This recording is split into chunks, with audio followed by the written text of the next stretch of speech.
This is Kate at the Library of Whispers, and today I am beginning a retelling of Dracula, a mystery story by Bram Stoker from the 1897 edition. How these papers have been placed in sequence will be made manifest in the reading of them. All needless matters have been eliminated, so that a history almost at variance with the possibilities of latter-day belief may stand forth as simple fact. There is, throughout, no statement of past things wherein memory may err, for all the records chosen are exactly contemporary, given from the standpoints and within the range of knowledge of those who made them. Chapter 1. Jonathan Harker's Journal, kept in shorthand. 3rd of May, Bistritz. Left Munich at 8:35 p.m. on the 1st of May, arriving at Vienna early next morning. Should have arrived at 6:46, but the train was an hour late. Budapest seems a wonderful place, from the glimpse which I got of it from the train, and the little I could walk through the streets. I feared to go very far from the station, as we had arrived late, and would start as near the correct time as possible. The impression I had was that we were leaving the west and entering the east. The most western of splendid bridges over the Danube, which is here of noble width and depth, took us among the traditions of Turkish rule. We left in pretty good time, and came after nightfall to Klausenberg. Here I stopped for the night at the Hotel Royal. I had for dinner, or rather supper, a chicken done up with some very red pepper, which was very good, but thirsty. Mem, get recipe for Mina. I asked the waiter, and he said it was called paprika hendel, and that, as it was a national dish, I should be able to get it anywhere along the Carpathians. I found my smattering of German very useful here. Indeed, I don't know how I should be able to get on without it. Having had some time at my disposal when in London, I had visited the British Museum and made search among the books and maps in the library regarding Transylvania. It had struck me that some foreknowledge of the country could hardly fail to have some importance in dealing with a nobleman of that country. I find that the district he named is in the extreme east of the country, just on the borders of 3 states, Transylvania, Moldavia, and Bukovina, in the midst of the Carpathian Mountains, one of the wildest and least known portions of Europe. I was not able to light on any map or work giving the exact locality of the castle Dracula, as there are no maps of this country as yet to compare with our own Ordnance Survey maps, but I found that Bistritz, the post town named by Count Dracula, is a fairly well-known place. I shall enter here some of my notes, as they may refresh my memory when I talk over my travels with Mina. In the population of Transylvania there are 4 distinct nationalities: Saxons in the south, and mixed with them the Wallachs, who are the descendants of the Dacians, Magyars in the west, and Segelis in the east and north. I am going among the latter, who claim to be descended from Attila and the Huns. This may be so, for when the Magyars conquered the country in the 11th century, they found the Huns settled in it. I read that every known superstition in the world is gathered into the horseshoe of the Carpathians, as if it were the centre of some If so, my stay may be very interesting. Mem, I must ask the Count all about them. I did not sleep well, though my bed was comfortable enough, for I had all sorts of queer dreams. There was a dog howling all night under my window, which may have had something to do with it, or it may have been the paprika, for I had to drink up all the water in my carafe and was still thirsty.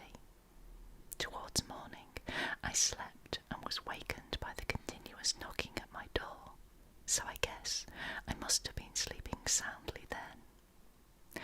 I had for breakfast more paprika and a sort of porridge of maize flour, which they said was mamaliga, and eggplant stuffed with force meat, a very excellent dish which they called implatata. Mem, get recipe for this also. I had to hurry breakfast, for the train started a little before 8, or rather it ought to have done. So, for after rushing to the station at 7:30, I had to sit in the carriage for more than an hour before we began to move. It seems to me that the further east you go, the more unpunctual are the trains. What ought they to be in China? All day long we seemed to dawdle through a country which was full of beauty of every kind. Sometimes we saw little towns or castles on the top of steep hills, such as we see in old missals. Sometimes we ran by rivers and streams, which seemed from the wide stony margin on each side of them to be subject to great floods. It takes a lot of water and running strong to sweep the outside edge of a river clear. At every station there were groups of people, sometimes crowds, and in all sorts of attire. Some of them were just like the peasants at home, or those I saw coming through France and Germany, with short jackets and round hats and homemade trousers, but others were very picturesque. The women looked pretty, except when you got near them, but they were very clumsy about the waist. They had all full white sleeves of some kind or other, and most of them had big belts, with a lot of strips of something fluttering from them like the dresses in a ballet, but of course there were petticoats under them. The strangest figures we saw were the Slovaks, who were more barbarian than the rest, with their big cowboy hats, great baggy dirty white trousers, white linen shirts, and enormous heavy leather belts, nearly a foot wide, all studded over with brass nails. They wore high boots, with their trousers tucked into them, and had long black hair and heavy black moustaches. They are very picturesque, but do not look prepossessing. On the stage they would be set down at once as some old oriental band of brigands. They are, however, I am told, very harmless and rather wanting in natural self-assertion. It was on the dark side of twilight when we got to Bistritz, which is a very interesting old place, being practically on the frontier, for the Borgo Pass leads from it into Bukovina. It has had a very stormy existence, and it certainly shows marks of it. 50 years ago, a series of great fires took place, which made terrible havoc on 5 separate occasions. At the very beginning of the 17th century, it underwent a siege of 3 weeks and lost 13,000 people, the casualties of war proper being assisted by famine and disease. Count Dracula had directed me to go to the Golden Crone Hotel, which I found, to my great delight, to be thoroughly old-fashioned, for of course I wanted to see all I could of the ways of the country. I was evidently expected, for when I got near the door I faced a cheery-looking elderly woman in the usual peasant dress, white undergarment with a long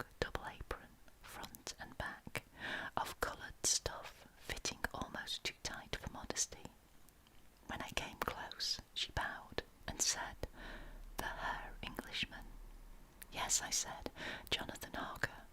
She smiled and gave some message to an elderly man in white shirt sleeves who had followed her to the door. He went, but immediately returned with a letter. "My friend, welcome to the Carpathians. I am anxiously expecting you. Sleep well tonight. At 3 tomorrow, the diligence will start for Bukovina. A place on it is kept for you. At the Borgo Pass, my carriage will await you and will bring you to me. I trust that your journey from London has been a happy one, and that you will enjoy your stay in my beautiful land. Your friend, Dracula." 4th of May. I found that my landlord had got a letter from the Count directing him to secure the best place on the coach for me, but on making inquiries as to details, he seemed somewhat reticent, and pretended that he could not understand my German. This could not be true, because up to then he had understood it perfectly. At least he answered my questions exactly as if he did. He and his wife, the old lady who had received me, looked at each other in a frightened sort of way. He mumbled out that the money had been sent in a letter, and that was all he knew. When I asked him if he knew Count Dracula, and could tell me anything of his castle, both he and his wife crossed themselves, and saying that they knew nothing at all, simply refused to speak further. It was so near the time of starting that I had no time to ask anyone else, for it was all very mysterious, and not by any means comforting. Just before I was leaving, the old lady came up to my room and said in a hysterical way, "Must you go? Oh, young her, must you go?" She was in such an excited state that she seemed to have lost her grip of what German she knew, and mixed it all up with some other language which I did not know at all. I was just able to follow her by asking many questions. When I told her that I must go at once, and that I was engaged on important business, she asked again, "Do you know what day it is?" I answered that it was the 4th of May. She shook her head, and she said again, "Oh yes, I know that, but do you know what day it is?" On my saying that I did not understand, she went on, "It is the eve of St. George's Day. Do you not know that tonight, when the clock strikes midnight, all the evil things in the world will have full sway? Do you know where you are going, and what you are going to do?" She was in such evident distress that I tried to comfort her, but without effect. Finally, she went down on her knees and implored me not to go, at least to wait a day or two before starting. It was all very ridiculous, but I did not feel comfortable. However, there was business to be done, and I could allow nothing to interfere with it. I tried to raise her up, and said, as gravely as I could, that I thanked her, but my duty was imperative, and that I must go. She then rose and dried her eyes, and taking a crucifix from her neck, offered it to me. I did not know what to do, for, as an English churchman, I have been taught to regard such things as in some measure idolatrous, and yet it seemed so ungracious to refuse an old lady, meaning so well and in such a state of mind. She saw, I suppose, the doubt in my face, for she put the rosary around my neck and said, "For your mother's sake," and went out of the room. I am writing up this part of the diary whilst I am waiting for the coach, which is of course late, and the crucifix is still round my neck. Whether it is the old lady's fear, or the many ghostly traditions of this place, or the crucifix itself, I do not know, but I am not feeling nearly as easy in my mind as usual. If this book should ever reach Mina before I do, let it bring my goodbye. Here comes the coach. 5th of May. The gas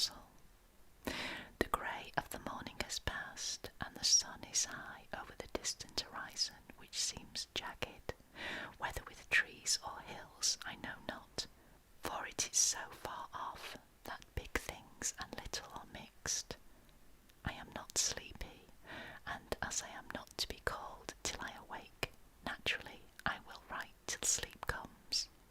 There are many odd things to put down, and lest who reads them may fancy that I dined too well before I left Bistritz, let me put down my dinner exactly. I dined on what they call robber steak, bits of bacon, onion and beef, seasoned with red pepper and strung on sticks, and roasted over the fire in simple style of the London cat's meat. The wine was golden Mediash, which produces a queer sting on the tongue, which is, however, not disagreeable. I had only a couple of glasses of this and nothing else. When I got on the coach, the driver had not taken his seat, and I saw him talking to the landlady. They were evidently talking of me, for every now and then they looked at me, and some of the people who were sitting on the bench outside the door came and listened, and then looked at me, most of them pityingly. I could hear a lot of words, often repeated, queer words, for there were many nationalities in the crowd. So I quietly got my polyglot dictionary from my bag and looked them out. I must say they were not cheering to me, for amongst them were Ordog, Satan, Pokol, Hell, Stregoica, Witch, Frolic, and Vokosklag. Both mean the same thing, one being Slovak and the other Serbian, for something that is either werewolf or vampire. Mem. I must ask the Count about these superstitions. When we started, the crowd round the inn door, which had by this time swelled to a considerable size, all made the sign of the cross and pointed two fingers towards me. With some difficulty I got a fellow passenger to tell me what they meant.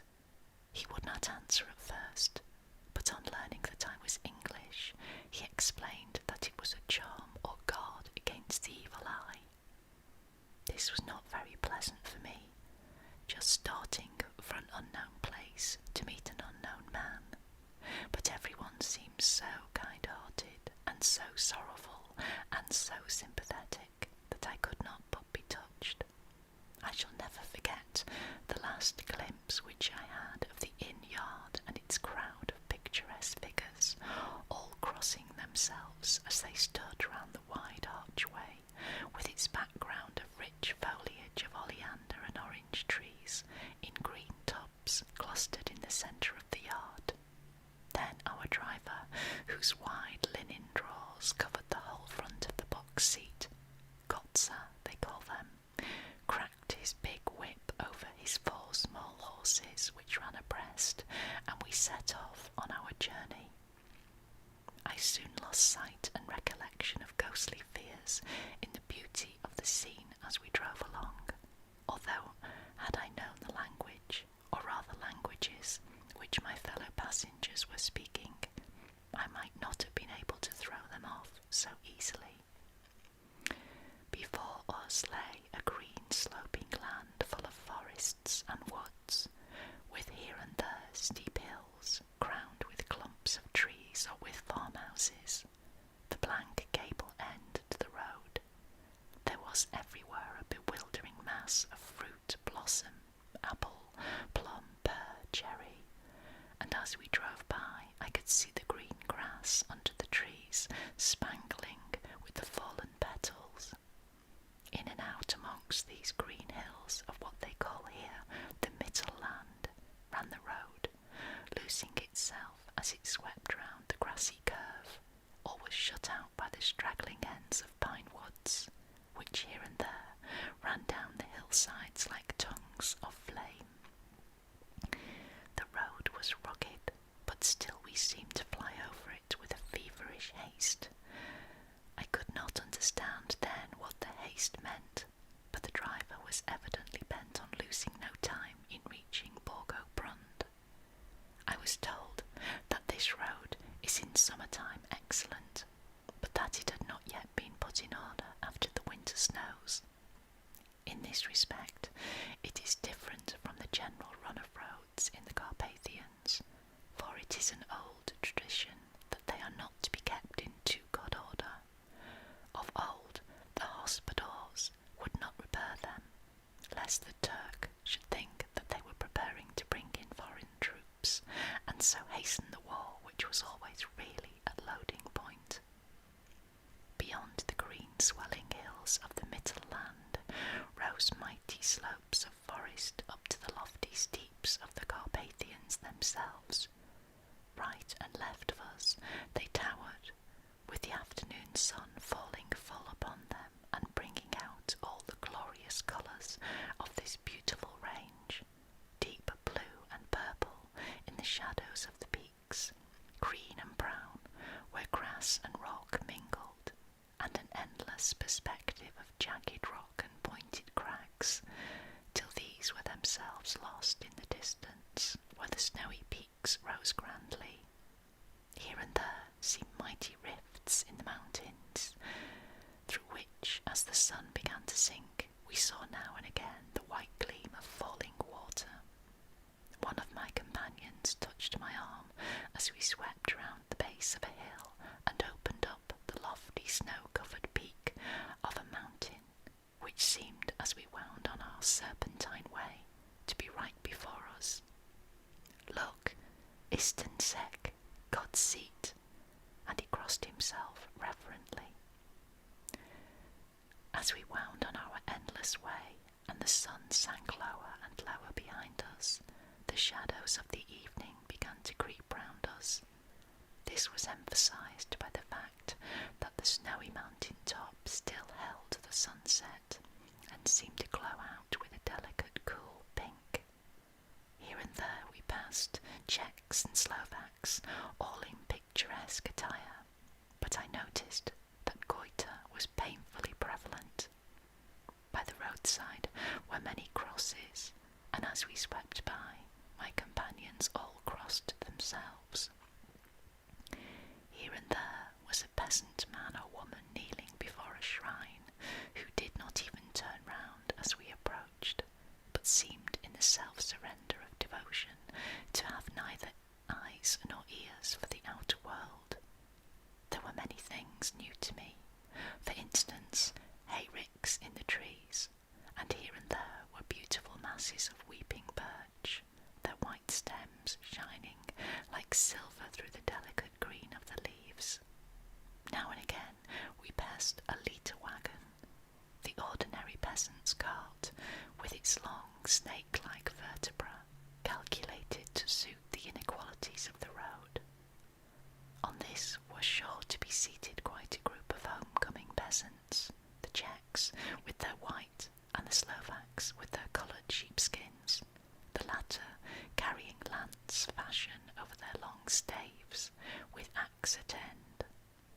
As the evening fell, it began to get very cold, and the growing twilight seemed to merge into one dark mistiness, the gloom of the trees, oak, beech, and pine, though in the valleys which ran deep between the spurs of the hills, as we ascended through the pass, the dark firs stood out here and there against the background of the late-lying snow. Sometimes, as the road was cut through, the pine woods that seemed in the darkness to be closing down upon us, great masses of greyness, which here and there bestrewed the trees, produced a peculiarly weird and solemn effect, which carried on the thoughts and grim fancies engendered earlier in the evening, when the falling sunset threw into strange relief the ghost-like clouds which among the Carpathians seemed to wind ceaselessly through the valleys. Sometimes the hills were so steep that despite our driver's haste, the horses could only go slowly. I wished to get down and walk up them, as we do at home, but the driver would not hear of it. "No, no," he said, "you must not walk here. The dogs are too fierce." And then he added, with what he evidently meant for grim pleasantry, for he looked round to catch the approving smile of the rest, "And you may have enough of such matters before you go to sleep." The only stop he would was a moment's pause to light his lamps. When it grew dark, there seemed to be some excitement amongst the passengers, and they kept speaking to him, one after the other, as though urging him to further speed. He lashed the horses unmercifully with his long whip, and with wild cries of encouragement urged them on to further exertions.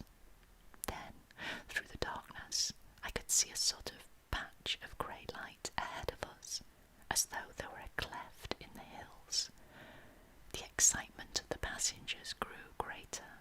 The crazy coach rocked on its great leather springs and swayed like a boat tossed on a stormy sea. I had to hold on. The road grew more level, and we appeared to fly along. Then the mountains seemed to come nearer to us on each side and to frown down upon us. We were entering on the Borgo Pass. One by one, several of the passengers offered me gifts, which they pressed upon me with an earnestness which would take no denial. These were certainly of an odd and varied kind, but each was given in simple good faith, with a kindly word and a blessing, and that strange mixture of fear-meaning movements which I had seen outside the hotel at Bistritz. The sign of the cross, and the guard against the evil eye. Then, as we flew along, the driver leaned forward, and on each side the passengers, craning over the edge of the coach, peered eagerly into the darkness.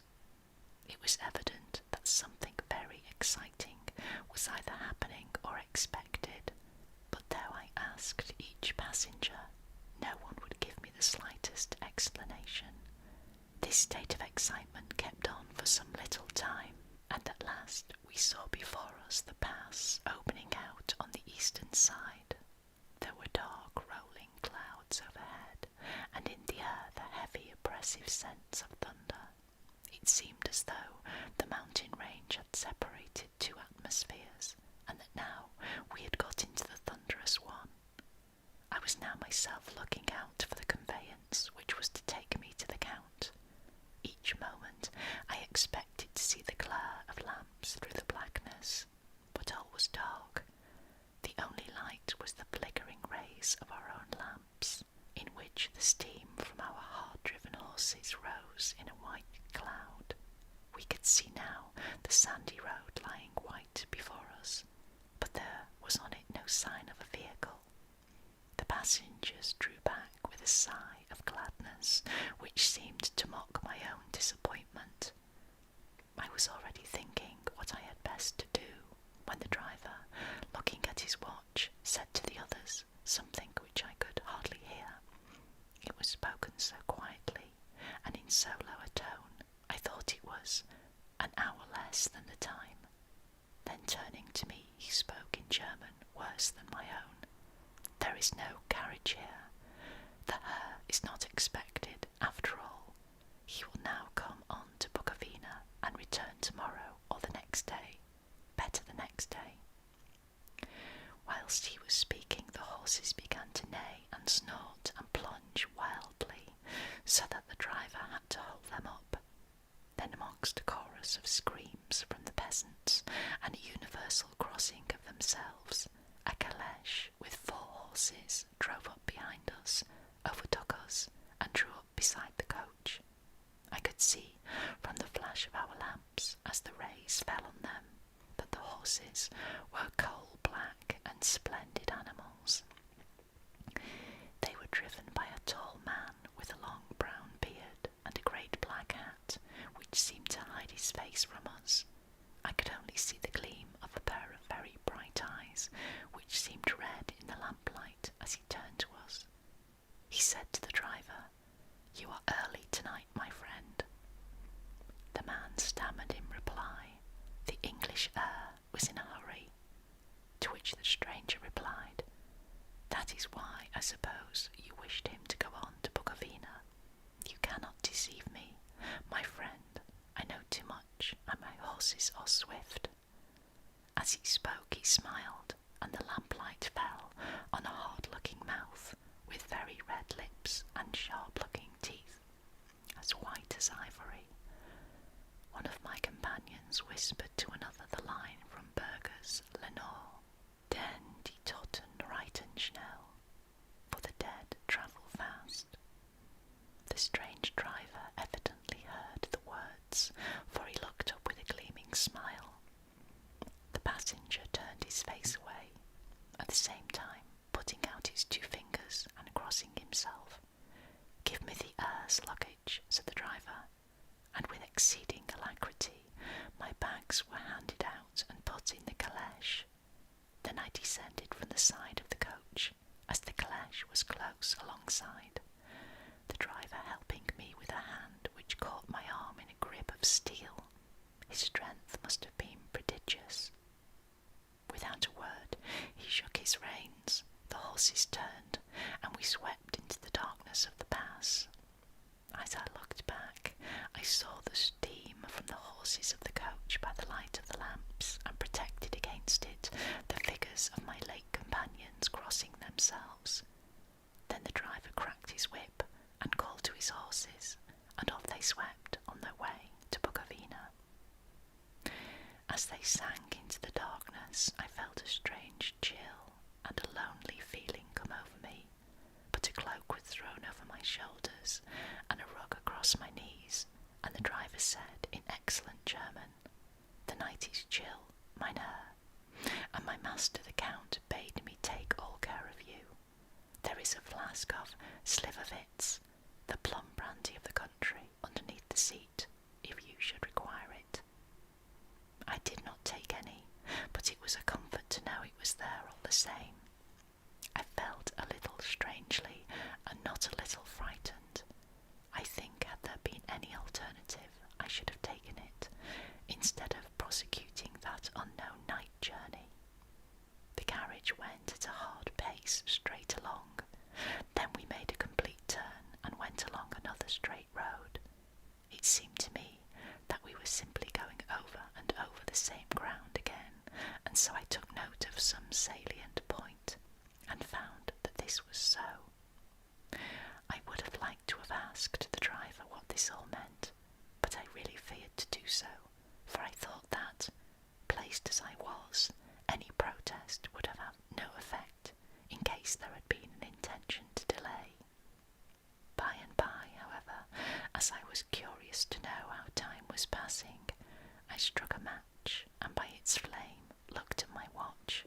It was within a few minutes of midnight. This gave me a sort of shock, for I suppose the general superstition about midnight was increased by my recent experiences. I waited with a sick feeling of suspense. Then a dog began to howl somewhere in a farmhouse far down the road, a long, agonized wailing, as if from fear. The sound was taken up by another dog, and then another, and another, till, borne on the wind, which now sighed softly through the pass, a wild howling began, which seemed to come from all over the country, as far as the imagination could grasp it through the gloom of the night. At the first howl, the horses began to strain and rear, but the driver spoke to them soothingly, and they quieted down, but shivered and sweated as though after a runaway from sudden fright. Then, far off in the distance, from the mountains on each side of us began a louder and a sharper howling, that of wolves, which affected both the horses and myself in the same way, for I was minded to jump from the calèche and run, whilst they reared again and plunged madly, so that the driver had to use all his great strength to keep them from bolting. In a few minutes, however, my own ears got accustomed to the sound, and the horses so far became quiet that the driver was able to descend and to stand before them. He petted and soothed them, and whispered something in their ears, as I have heard of horse tamers doing, and with extraordinary effect, for under his caresses they became quite manageable again, though they still trembled. The driver again took his seat, and shaking his reins, started off at a great pace. This time, after going to the far side of the pass, he suddenly turned down a narrow roadway which which ran sharply to the right. Soon we were hemmed in with trees, which in places arched right over the roadway, till we passed as through a tunnel, and again great frowning rocks guarded us boldly on either side.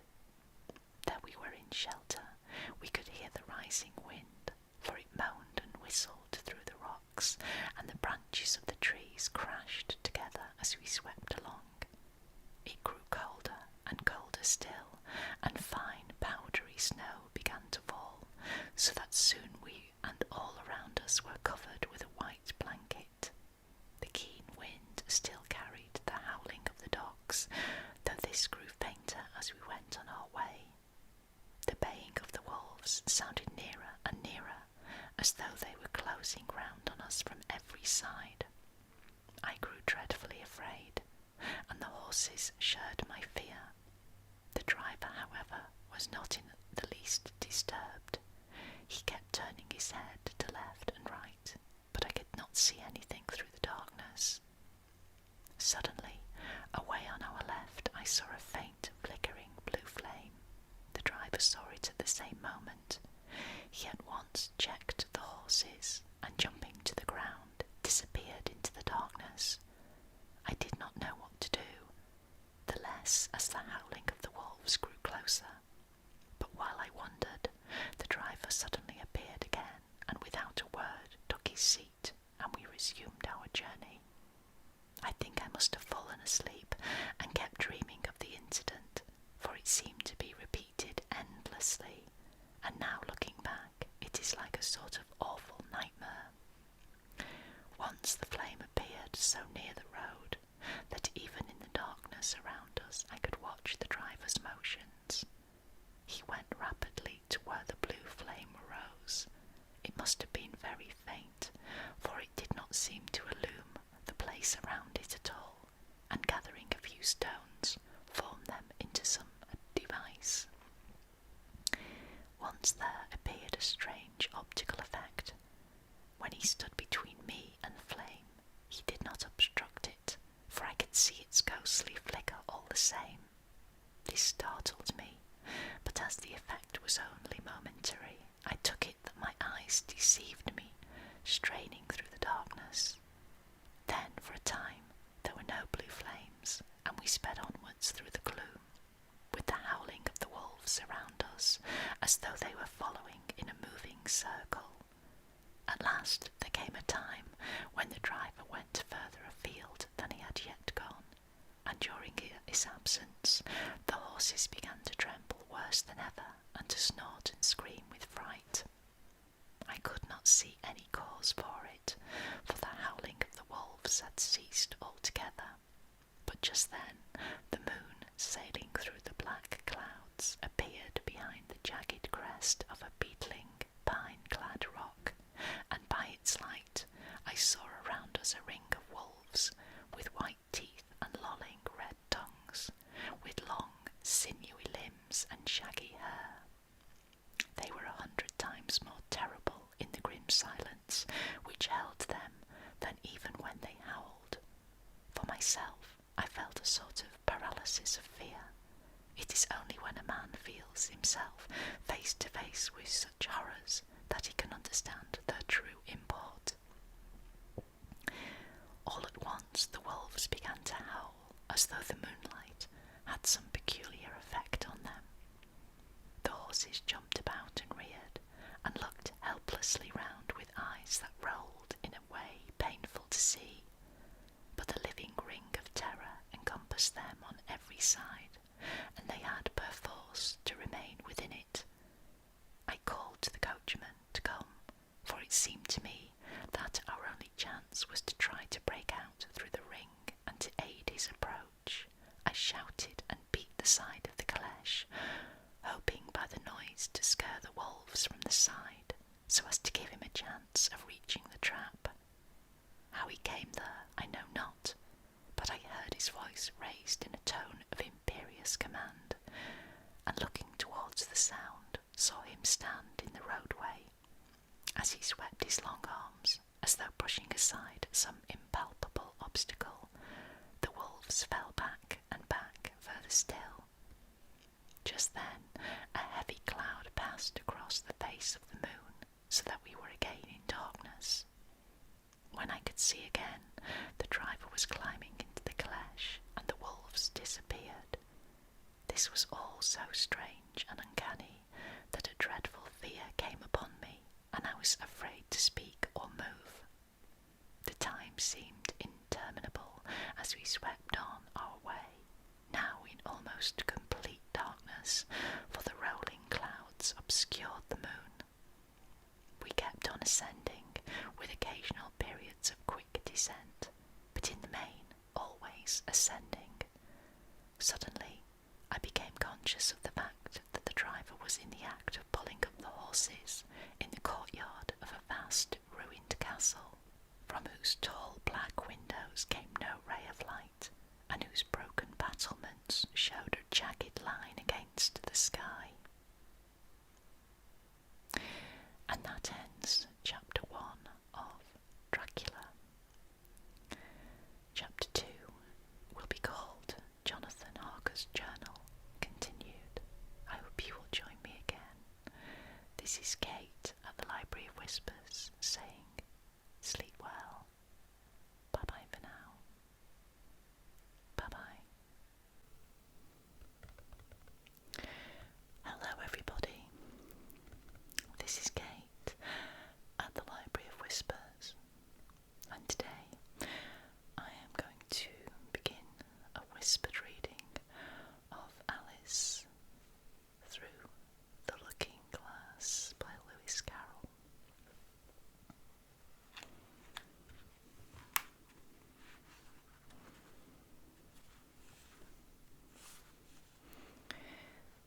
Let's begin.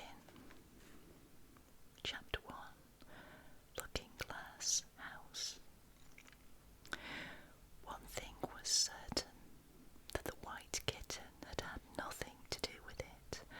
It was the black kitten's fault entirely, for the white kitten had been having its face washed by the old cat for the last quarter of an hour, and bearing it pretty well considering.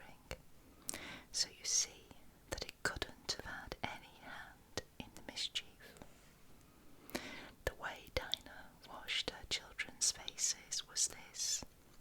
First, she held the poor thing down by its ear with one paw, and then, with the other paw, she rubbed its face all over, the wrong way, beginning at the nose, and just now, as I said, she was hard at work on the white kitten, which was lying quite still and trying to purr, no doubt feeling that it was all meant for its good.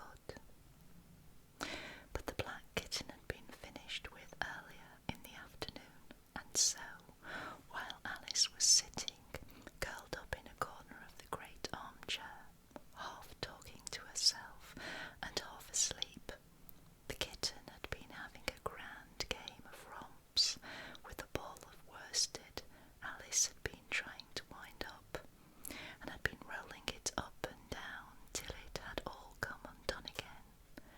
And there it was, spread over the hearthrug, all knots and tangles, with the kitten running after its own tail in the middle.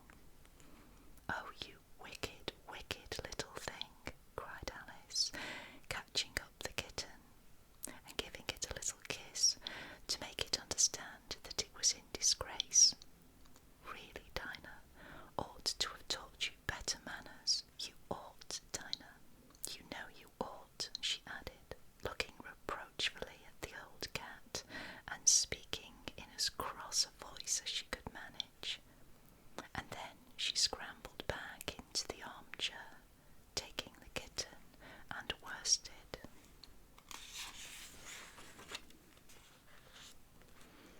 with her, and began winding up the ball again. But she didn't get on very fast, as she was talking all the time, sometimes to the kitten and sometimes to herself. Kitty sat very demurely on her knee, pretending to watch the progress of the winding, and now and then putting out one paw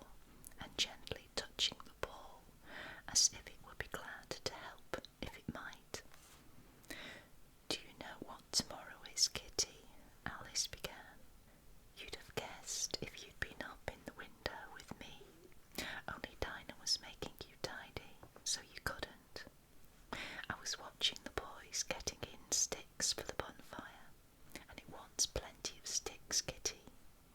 Only it got so cold, and it snowed so, they had to leave off. Never mind, Kitty, we'll go and see the bonfire tomorrow. Here Alice wound 2 or 3 turns of the worsted round the kitten's neck, just to see how it would look. This led to a scramble, in which the ball rolled down upon the floor, and yards of it got unwound again.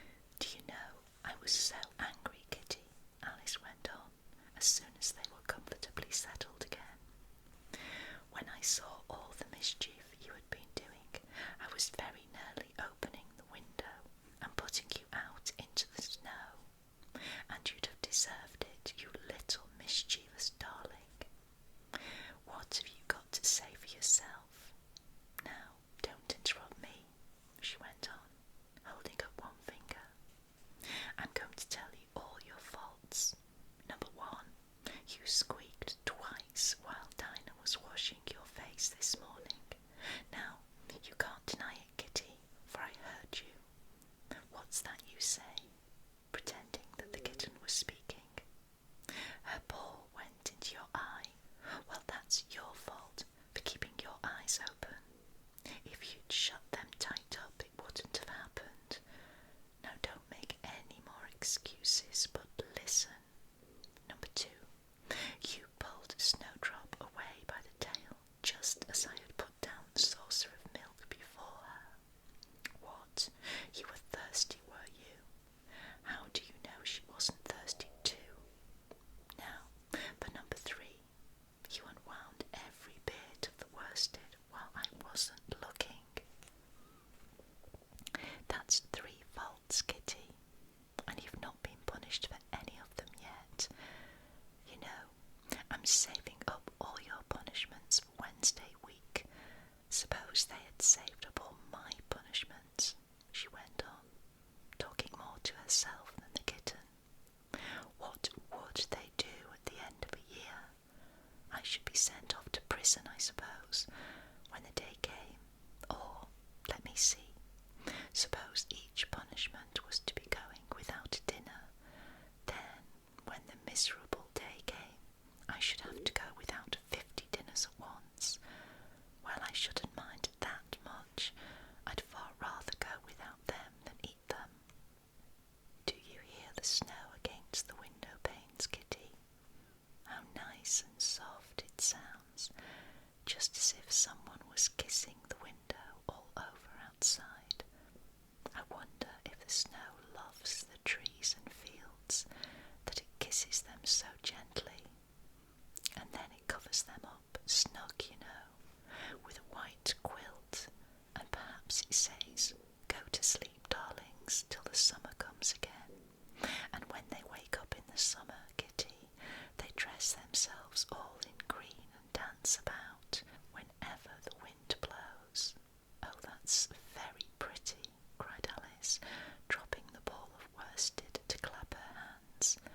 And I do so wish it was true.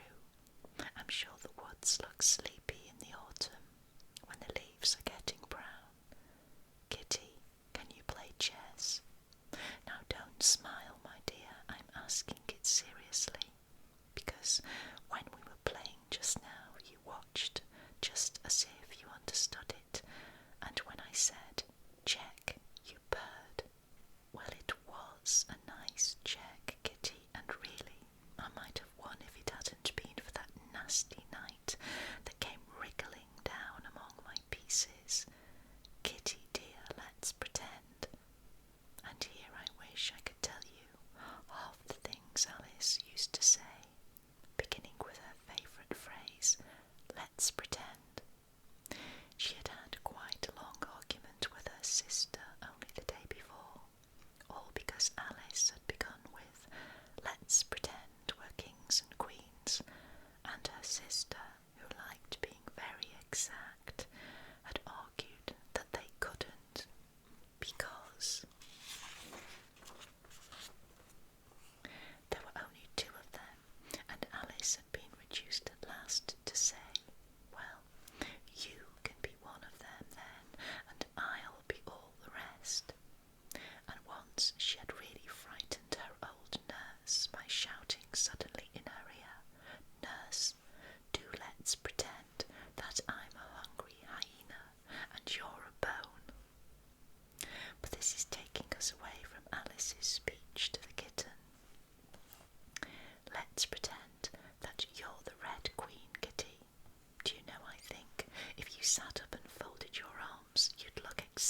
Alice got the Red Queen off the table and set it up before the kitten as a model for it to imitate. However, the thing didn't succeed, principally, Alice said, because the kitten wouldn't fold its arms properly. So, to punish it, she held it up to the looking-glass, that it might see how sulky it was. And if you're not good directly, she added, I'll put you through into Looking-Glass House. How would you like that? Now, if you'll only attend, Kitty, and not talk too much, I'll tell you all my ideas about Looking-Glass House. First, there's the room you can see through, the glass. That's just the same as our drawing room, only the things go the other way. I can see all of it when I get upon a chair, all but the bit just behind the fireplace. Oh, I do so wish I could see that bit. I want so much to know whether they've a fire in the winter. You never can tell, you know, unless our fire smokes. And then smoke comes up in that room too, but that maybe only pretends, just to make it look as if they had a fire. Well then, the books are something like our books, only the words go the wrong way. I know that because I've held up one of our books to the glass, and then they hold up one in the other room. How would you like to live in Looking-Glass House, Kitty? I wonder if they'd give you milk there. Perhaps Looking-Glass milk isn't good to drink, but oh, Kitty, now we come to the passage. You can just see a little peep of the passage in Looking-Glass House if you leave the door of our drawing room wide open. And it's very like our passage as far as you can see, only you know it may be quite different on beyond. Oh, Kitty, how nice it would be if we could only get through into Looking-Glass House. I'm sure it's got, oh, such beautiful things in it. Let's pretend there's a way of getting through into it somehow, Kitty. Let's pretend the glass has got soft like gauze, so that we can get through. Why, it's turning into a sort of mist now, I declare. It'll be easy enough to get through. She was up on the chimney-piece while she said this, though she hardly knew how she had got there, and certainly the glass was beginning to melt away, just like a bright silvery mist.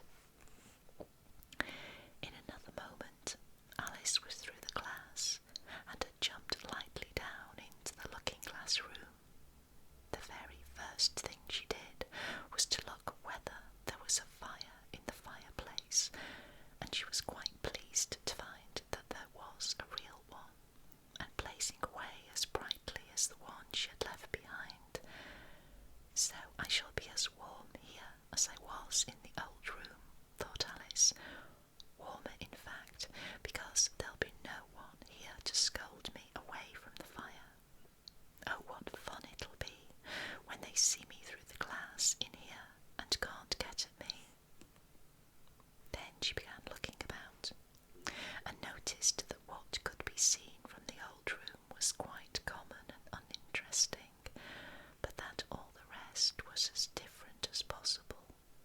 For instance, the pictures on the wall next to the fire seemed to be all alive, and the very clock on the chimney-piece, you know, you can only see the back of it in the looking-glass, had got the face of a little old man, and grinned at her. They don't keep this room so tidy as the other, Alice thought to herself, as she noticed several of the chessmen down in the hearth among the cinders, but in another moment, with a little oh of surprise, she was down on her hands and knees watching them. The chessmen were walking about, two and two. Here are the Red King and the Red Queen, Alice said in a whisper, for fear of frightening them, and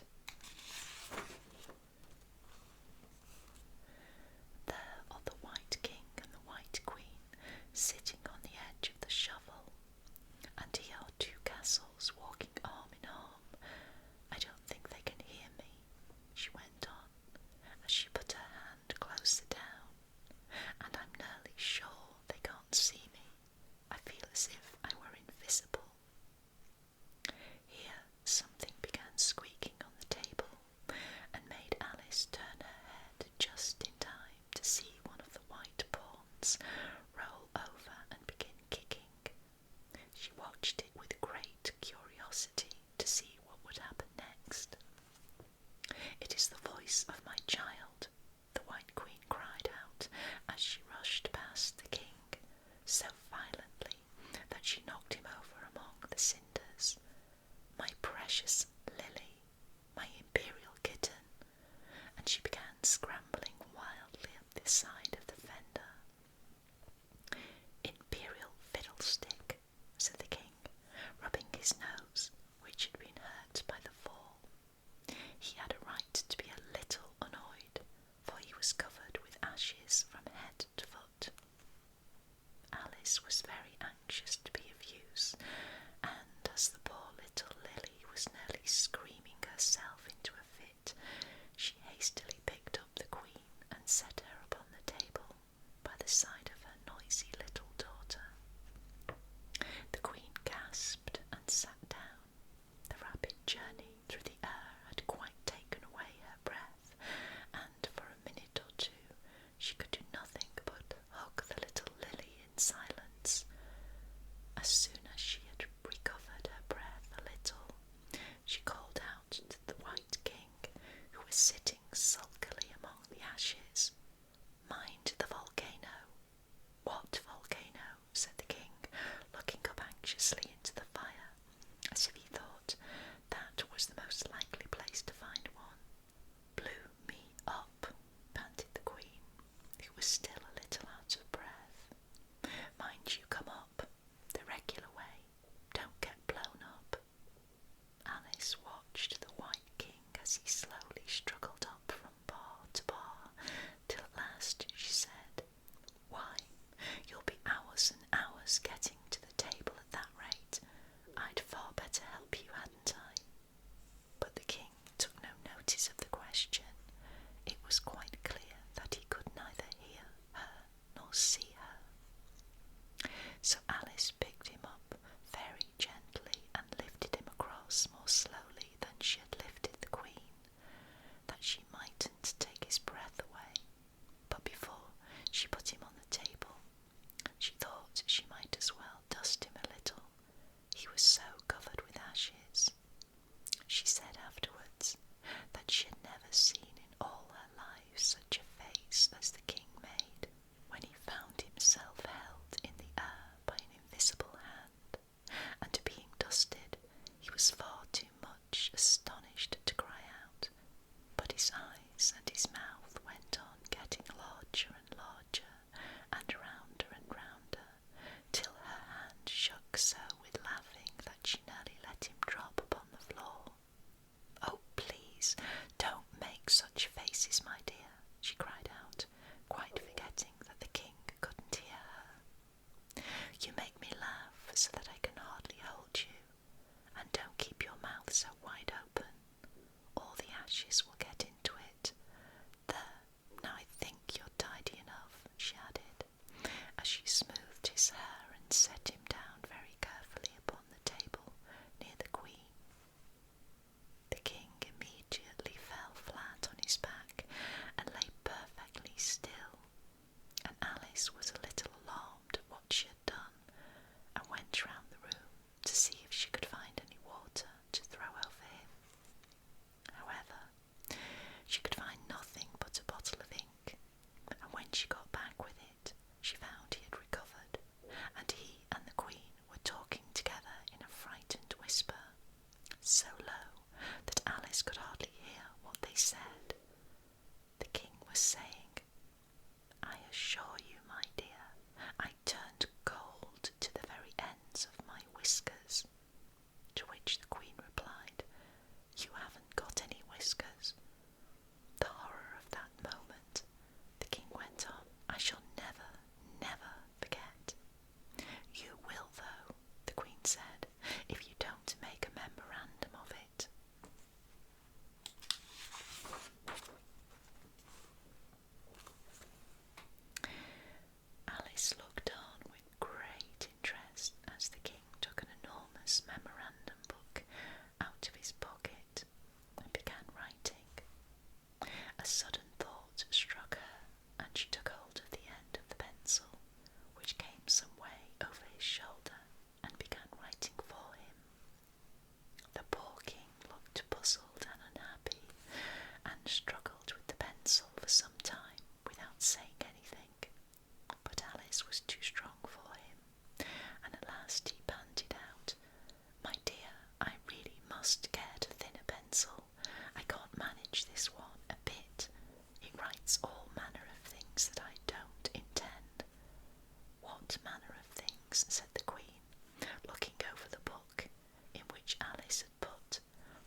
Mrs. Very badly. That's not a memorandum of your feelings. There was a book lying near Alice on the table, and while she sat watching the White King, for she was still a little anxious about him, and had the ink all ready to throw over him in case he fainted again, she turned over the leaves to find some part that she could read. For it's all in some language I don't know, she said to herself. It was like this. She puzzled over this for some time, but at last a bright thought struck her. Why, it's a looking-glass book, of course, and if I hold it up to a glass, the words will all go the right way again. This was the poem that Alice read. Jabberwocky, 'twas brillig, and the slithy doves did gyre and gimble in the wabe. All mimsy were the borogoves, and the mome raths outgrabe. Beware the jabberwock, my son, the jaws that bite, the claws that catch. Beware the jub-jub bird, and shun the frumious bandersnatch. He took his vorpal sword in hand, long time the maxim foe he sought. So rested he by the tum-tum tree, and stood a while in thought. And as in uffish thought he stood, the jabberwock with eyes of flame came whiffling through the tulgey wood, and burbled as it came. 1, 2, 1, 2, and through, the vorpal blade went snigger-snack, and he left it dead, and with its head it went galumphing back. And hast thou slain the jabberwock? Come to my arms, my beamish boy. O frabjous day, galloo-gallay, he chortled in his joy. 'Twas brillig, and the slithy doves did gyre and gimble in the wabe. All mimsy were the borogoves, and the mome raths outgrabe. It seems very pretty, she said, when she had finished it, but it's rather hard to understand.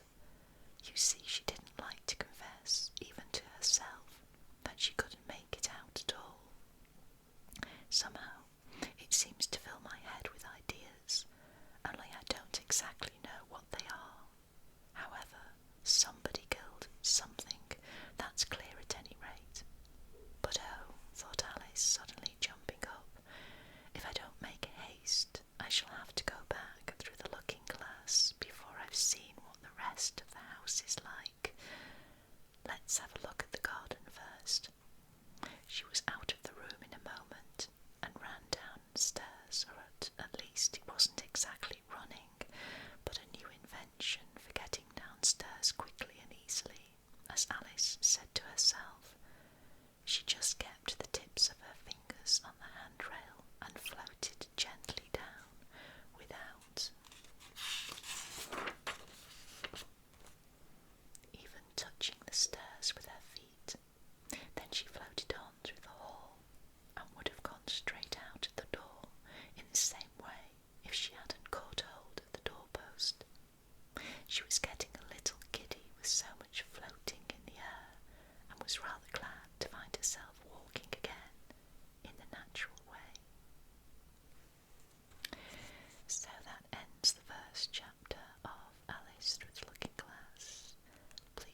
officers from every country, and at their heels the various national governments on these two continents were all extremely disturbed by the business. In essence, over a period of time, several ships had encountered an enormous thing at sea, a long spindle-shaped object, sometimes giving off a phosphorescent glow, infinitely bigger and faster than any whale. The relevant data on this apparition, as recorded in various logbooks, agreed pretty closely as to the structure of the object or creature in question, its unprecedented speed of movement, its startling locomotive power, and the unique vitality with which it seemed to be gifted. If it was a cetacean, it exceeded in bulk any whale previously classified by science. No naturalist, neither Cuvier nor Lassapeide, neither Professor Dumeril nor Professor de Quatrefages would have accepted the existence of such a monster sight unseen, specifically unseen by their own scientific eyes. Striking an average of observations taken at different times, rejecting those timid estimates that gave the object a length of 200 feet, and ignoring those exaggerated views that saw it as a mile wide and 3 long, you could still assert that this phenomenal creature greatly exceeded the dimensions of anything then known to ichthyologists, if it existed at all. Now then, it did exist. This was an undeniable fact, and since the human mind dotes on objects of wonder, you can understand the worldwide excitement caused by this unearthly apparition. As for relegating it to the realm of fiction, that charge had to be dropped. In essence, on July the 20th, 1866, the steamer Governor Higginson from the Calcutta and Burnagh Steam Navigation Company encountered this moving mass 5 miles off the eastern shores of Australia. Captain Baker at first thought he was in the presence of an unknown reef. He was even about to fix its exact position when 2 waterspouts shot out of this inexplicable object and sprang hissing into the air some 150 feet. So, unless this reef was subject to the intermittent eruptions of a geyser, the Governor Higginson had fair and honest dealings with some aquatic mammal, until then unknown, that could spurt from its blowholes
existence of such monsters. Then the Norwegian stories of Bishop Pontoppidan, the narratives of Paul Egede, and finally the reports of Captain Harrington, whose good faith is above suspicion, in which he claims he saw, while aboard the Castilian in 1857, one of those enormous serpents that, until then, had frequented only the seas of France's old extremist newspaper, The Constitutionalist. An interminable debate then broke out between believers and skeptics in the scholarly societies and scientific journals. The monster question inflamed all minds. During this memorable campaign, journalists making a profession of science battled with those making a profession of wit, spilling waves of ink and some of them even 2 or 3 drops of blood, since they went from sea serpents to the most offensive personal remarks. For 6 months the war seesawed. With inexhaustible zest, the popular press took potshots at feature articles from the Geographic Institute of Brazil, the Royal Academy of Science in Berlin, the British Association, the Smithsonian Institution in Washington, D.C., and discussions in the Indian archipelago, in Cosmos, published by Father Moigno, in Peterman's Mitteilungen, and at Scientific Chronicles in the great French and foreign newspapers. When the monster's detractors cited a saying by the botanist Linnaeus that nature doesn't make leaps, witty writers in the popular periodicals parodied it, maintaining in essence that nature doesn't make lunatics, and ordering their contemporaries never to give the lie to nature by believing in krakens, sea serpents, Moby Dicks, and other all-out efforts from drunken seamen. Finally, in a much-feared satirical journal, an article by its most popular columnist finished off the monster for good, spurning it in the style of Hippolytus, repulsing the amorous advances of his stepmother, Phaedra, and giving the creature its quietus amid a universal burst of laughter. Wit had defeated science. During the first months of the year 1867, the question seemed to be buried, and it didn't seem due for resurrection when new facts were brought to the public's attention. But now it was no longer an issue of a scientific problem to be solved, but a quite real and serious danger to be avoided. The question took an entirely new turn. The monster again became an islet, rock or reef, but a runaway reef, unfixed and elusive. On March the 5th, 1867, the Moravian, from the Montreal Ocean Company, lying during the night in latitude 27 degrees 30 minutes and longitude 72 degrees 15 minutes, ran its starboard quarter afoul of a rock, marked on no charts of these waterways. Under the combined efforts of wind and 400 horsepower steam, it was travelling at a speed of 13 knots. Without the high quality of its hull, the Moravian would surely have split open from this collision and gone down together with those 237 passengers it was bringing back from Canada. This accident happened around 5 o'clock in the morning, just as day was beginning to break. The officers on watch rushed to the craft's stern. They examined the ocean with most scrupulous care. They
this accident involving one of its finest steamers. On April the 13th, 1867, with a smooth sea and a moderate breeze, the Scotia lay in longitude 15 degrees 12 minutes and latitude 45 degrees 37 minutes. It was travelling at a speed of 13.43 knots under the thrust of its 1,000 horsepower engines. Its paddle wheels were churning the sea with perfect steadiness. It was then drawing 6.7 metres of water and displacing 6,624 cubic metres. At 4:17 in the afternoon, during a high tea for passengers gathered in the main lounge, a collision occurred, scarcely noticeable on the whole, affecting the Scotia's hull in that quarter a little astern of its port paddle wheel. The Scotia hadn't run afoul of something. It had been fouled, and by a cutting or perforating instrument rather than a blunt one. This encounter seemed so minor that nobody on board would have been disturbed by it, had it not been for the shouts of crewmen in the hold, who climbed on deck yelling, "We're sinking, we're sinking." At first the passengers were quite frightened, but Captain Anderson hastened to reassure them. In fact, there could be no immediate danger. Divided into 7 compartments by watertight bulkheads, the Scotia could brave any leak with impunity. Captain Anderson immediately made his way into the hold. He discovered that the 5th compartment had been invaded by the sea, and the speed of this invasion proved that the leak was considerable.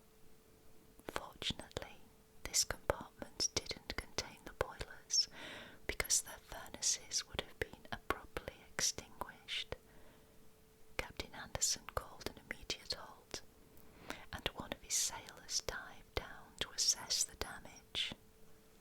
Within moments, they had located a hole 2 metres in width on the steamer's underside. Such a leak could not be patched, and with its paddle wheels half swamped, the Scotia had no choice but to continue its voyage. By then it lay 300 miles from Cape Clear, and after 3 days of delay that filled Liverpool with acute anxiety, it entered the company docks. The engineers then proceeded to inspect the Scotia, which had been put in dry dock. They couldn't believe their eyes. 2.5 metres below its waterline, there gaped a symmetrical gash in the shape of an isosceles triangle. This breach in the sheet iron was so perfectly formed, no punch could have done a cleaner job of it. Consequently, it must have been produced by a perforating tool of uncommon toughness, plus, after being launched with prodigious power, and then piercing 4 centimetres of sheet iron, this tool had needed to withdraw itself by a backward motion truly inexplicable.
Mr. Bilbo Baggins of Bag End announced that he would shortly be celebrating his 111st birthday with a party of special magnificence. There was much talk and excitement in Hobbiton. Bilbo was very rich and very peculiar, and had been the wonder of the Shire for 60 years, ever since his remarkable disappearance and unexpected return. The riches he had brought back from his travels had now become a local legend, and it was popularly believed, whether the old folk might say, that the hill at Bag End was full of tunnels stuffed with treasure, and if that was not enough for fame, there was also his prolonged vigour to marvel at. Time wore on, but it seemed to have little effect on Mr. Baggins. At 90, he was much the same as at 50. At 99, they began to call him well preserved, but unchanged would have been nearer the mark.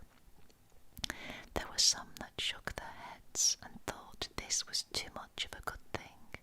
It seemed unfair that anyone should possess apparently perpetual youth as well as reputedly inexhaustible wealth. It will have to be paid for, they said. It isn't natural, and trouble will come of it. But so far, trouble had not come, and as Mr. Baggins was generous with his money, most people were willing to forgive him his oddities and his good fortune. He remained on visiting terms with his relatives, except, of course, the Sackville Bagginses, and he had many devoted admirers among the hobbits of poor and unimportant families. But he had no close friends until some of his younger cousins began to grow up. The eldest of these, and Bilbo's favourite, was young Frodo Baggins.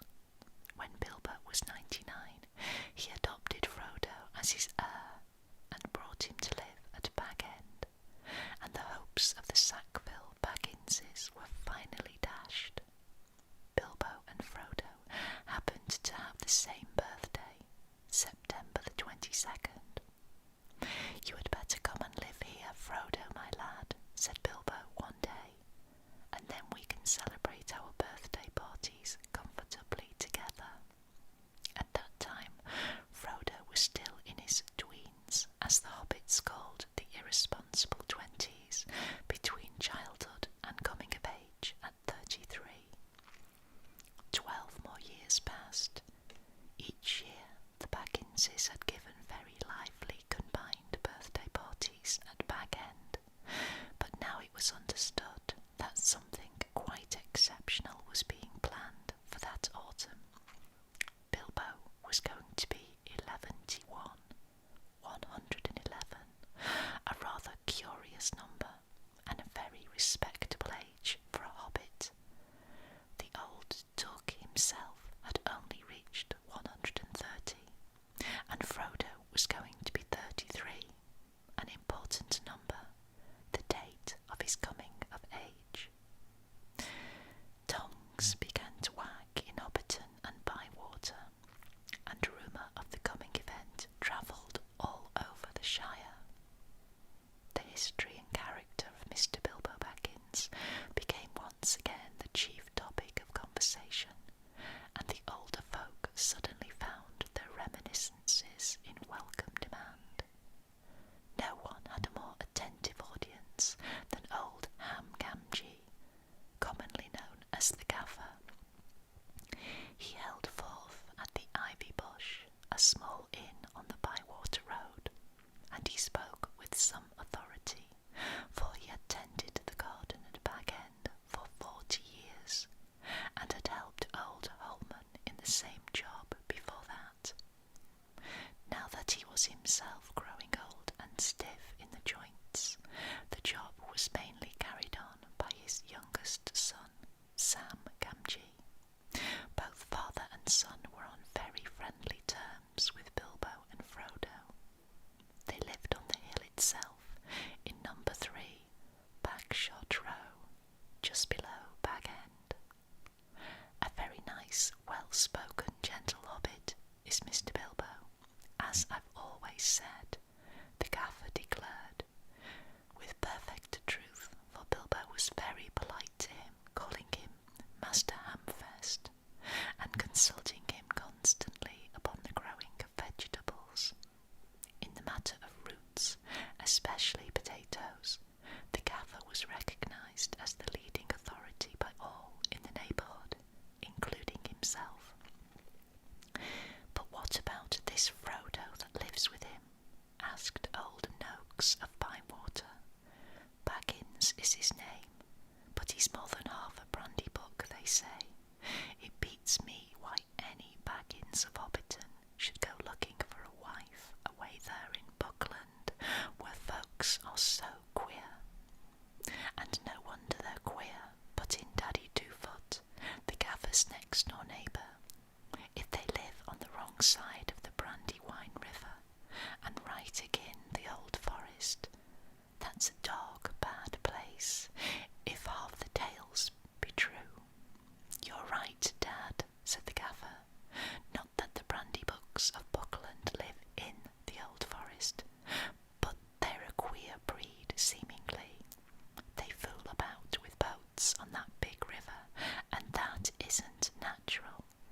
Small wonder that trouble came of it, I say. But be that as it may, Mr. Frodo is as nice a young hobbit as you could wish to meet, very much like Mr. Bilbo, and in more than looks. After all, his father was a Baggins.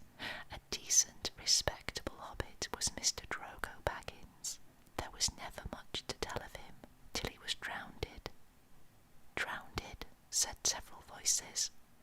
They had heard this and other darker rumours before, of course, but hobbits have a passion for family history, and they were ready to hear it again. Well, so they say, said the gaffer. You see, Mr. Drogo, he married poor Miss Primula Brandybuck. She was our Mr. Bilbo's first cousin on the mother's side, her mother being the youngest of the old Tuck's daughters, and Mr. Drogo was his second cousin. So Mr. Frodo is his first and second cousin, once removed either way, as the saying is, if you follow me.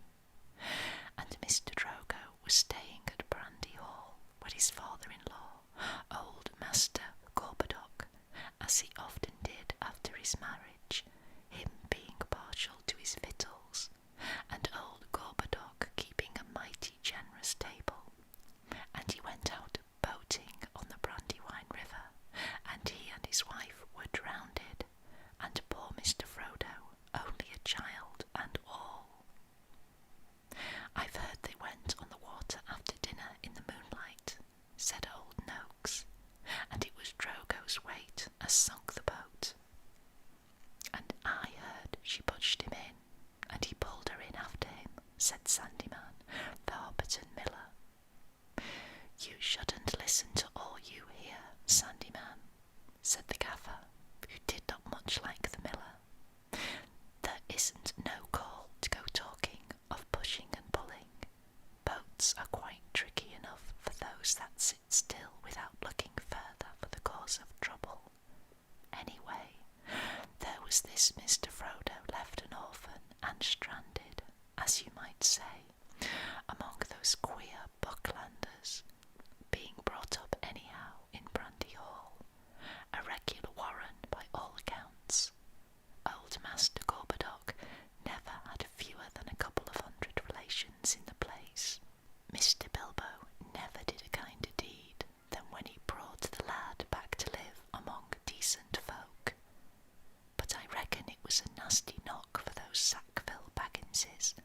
They thought they were going to get Bag End, that time when he went off and was thought to be dead. And then he comes back and orders them off, and he goes on living and never looking a day older, bless him. And suddenly he produces an heir, and has all the papers made out proper. The Sackville Bagginses won't never see the inside of Bag End now, or it is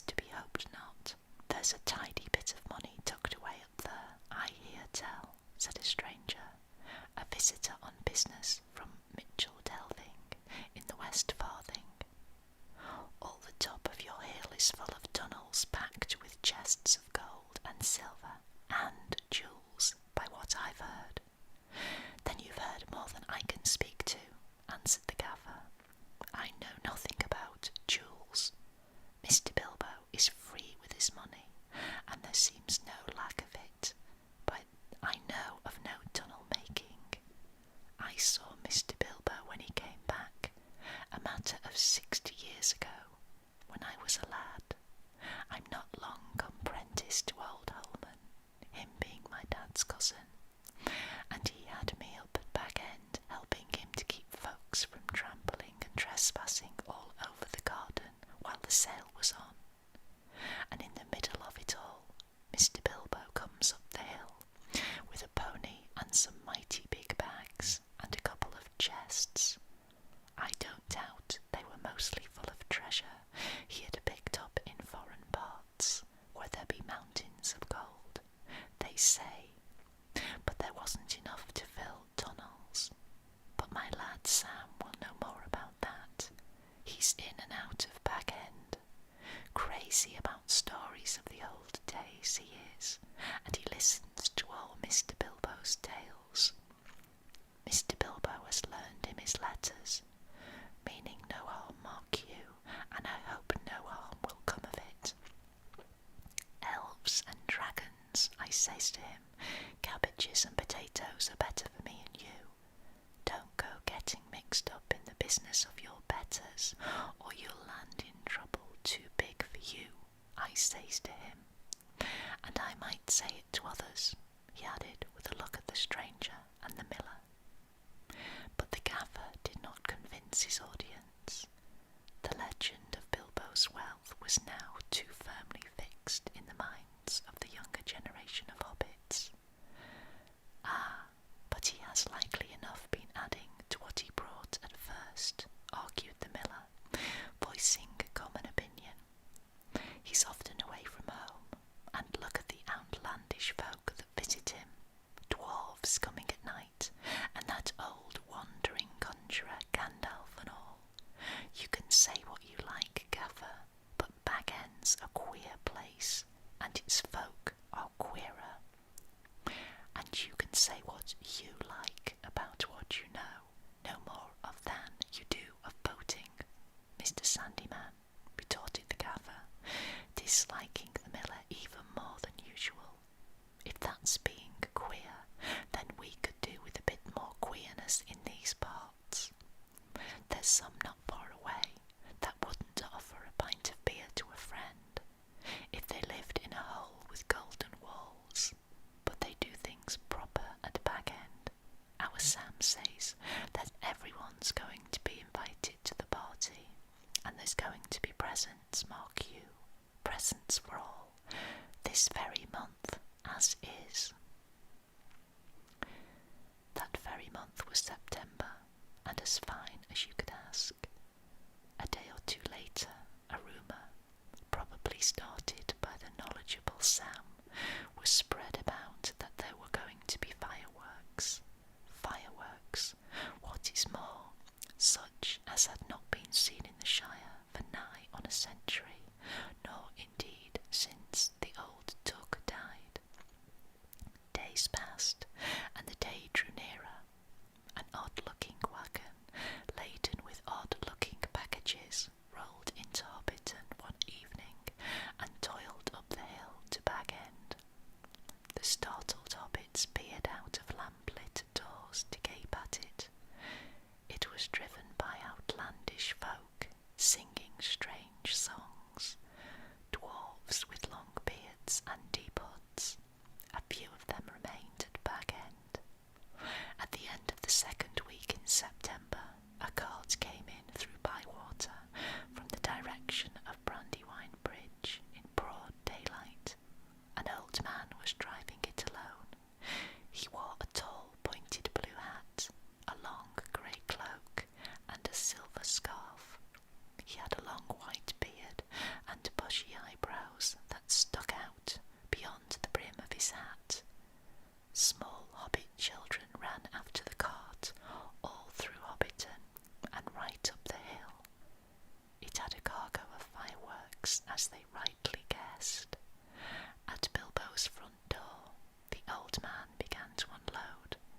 There were great bundles of fireworks of all sorts and shapes, each labelled with a large red G and the elf rune. That was Gandalf's mark, of course, and the old man was Gandalf the wizard, whose fame in the Shire was due mainly to his skill with fires, smokes, and lights.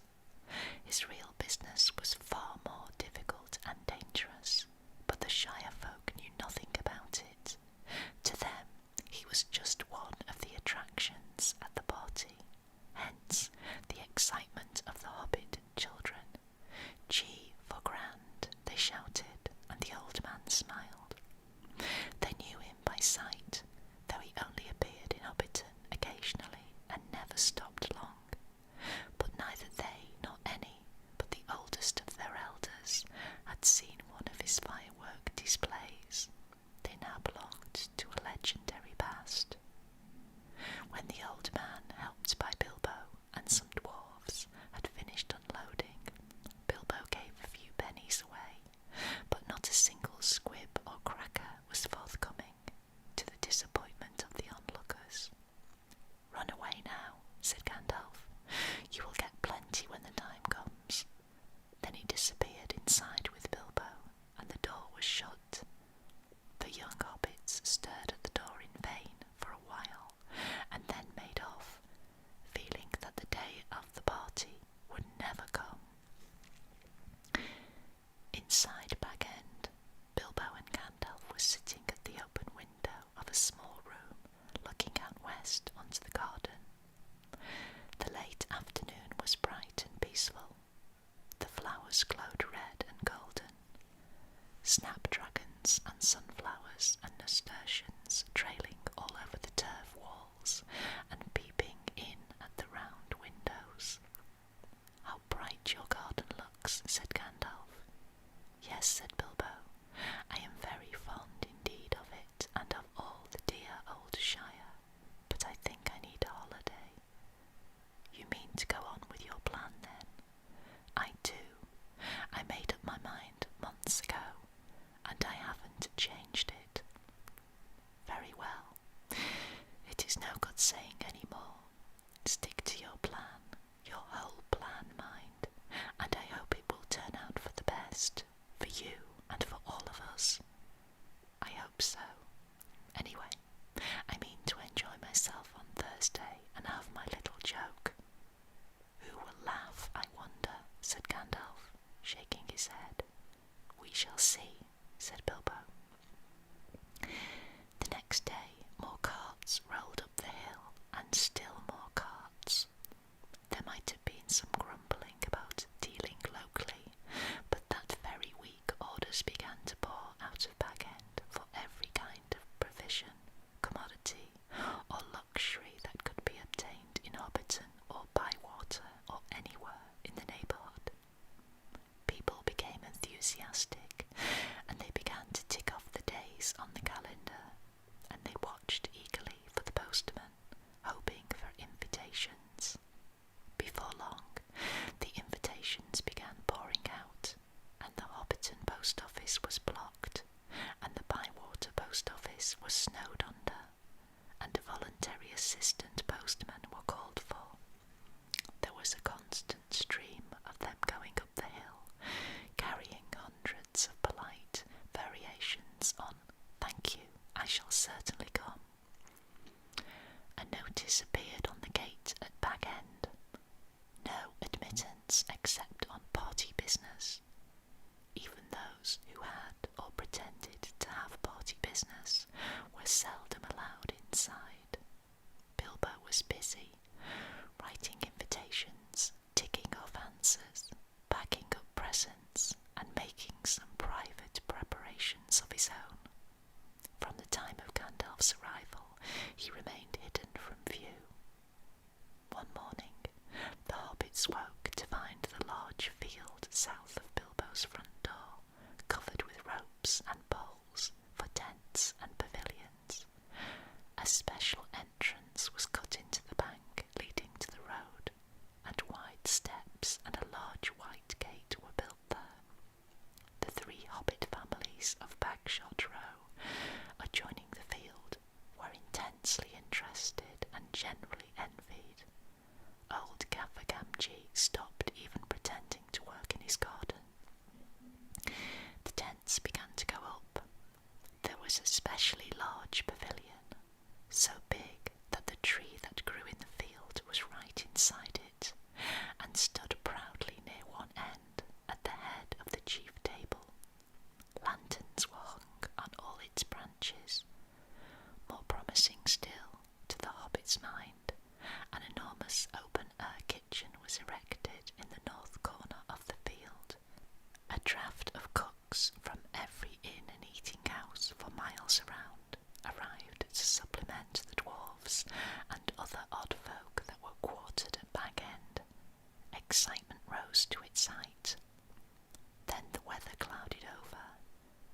presents to all and sundry. The latter were those who went out again by a back way and came in again by the gate. Hobbits give presents to other people on their own birthdays. Not very expensive ones as a rule, and not so lavishly as on this occasion, but it was not a bad system. Actually, in Hobbiton and Bywater, every day in the year was somebody's birthday, so that every hobbit in those parts had a fair chance of at least one present at least once a week, but they never got tired of them. On this occasion, the presents were unusually good. The hobbit children were so excited that for a while they almost forgot about eating. There were toys the like of which they had never seen before, all beautiful and some obviously magical. Many of them had indeed been ordered a year before, and had come all the way from the mountain and from Dale, and were of real dwarf make. When every guest had been welcomed and was finally inside the gate, there were songs, dances, music, games, and, of course, food and drink. There were 3 official meals: lunch, tea, and dinner, or supper, but lunch and tea were marked chiefly by the fact that at those times all the guests were sitting down and eating together. At other times there were merely lots of people eating and drinking continuously from 11s until 6:30, when the fireworks started. The fireworks were by Gandalf. They were not only brought by him, but designed and made by him, and the special effects, set pieces, and flights of rockets were let off by him. But there was also a generous distribution of squibs, crackers, bacca-rappers, sparklers, torches, dwarf candles, elf fountains, goblin barkers, and thunderclaps. They were all superb. The art of Gandalf improved with age. There were rockets like a flight of scintillating birds, singing with sweet voices. There were green trees, with trunks of dark smoke, their leaves opened like a whole spring unfolding in a moment, and their shining branches dropped glowing flowers down upon the astonished hobbits, disappearing with a sweet scent just before they touched their upturned faces. There were fountains of butterflies that flew glittering in the trees. There were pillars of coloured fires that rose and turned into eagles, or sailing ships, or a phalanx of flying swans. There was a red thunderstorm and a shower of yellow rain. There was a forest of silver spears that sprang suddenly into the air with a yell like an embattled army, and came down again into the water with a hiss like 100 hot snakes. And there was also one last surprise in honour of Bilbo, and it startled the hobbits exceedingly, as Gandalf intended. The lights went out, a great smoke went up. It shaped itself like a mountain seen in the distance, and began to glow at the summit. It spouted green and scarlet flames. Out flew a red golden dragon, not life-size, but terribly lifelike. Fire came from its jaws. His eyes glared down. There was a roar, and he whizzed 3 times over the heads of the crowd. They all ducked, and many fell flat on their faces. The dragon passed like an express train, turned a somersault, and burst over Bywater with a deafening explosion. "That is the signal for supper," said Bilbo. The pain and alarm vanished at once, and the prostrate hobbits leapt to their feet. There was a splendid supper for everyone, that is, except those invited to the special family dinner party. This was held in the great pavilion with the tree.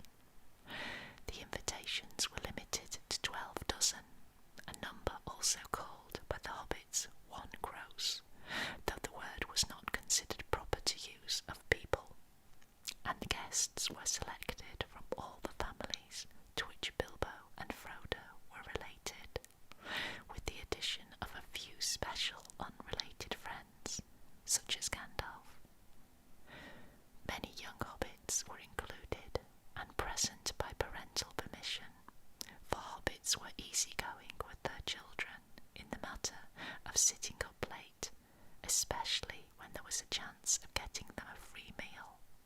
Bringing up young hobbits took a lot of provender. There were many Bagginses and boffins, and also many ducks and brandy-bucks. There were various Grubbs, relations of Bilbo Baggins's grandmother, and various Chaps, connections of his duck grandfather, and a selection of Burrowses, Bulgers, Bracegirdles, Brockhouses, Goodbodies, Hornblowers, and Proudfoots.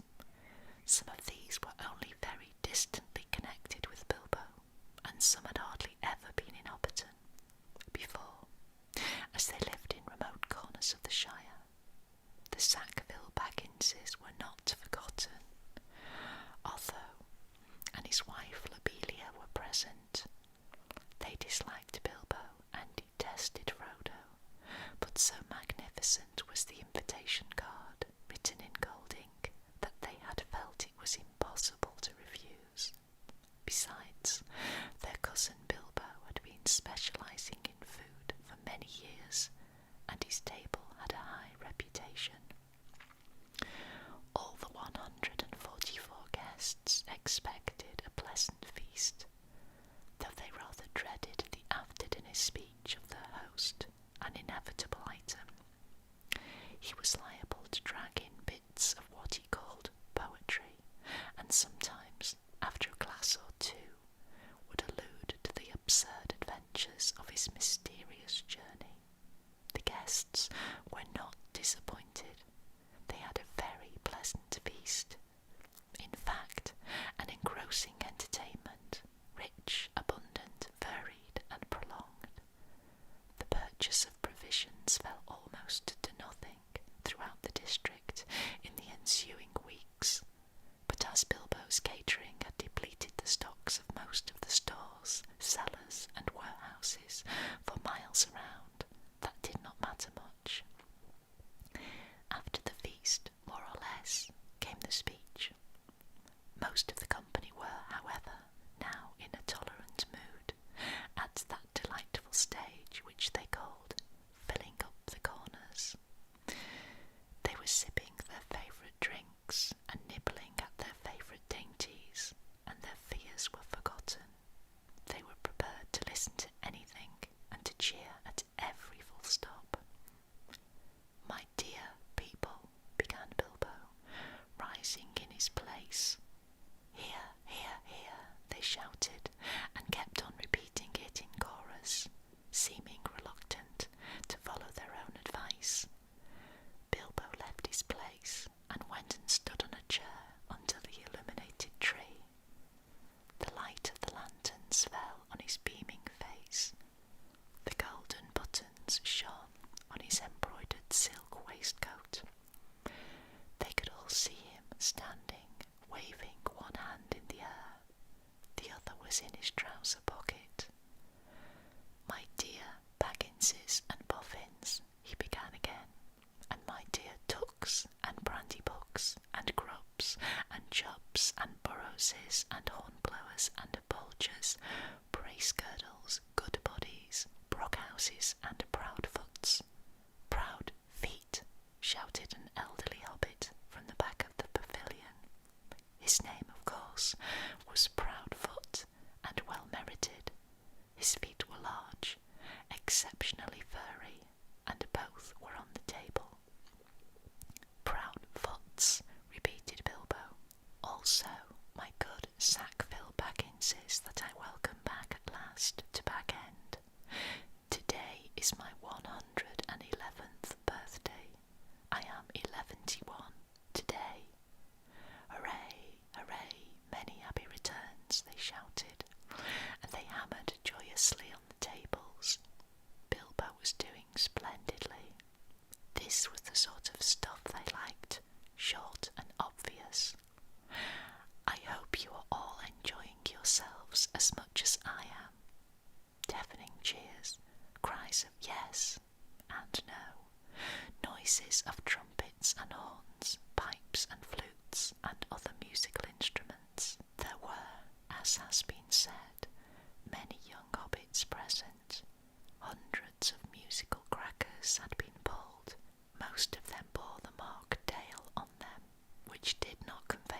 to most of the hobbits, but they all agreed they were marvellous crackers. They contained instruments small but of perfect make and enchanting tones. Indeed, in one corner some of the young ducks and brandy bucks, supposing Uncle Bilbo to have finished, since he had plainly said all that was necessary, now got up an impromptu orchestra and began a merry dance tune. Master Everard Duck and Miss Melilot Brandybuck got on a table, and with bells in their hands began to dance the Springle Ring, a pretty dance, but rather vigorous. But Bilbo had not finished. Seizing a horn from a youngster nearby, he blew 3 loud hoots. The noise subsided. "I shall not keep you long," he cried.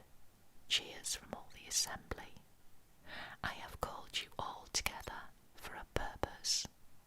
Something in the way that he said this made an impression.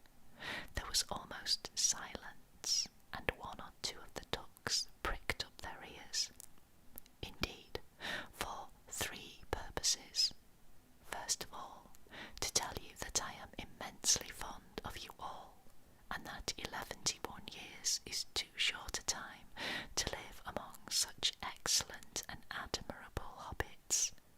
Tremendous outburst of approval. "I don't know half of you half as well as I should like, and I like less than half of you half as well as you deserve." This was unexpected and rather difficult. There was some scattered clapping, but most of them were trying to work it out and see if it came to a compliment. Secondly, to celebrate my birthday. Cheers again. I should say our birthday, for it is of course also the birthday of my heir and nephew Frodo. He comes of age and into his inheritance today. Some perfunctory clapping by the elders, and some loud shouts of "Frodo, Frodo, jolly old Frodo" from the juniors. The Sackville Bagginses scowled and wondered what was meant by "coming into his inheritance."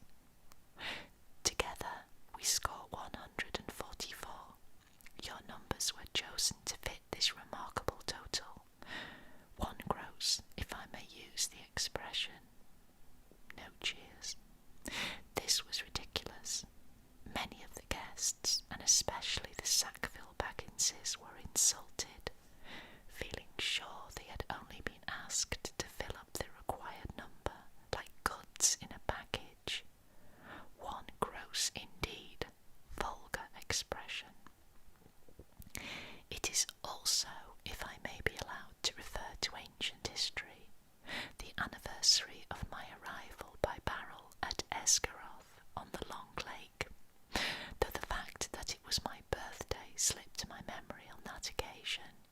I was only 51 then, and birthdays did not seem so important. The banquet was very splendid, however, though I had a bad cold at the time, I remember, and could only say, "Thank you very much." I now repeat it more correctly. "Thank you very much for coming to my little party." Obstinate silence. They all feared that a song or some poetry was now imminent, and they were getting bored. Why couldn't he stop talking and let them drink his health? But Bilbo did not sing or recite. He paused for a moment. "Thirdly, and finally," he said, "I wish to make an announcement."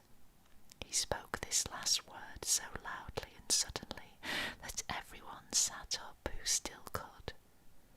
I regret to announce that, though, as I said, 11 years is far too short a time to spend among you, this is the end. I am going. I am leaving now. Goodbye. He stepped down and vanished. There was a blinding flash of light, and the guests all blinked.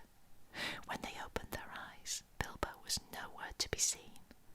144 flabbergasted hobbits sat back speechless.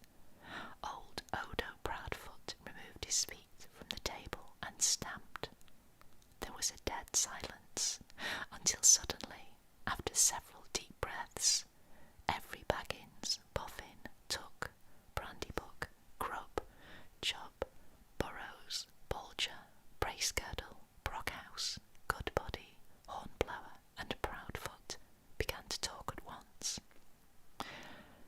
It was generally agreed that the joke was in very bad taste, and more food and drink were needed to cure the guests of shock and annoyance. "He's mad, I always said so," was probably the most popular comment. Even the Tucks, with a few exceptions, thought Bilbo's behaviour was absurd. For the moment, most of them took it for granted that his disappearance was nothing more than a ridiculous prank. But old Rory Brandybuck was not so sure.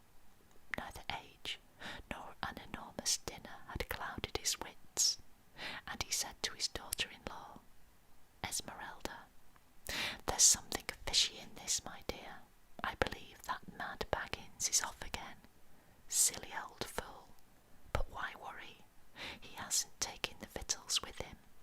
He called loudly to Frodo to send the wine round again. Frodo was the only one present who had said nothing. For some time he had sat silent beside Bilbo's empty chair, and ignored all remarks and questions.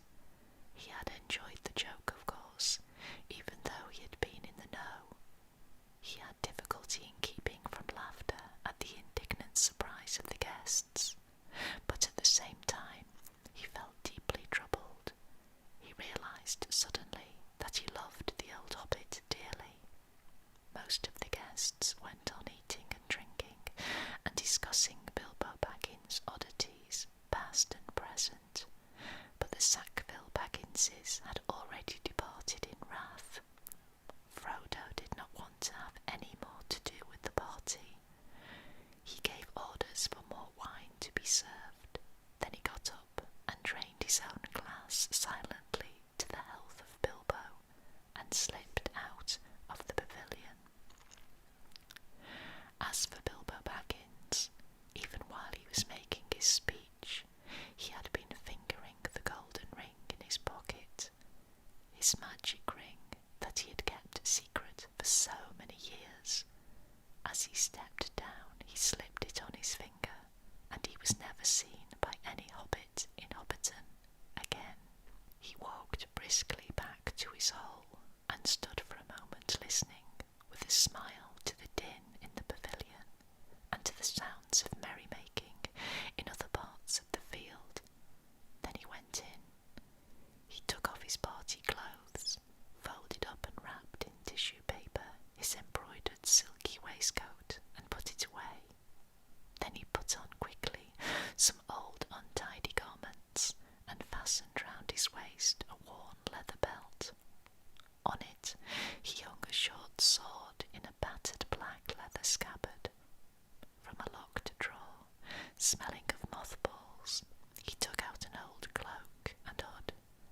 They had been locked up as if they were very precious, but they were so patched and weather-stained that their original colour could hardly be guessed. It might have been dark green. They were rather too large for him. He then went into his study, and from a large strong box took out a bundle wrapped in old cloths, and a leather-bound manuscript, and also a large bulky envelope. The book and bundle he stuffed into the top of a heavy bag that was standing there, already nearly full. Into the envelope he slipped his golden ring and its fine chain, and then sealed it and addressed it to Frodo. At first he put it on the mantelpiece, but suddenly he removed it and stuck it in his pocket. At that moment the door opened, and Gandalf came quickly in. "Hello," said Bilbo. "I wondered if you would turn up." "I am glad to find you visible," replied the wizard, sitting down in a chair. "I wanted to catch you and have a few final words. I suppose you feel that everything has gone off splendidly and according to plan." "Yes, I do," said Bilbo. "Though that flash was surprising, it quite startled me, let alone the others. A little addition of your own, I suppose." "It was. You have wisely kept that ring secret all these years, and it seemed to me necessary to give your guests something else that would seem to explain your sudden vanishment, and would spoil my joke. You are an interfering old busybody," laughed Bilbo, "but I expect you know best, as usual." "I do, when I know anything, but I don't feel too sure about this whole affair. It has now come to the final point. You have had your joke, and alarmed or offended most of your relations, and given the whole Shire something to talk about for 9 days, or 99 more likely. Are you going any further?" "Yes, I am. I feel I need a holiday, a very long holiday, as I have told you before. Probably a permanent holiday. I don't expect I shall return. In fact, I don't mean to, and I have made all arrangements. I am old, Gandalf. I don't look it, but I am beginning to feel it in my heart of hearts. Well preserved indeed," he snorted. "Why, I feel all thin, sort of stretched, if you know what I mean, like butter that has been scraped over too much bread. That can't be right. I need a change or something." Gandalf looked curiously and closely at him. "No, it does not seem right," he said thoughtfully. "No. After all, I believe your plan is probably the best. Well, I've made up my mind anyway. I want to see mountains again, Gandalf. Mountains. And then find somewhere where I can rest, in peace and quiet, without a lot of relatives prying around, and a string of confounded visitors hanging on the bell. I might find somewhere where I can finish my book. I have thought of a nice ending for it, and he lived happily ever after to the end of his days." Gandalf laughed. "I hope he will, but nobody will read the book, however it ends. Oh, they may, in years to come. Frodo has read some already, as far as it has gone. You'll keep an eye on Frodo, won't you?" "Yes, I will. 2 eyes, as often as I can spare them." "He would come with me, of course, if I asked him. In fact, he offered to once, just before the party, but he does not really want to, yet. I want to see the wild country again before I die, and the mountains, but he is still in love with the Shire, with woods and fields and little rivers. He ought to be comfortable here. I am leaving everything to him, of course, except a few oddments. I hope he will be happy. When he gets used to being on his own, it's time he was his own master now." "Everything," said Gandalf. "The ring as well. You agreed to that, you remember." "Well, yes, I suppose so," stammered Bilbo. "Where is it?" "In an envelope, if you must know," said Bilbo, impatiently. "There, on the mantelpiece.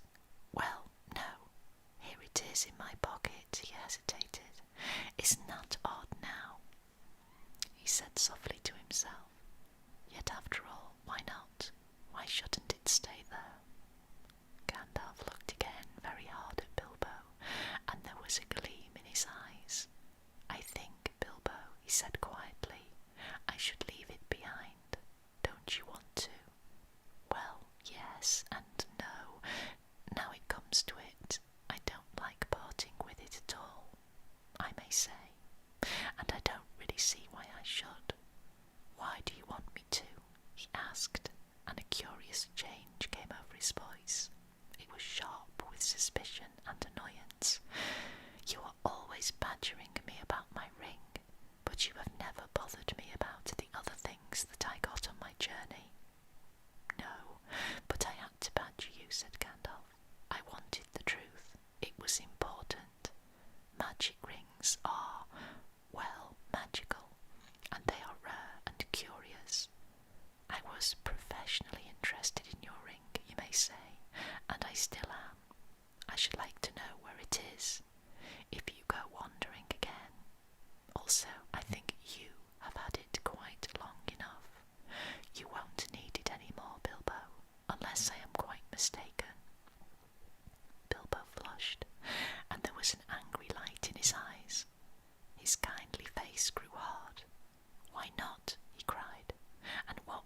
business is it of yours, anyway, to know what I do with my own things? It is my own. I found it. It came to me. Yes, yes, said Gandalf, but there is no need to get angry. If I am, it is your fault, said Bilbo. It is mine, I tell you, my own, my precious, yes, my precious. The wizard's face remained grave and attentive, and only a flicker in his deep eyes showed that he was startled and indeed alarmed. It has been called that before, he said, but not by you. But I say it now, and why not? Even if Gollum said the same once, it's not his now but mine, and I shall keep it, I say. Gandalf stood up. He spoke sternly. You will be a fool if you do, Bilbo, he said. You make that clearer with every word you say. It has got far too much hold on you. Let it go, and then you can go yourself and be free. I'll do as I choose and go as I please, said Bilbo obstinately. Now, my dear hobbit, said Gandalf, all your long life we have been friends, and you owe me something. Come, do as you promised. Give it up. Well, if you want my ring yourself, say so, cried Bilbo. But you won't get it. I won't give my precious away, I tell you. His hand strayed to the hilt of his small sword. Gandalf's eyes flashed. It will be my turn to get angry soon, he said. If you say that again, I shall. Then you will see Gandalf the Grey uncloaked. He took a step towards the hobbit, and he seemed to grow tall and menacing.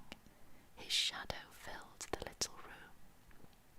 Bilbo backed away to the wall, breathing hard, his hand clutching at his pocket. They stood for a while facing one another, and the air of the room tingled. Gandalf's eyes remained bent on the hobbit. Slowly his hands relaxed, and he began to tremble. I don't know what has come over you, Gandalf, he said. You have never been like this before. What is it all about? It is mine, isn't it? I found it, and Gollum would have killed me if I hadn't kept it. I'm not a thief, whatever he said. I have never called you one, Gandalf answered, and I am not one either. I am not trying to rob you, but to help you. I wish you would trust me as you used. He turned away, and the shadow passed. He seemed to dwindle again to an old grey man, bent and troubled. Bilbo drew his hand over his eyes. I am sorry, he said, but I felt so queer, and yet it would be a relief in a way not to be bothered with it any more. It has been so growing on my mind lately. Sometimes I have felt it was like an eye looking at me, and I am always wanting to put it on and disappear, don't you know, or wondering if it is safe, and pulling it out to make sure. I tried locking it up, but I find I couldn't resist without it in my pocket. I don't know why, and I don't seem to be able to make up my mind. Then trust mine, said Gandalf. It is quite made up. Go away and leave it behind. Stop possessing it. Give it to Frodo, and I will look after him. Bilbo stood for a moment, tense and undecided. Presently he sighed. All right, he said with an effort. I will. Then he shrugged his shoulders and smiled rather ruefully. After all, that's what this party business was all about, really. To give away lots of birthday presents and somehow make it easier to give it away at the same time. It hasn't made it any easier in the end, but it would be a pity to waste all my preparations. It would quite spoil the joke. Indeed, it would take away the only point I ever saw in the affair, said Gandalf. Very well, said Bilbo. It goes to Frodo with all the rest.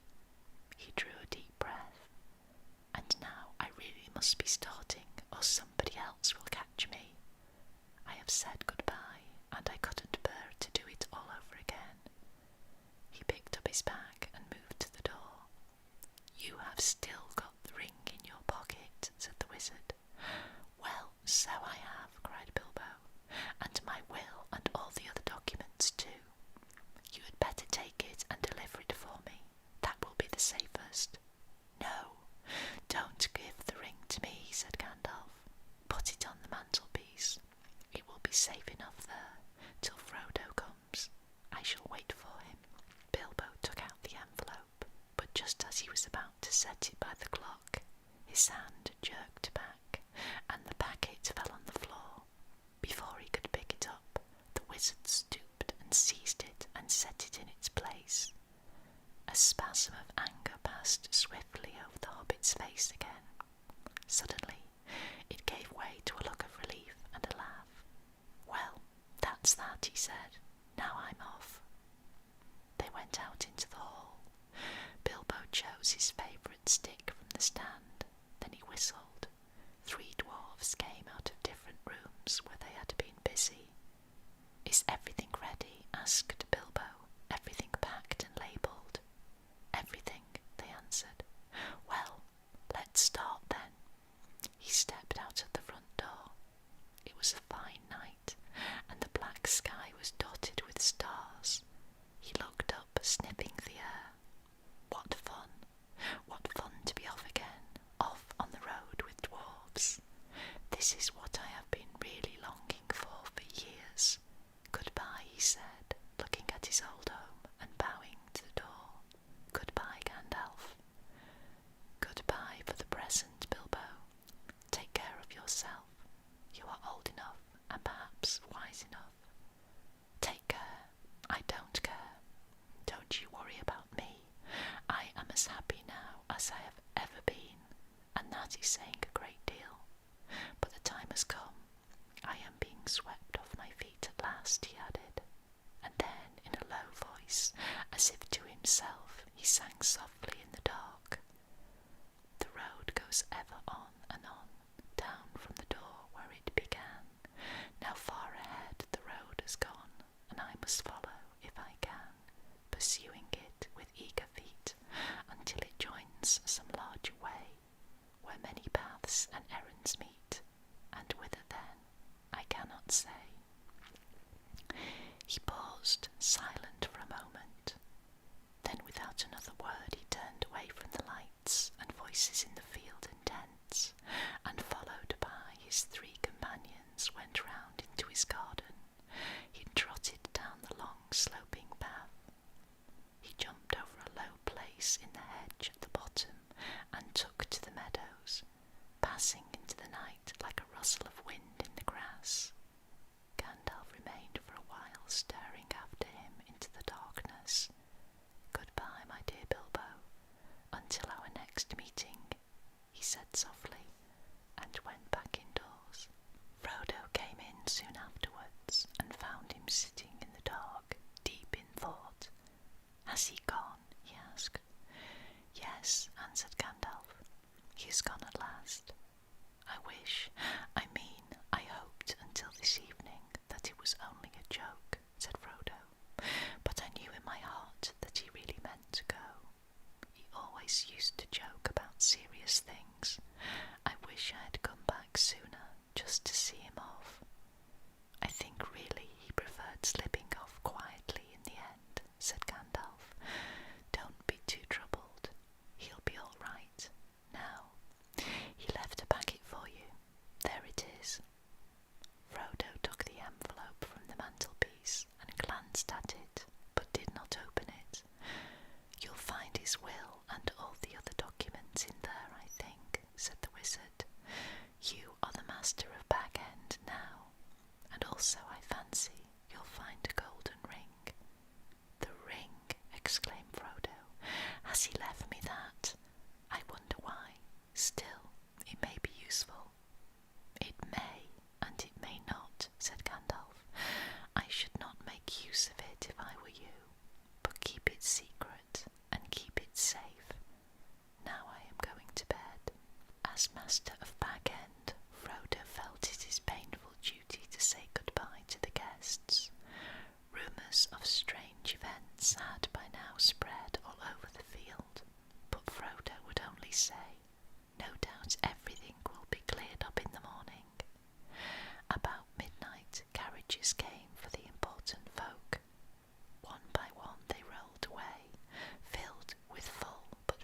unsatisfied hobbits.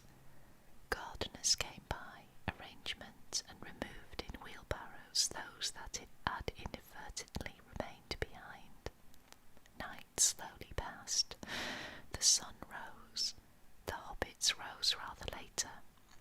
Morning went on. People came and began, by orders, to clear away the pavilions and the tables and the chairs and the spoons and knives and bottles and plates and the lanterns and the flowering shrubs in boxes and the crumbs and cracker paper, the forgotten bags and gloves and handkerchiefs and the uneaten food, a very small item. Then a number of other people came, without orders, Bagginses and Boffins and Bolgers and Tooks and other guests that lived or were staying near. By midday, when even the best fed were out and about again, there was a large crowd at Bag End, uninvited but not unexpected. Frodo was waiting on the step, smiling, but looking rather tired and worried. He welcomed all the callers, but he had not much more to say than before.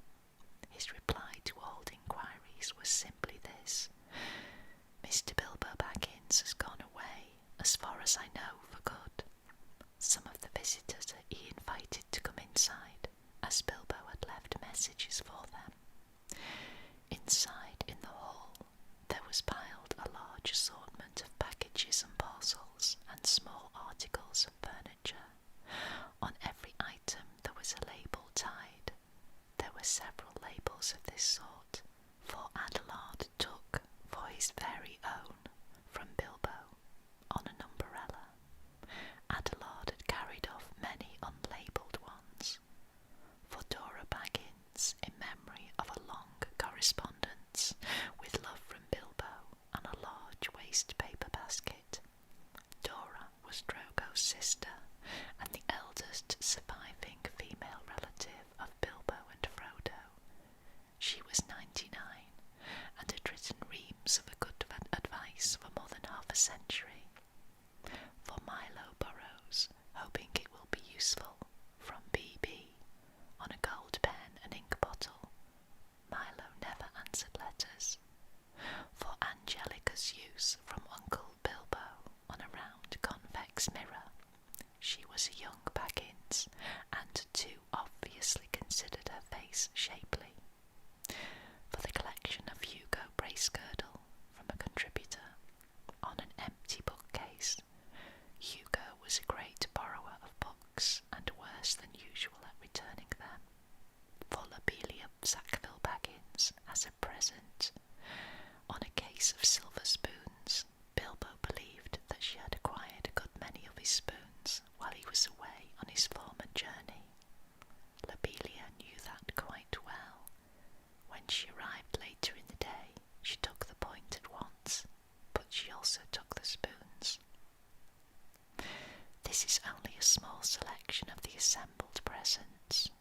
Bilbo's residence had got rather cluttered up with things in the course of his long life. It was a tendency of hobbit holes to get cluttered up, for which the custom of giving so many birthday presents was largely responsible. Not, of course, that the birthday presents were always new. There were one or two old mathams of forgotten uses that had circulated all around the district, but Bilbo had usually given new presents and kept those that he received. The old hole was now being cleared a little. Every one of the various parting gifts had labels, written out personally by Bilbo, and several had some point or some joke, but of course most of the things were given where they would be wanted and welcome. The poorer hobbits, and especially those of Bagshot Row, did very well. Old Gaffer Gamgee got 2 sacks of potatoes, a new spade, a woolen waistcoat, and a bottle of ointment for creaky joints. Old Rory Brandybuck, in return for much hospitality, got a dozen bottles of old Wynyards, a strong red wine from the south far Bilbo's father. Rory quite forgave Bilbo and voted him a capital fellow after the first bottle. There was plenty of everything left for Frodo, and of course all the chief treasures, as well as the books, pictures, and more than enough furniture were left in his possession. There was, however, no sign nor mention of money or jewellery, not a penny piece or a glass bead was given away. Frodo had a very trying time that afternoon. A false rumour that the whole household was being distributed free spread like wildfire, and before long the place was packed with people who had no business there, but could not be kept out. Labels got torn off and mixed, and quarrels broke out. Some people tried to do swaps and deals in the hall, and others tried to make off with minor items not addressed to them, or with anything that seemed unwanted or unwatched. The road to the gate was blocked with barrows and handcarts. In the middle of the commotion, the Sackville Bagginses arrived. Frodo had retired for a while and left his friend Merry Brandybuck to keep an eye on things. When Otho loudly demanded to see Frodo, Merry bowed politely. "He is indisposed," he said. "He is resting." "Hiding, you mean," said Lobelia. "Anyway, we want to see him, and we mean to see him. Just go and tell him so." Merry left them a long while in the hall, and they had time to discover their parting gift of spoons. It did not improve their tempers. Eventually, they were shown into the study. Frodo was sitting at a table with a lot of papers in front of him. He looked indisposed, to see Sackville Bagginses at any rate, and he stood up, fidgeting with something in his pocket, but he spoke quite politely. The Sackville Bagginses were rather offensive. They began by offering him bad bargain prices, as between friends, for various valuable and unlabelled things. When Frodo replied that only the things specially directed by Bilbo were being given away, they said the whole affair was very fishy. "Only one thing is clear to me," said Otho, "and that is that you are doing exceedingly well out of it. I insist on seeing the will." Otho would have been Bilbo's heir, but for the adoption of Frodo. He read the will carefully and snorted. It was unfortunately very clear and correct, according to the legal customs of hobbits, which demand, among other things, 7 signatures of witnesses in red ink. "Foiled again," he said to his wife, and after waiting 60 years, spoons, fiddlesticks, he snapped his fingers under Frodo's nose and stumped off. But Lobelia was not so easily got rid of. A little later, Frodo came out of the study to see how things were going on, and found her still about the place, investigating nooks and corners and tapping the floors. He escorted her firmly off the premises, after he had relieved her of several small but rather valuable articles that had somehow fallen inside her umbrella. Her face looked as if she was in the throes of thinking out a really crushing parting remark, but all she found to say, turning round on the step, was, "You'll live to regret it, young fellow. Why didn't you go too? You don't belong here. You're no Baggins. You're a Brandybuck." "Did you hear that, Merry? That was an insult, if you like," said Frodo, as he shut the door on her. "It was a compliment," said Merry Brandybuck, "and so, of course, not true." Then they went round to the hole and evicted 3 young hobbits, 2 boffins and a bolger, who were knocking holes in the walls of one of the cellars. Frodo also had a tussle with young Sancho Proudfoot, old Odo Proudfoot's grandson, who had begun an excavation in the larger pantry, where he thought there was an echo. The legend of Bilbo's gold excited both curiosity and hope, for legendary gold, mysteriously obtained, if not put forgotten is, as everyone knows, anyone's for the finding, unless the search is interrupted. When he had overcome Sancho and pushed him out, Frodo collapsed on a chair in the hall. "It's time to close the shop, Merry," he said. "Lock the door, and don't open it to anyone today, not even if they bring a battering ram." Then he went to revive himself with a belated cup of tea. He had hardly sat down when there came a soft knock at the front door.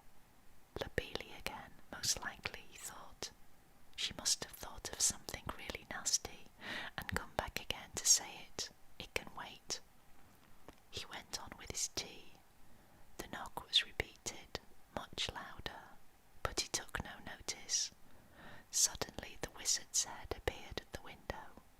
"If you don't let me in, Frodo, I shall blow your door right down your hole and out through the hill," he said. "My dear Gandalf, half a minute," cried Frodo, running out of the room to the door. Come in, I thought it was Lobelia." "Then I forgive you, but I saw her some time ago, driving a pony trap towards Bywater, with a face that would have curdled new milk." She had already nearly curdled me. Honestly, I nearly tried on Bilbo's ring. I longed to disappear. "Don't do that," said Gandalf, sitting down. "Do be careful of that ring, Frodo. In fact, it is partly about that I have come to say a last word." "Well, what about it?" "What do you know already?" "Only what Bilbo told me. I have heard his story, how he found it, and how he used it on his journey, I mean." "Which story, I wonder?" said Gandalf. "Oh, not what he told the dwarves and put in his book," said Frodo. "He told me the true story soon after I came to live here. He said you had pestered him till he told you, so I had better know too. No secrets between us, Frodo, he said, but they are not to go any further. It's mine, anyway." "That's interesting," said Gandalf. "Well, what did you think of it all?" "If you mean inventing all that about a present, well, I thought the true story much more likely, and I couldn't see the point of altering it at all. It was very unlike Bilbo to do so anyway, and I thought it rather odd." "So did I. But odd things may happen to people that have such treasures, if they use them. Let it be a warning to you to be very careful with it. It may have other powers than just making you vanish when you wish to." "I don't understand," said Frodo. "Neither do I," answered the wizard. "I have merely begun to wonder about the ring, especially since last night. No need to worry, but if you take my advice, you will use it very seldom, or not at all. At least, I beg you not to use it in any way that will cause talk or rouse suspicion. I say again, keep it safe and keep it secret." "You are very mysterious. What are you afraid of?" "I am not certain, so I will say no more. I may be able to tell you something when I come back. I am going off at once, so this is goodbye for the present." He got up. "At once?" cried Frodo. "Why, I thought you were staying on for at least a week. I was looking forward to your help." "I did mean to, but I have had to change my mind. I may be away for a good while, but I'll come and see you again as soon as I can. Expect me when you see me. I shall slip in quietly. I shan't often be visited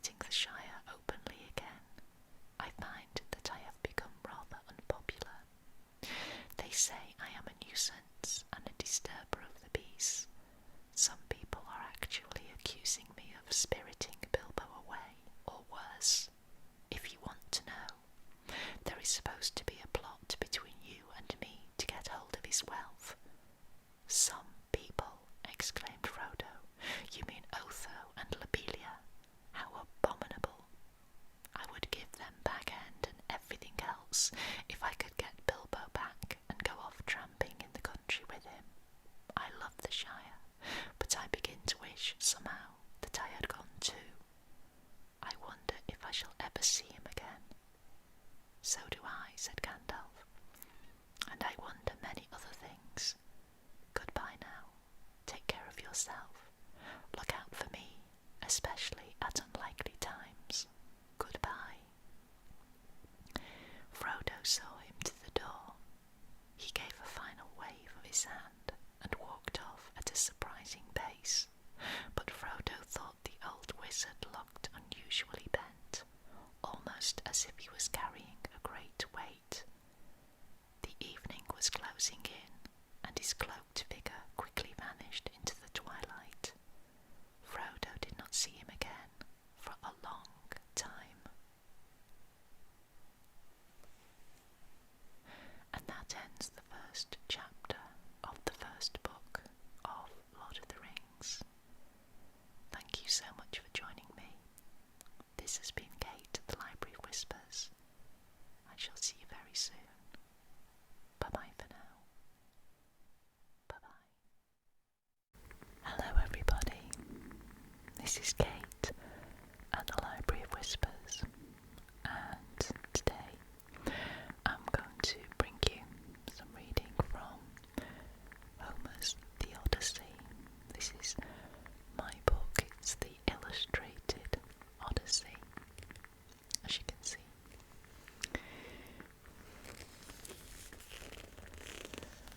It's quite an old book, actually.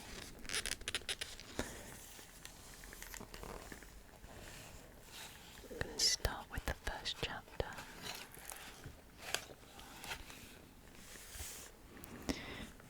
Athena visits Telemachus.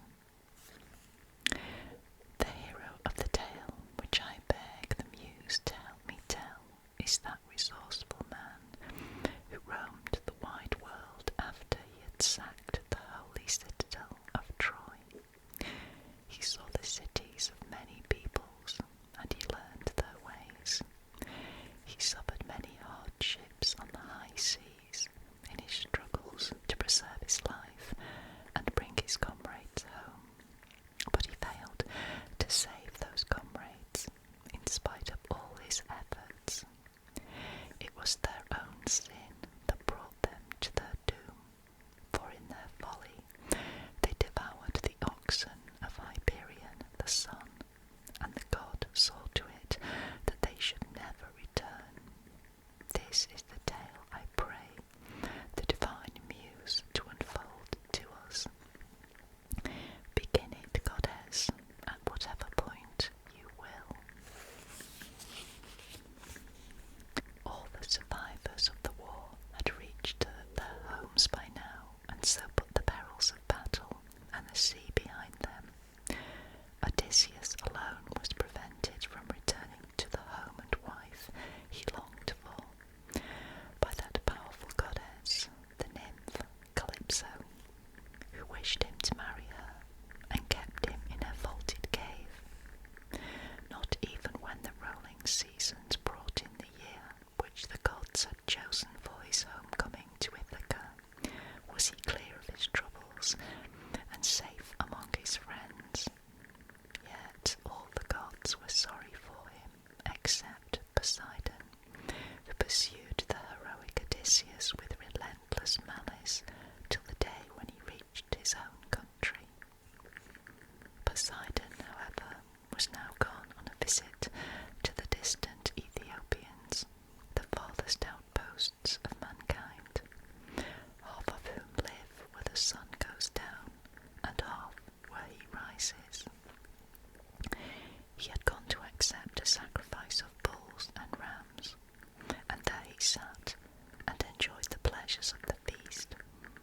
Meanwhile, the rest of the gods had assembled in the palace of Olympian Zeus, and the father of men and gods opened a discussion among them.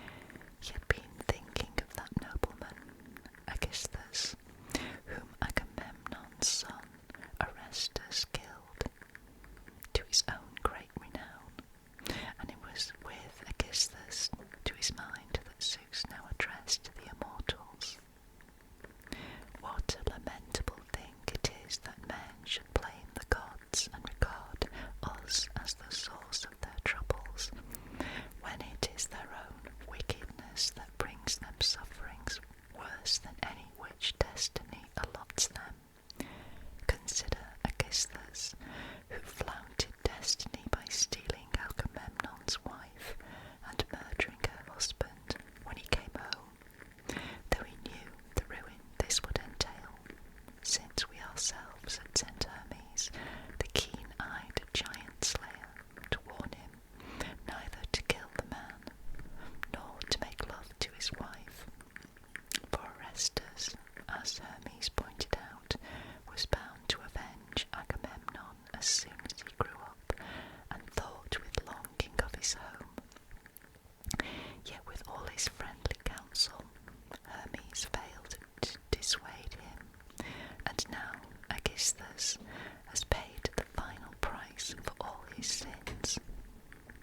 his own land, can only yearn for death. Yet your Olympian heart is quite unmoved. Tell me, did the sacrifice he made you by the Argives' ships on the plains of Troy find no favour in your sight? Why so much bitterness against him, Zeus? Nonsense, my child, replied the gatherer of the clouds. How could I ever forget the admirable Odysseus? He is not only the wisest man alive, but has been the most generous in his offerings to the immortals who live in heaven. It is Poseidon, girdler of earth, who is so implacable towards him on account of the great Polyphemus, the Cyclops whom Odysseus blinded, for Polyphemus is not only chief of his tribe, but the son of the nymph Thusa, daughter of Phorcys, warden of the sea salt waves, and it was Poseidon who gave her this child when he slept with her in her cavern, hollowed by the sea. That is why, ever since Polyphemus was blinded, Poseidon, the earth-shaker, has kept Odysseus in exile, though he stopped short of killing him. But come now, let all of us here put our heads together and find a way to get him home. I am sure Poseidon will relent, for he cannot possibly hold out alone against the united will of the immortal gods. Bright-eyed Athena answered him, Father of ours, son of Kronos, king of kings, if it is really the pleasure of the blessed gods that the wise Odysseus shall return to Ithaca, let us send our messenger, Hermes the giant killer, to the isle of Ogygia, to tell the fair Calypso at once of our decision, that her long-suffering guest must now set out for home. Meanwhile, I myself will go to Ithaca to instil a little more spirit into Odysseus' son, and to embolden him to call his long-haired compatriots to an assembly, and speak his mind to that mob of suitors who spend their time in the wholesale slaughter of his sheep and fatted cattle. After which I shall send him off to Sparta and to sandy Pylos, to seek news of his father's return. It is possible that he may hear of him, and the effort will redound to his credit. When Athena had finished, she bound under her feet her lovely sandals of untarnishable gold, which carried her with the speed of the wind over the water, or the unending land, and she seized her heavy spear with its point of sharpened bronze, the huge long spear with which she breaks the noble warrior's ranks. When she, the daughter of the Almighty Father, is roused to anger, thus she flashed down from the heights of Olympus. On reaching Ithaca, she took her stand on the threshold of the court in front of Odysseus' house, and, to look like a visitor, she assumed the appearance of a Taphian chieftain named Mentes, bronze spear in hand.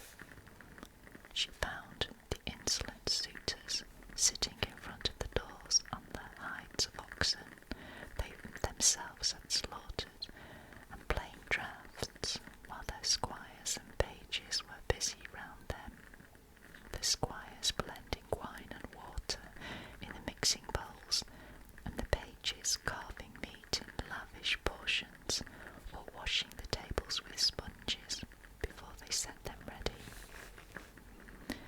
No one noticed her at first but Telemachus, who was sitting disconsolate among the suitors, dreaming of how his noble father might come back from out of the blue, drive all these gallant pell-mell from the house, and so regain his royal honours and reign over his own once more. Full of these visions, which were natural in such company, he caught sight of Athena and set off at once for the porch, thinking it a shame a stranger should be kept standing at the gates. He went straight up to his visitor, shook hands, relieved him of his bronze spear, and gave him cordial greetings.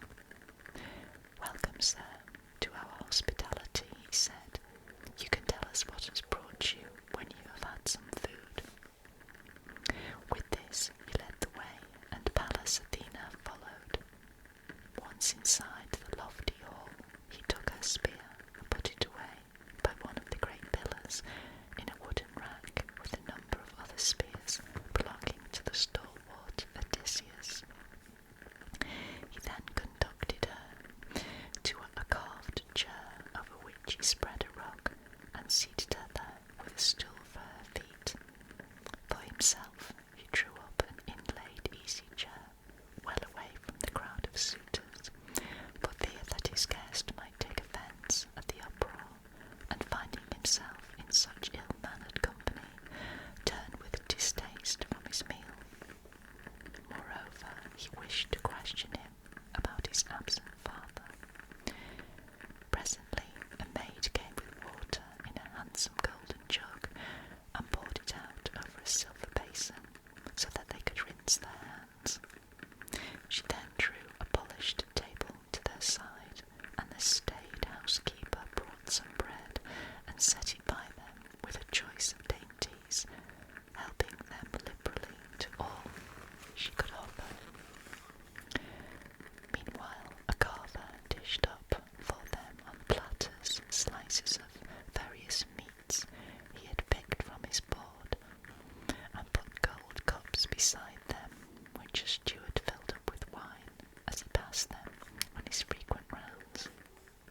The suitors came swaggering in and took their seats in rows on the settles and chairs. Their squires poured water on their hands, and the maids put piles of bread in baskets beside them, while the pages filled the mixing bowls to the brim with the drink. They helped themselves to the good things spread before them, and when all had satisfied their hunger and thirst, the suitors turned their thoughts to other pleasures, to the music and dancing without which no banquet is complete. A herald brought a beautiful lyre and handed it to Phemius, the minstrel whom they had pressed into their service. He had just struck the first notes for some delightful song when Telemachus leaned across to the bright-eyed Athena and whispered to her so that the others could not hear. "I hope, sir, that I shall not embarrass you by my candour. How easy it is for that gang over there to think of nothing but music and songs.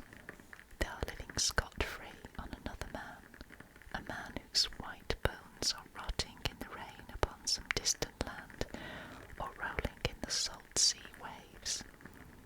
One glimpse of him in Ithaca, and they'd give all they have for a faster pair of legs. But as it is, he has come to some dreadful end. No one on earth can bring us a spark of comfort by telling us that he'll come back.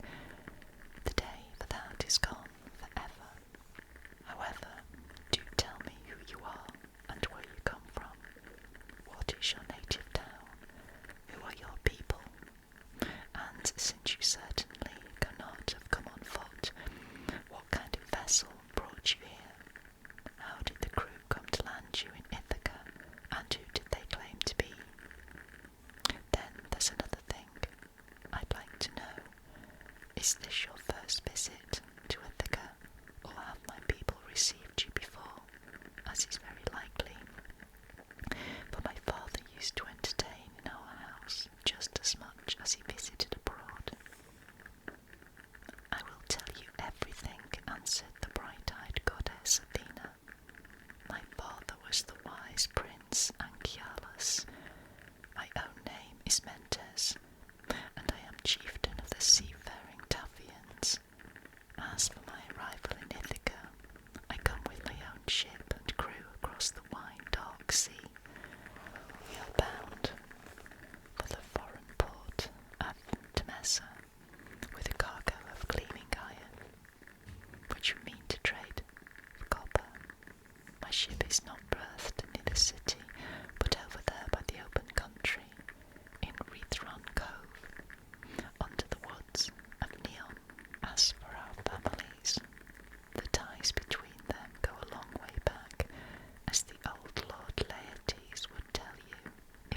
himself out by dragging his legs up and down his vineyard on the hill.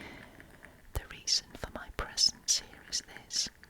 I actually heard that he was home, I mean your father, and though it seems that the gods are putting every difficulty in his way, I still maintain that the good Odysseus is not dead, but alive somewhere on earth.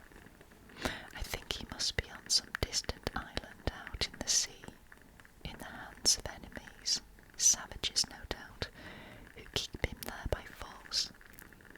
Now I am no seer or soothsayer, but I will venture on a prophecy to you, one that I feel is inspired and will come true. Your father will not be exiled much longer from the land he loves so well, not even if he's kept in irons. Trust Odysseus to get free, he always finds a way. But tell me, are you really Odysseus' son? How you have grown. You certainly have his head and his fine eyes. The likeness is startling to one who met him as often as I did. That was before he embarked for Troy, and the Argive captains all set out in their great ships. From that day to this, Odysseus and I have never set eyes on each other. Telemachus answered discreetly. My friend, he said, I shall be candid too. My mother certainly says I am Odysseus' son, but for myself I cannot tell. It's a wise child that knows its own father. Ah, if only I were the son of some lucky man overtaken by old age in the midst of his belongings. As it is, and since you ask me, the man whose son they say I am is the most unfortunate that ever lived. And yet, said the goddess of the flashing eyes, with you as you are, and with Penelope for your mother, I cannot think that your house is doomed to an inglorious future. But here is another matter I should like you to explain. What is the meaning of this banquet? Who are all these people, and what is your concern in the affair? No sign of a subscription supper here. Perhaps it is a dinner party, or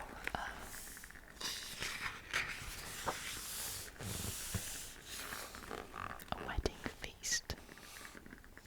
At any rate, the banqueters appear to be making free of your house in a most improper way. Any decent man would be disgusted at the sight of such unseemly behaviour. My friend, Telemachus soberly replied, you may well ask what is going on. There was a time when this house was by way of being prosperous and respectable. That was when Odysseus, whom you mentioned just now, was still among us, but since then the gods have had other and more sinister designs, and they have served him as they never served a man before. They have made him vanish. His death itself, if he had fallen among his men at Troy, or died in friendly arms when all his fighting was done, would have caused me less distress, for in that case the whole Achaean nation would have joined in building him a mound, and he would have left a great name for his son to inherit. But there was to be no famous end for him. The storm fiends have spirited him away. He has ceased to exist for us, and to me has left nothing but sorrow and tears. Nor is it only on his account that I am so anxious and unhappy, for the gods have gone on piling troubles on my head. Of all the island chieftains in Dilichium, in Same, in wooded Zacanthius, or in rocky Ithaca, there is not one that isn't courting my mother and wasting my property. As for her, she neither refuses, though she hates the idea of remarrying, nor can she bring herself to take the final step. Meanwhile, they are eating me out of house and home, and I shouldn't be surprised if they finished me myself. Pallas Athena gave vent to her indignation. For shame, she cried. It is certainly high time your lost father came to grips with this impudent gang. If only he could show himself at this moment at the palace gates, with his helmet, his shield, and his 2 spears, just as he was when I first saw him, drinking and rollicking in our house. That time he came up from Ephyre, after a visit to Ilus, son of Murmurus. He had sailed there in search of a deadly poison to smear on the bronze tips of his arrows, and Ilus, a God-fearing man, refused to supply him. But my father, who loved him dearly, gave him what he wanted. Yes, if only Odysseus, as he was, then could get among these suitors, there'd be a quick death and a sorry wedding for them all. But such matters, of course, lie on the knees of the gods. They must decide whether or no he's to come back and settle accounts in his palace. Meanwhile, I do urge you to find some way of ridding the house of these suitors. Listen carefully to what I suggest.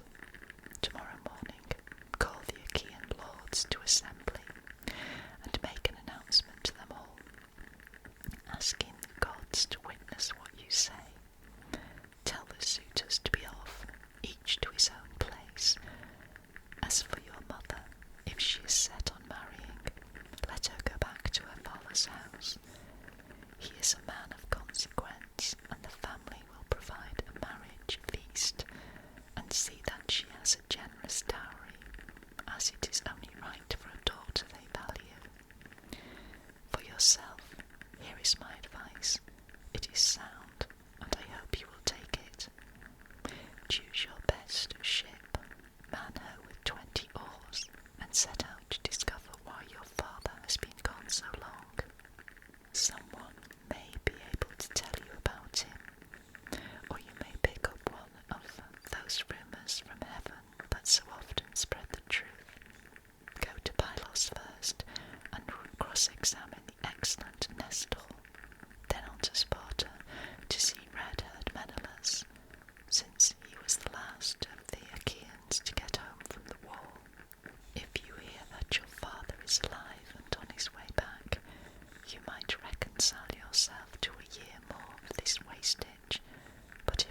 words of his stirring ballad, and came down from her quarters by the steep staircase, not alone, but with 2 waiting women in attendance.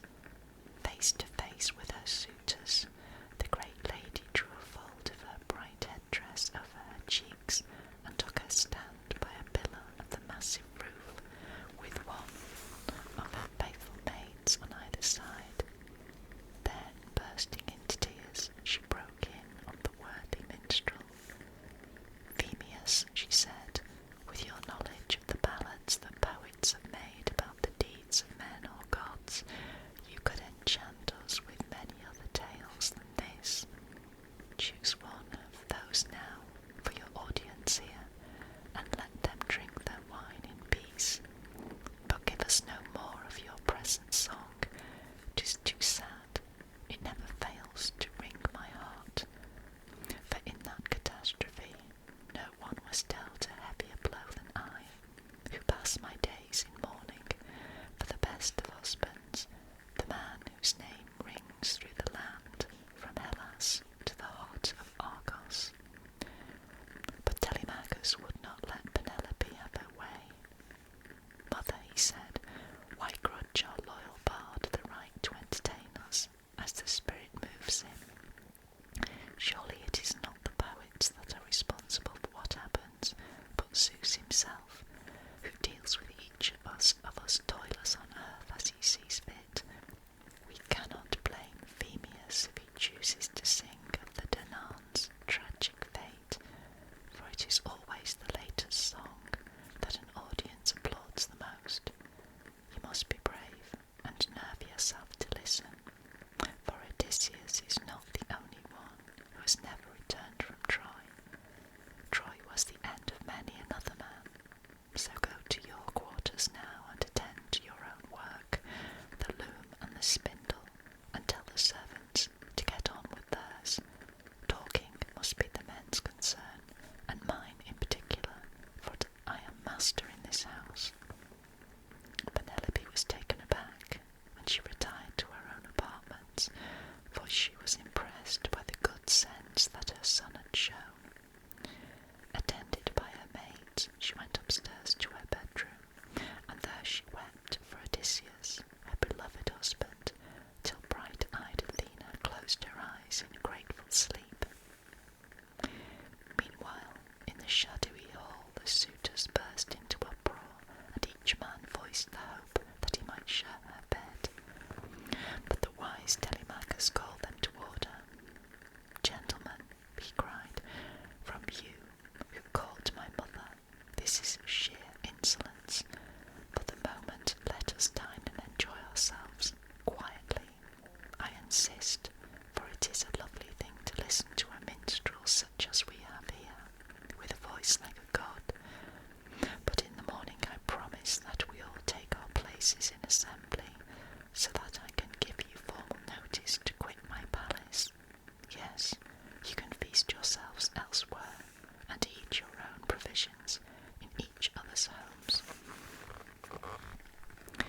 But if you think it a sounder scheme to destroy one man's estate and go scot-free yourselves, then eat your fill, while I pray to the immortal gods for a day of reckoning when I can go scot-free, though I destroy you in this house of mine."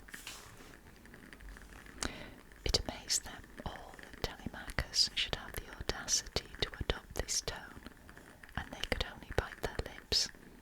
But at last Antinous, Euphetes' son, spoke up in answer. "It seems that the gods are already helping you, Telemachus, by teaching you this bold and haughty way of speaking. Being your father's son, you are heir to this island realm. Heaven grant that you may never be its king." But Telemachus was not at a loss. "Antinous," he answered, "it may disappoint you to learn that I should gladly accept that office from the hands of Zeus. Perhaps you argue that nothing worse could happen to a man. I, on the contrary, maintain that it is no bad thing to be a king, to see one's house enriched and one's authority enhanced.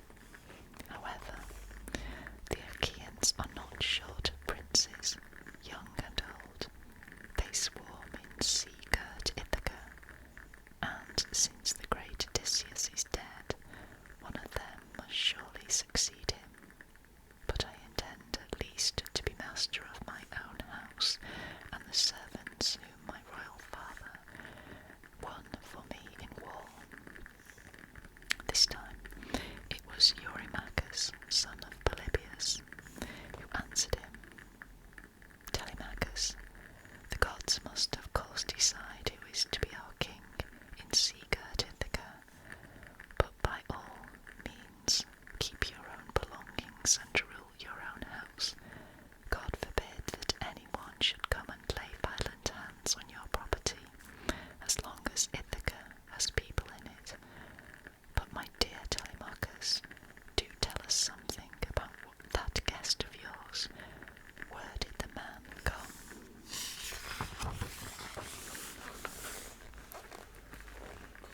From?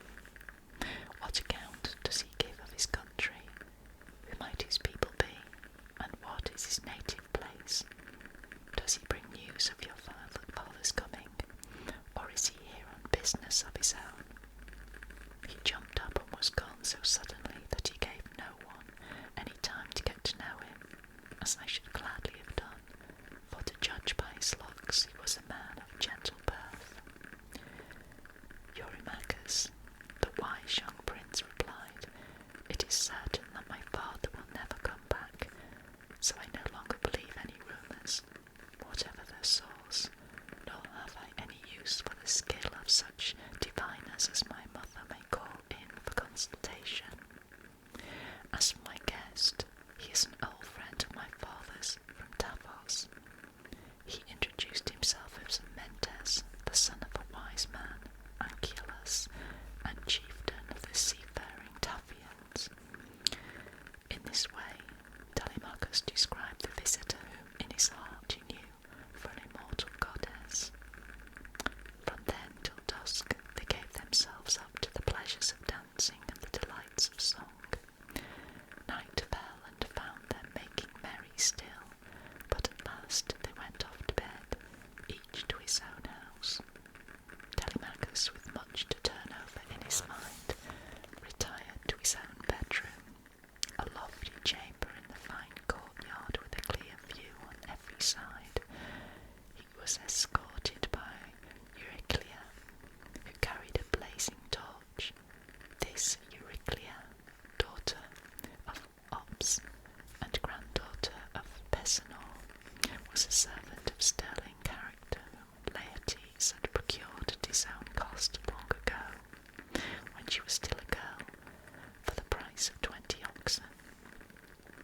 He had treated her in his home with all the deference that is paid to a loyal wife, though for fear of his lady's displeasure he had respected her bed.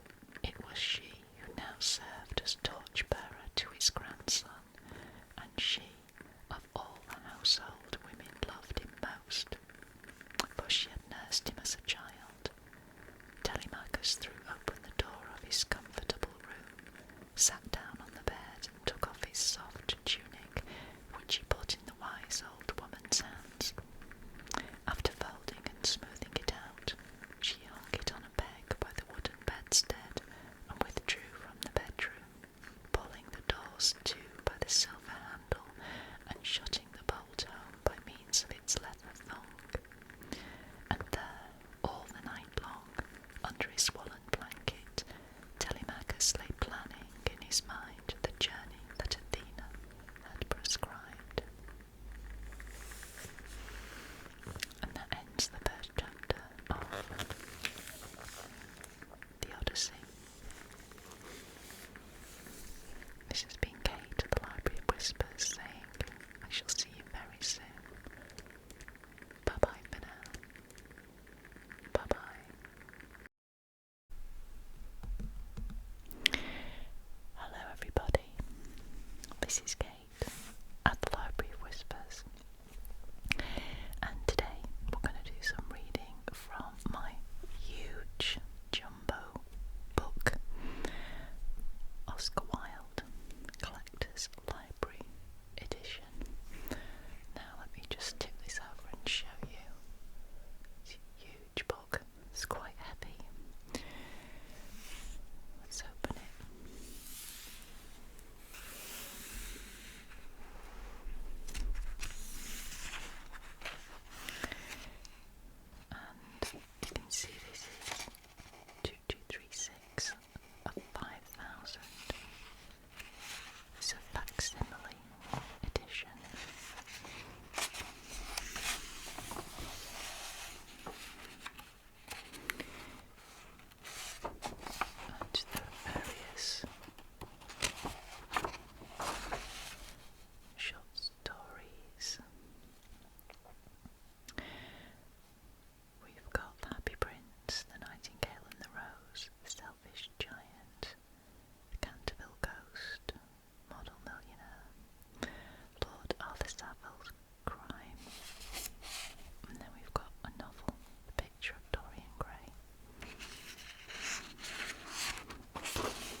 It is your best work, Basil.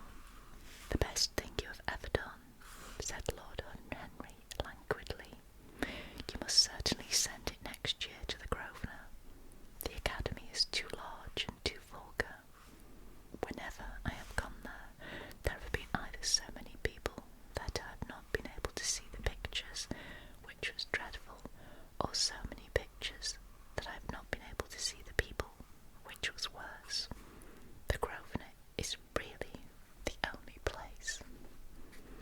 I don't think I shall send it anywhere, he answered, tossing his head back in that odd way that used to make his friends laugh at him at Oxford. No, I won't send it anywhere. Lord Henry elevated his eyebrows and looked up at him in amazement through the thin blue wreaths of smoke that curled up in such fanciful whirls from his heady, opium-tinted cigarette. Not send it anywhere, my dear fellow, why? Have you any reason? What odd chaps you painters are. You do anything in the world to gain a reputation. As soon as you have one, you seem to want to throw it away. It is silly of you, but there is only one thing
was his name. I didn't intend to tell it to you, but why not? Oh, I can't explain. When I like people immensely, I never tell their names to anyone. It is like surrendering a part of them. I have grown to love secrecy. It seems to be the one thing that can make modern life mysterious or marvellous to us. The commonest thing is delightful if one only hides it. When I leave town now, I never tell my people where I am going. If I did, I would lose all my pleasure. It is a silly habit, I dare say, but somehow it seems to bring a great deal of romance into one's life. I suppose you think me awfully foolish about it. Not at all, answered Lord Henry. Not at all, my dear Basil. You seem to forget that I am married, and the one charm of marriage is that it makes a life of deception absolutely necessary for both parties. I never know where my wife is, and my wife never knows what I am doing. When we meet, we do meet occasionally.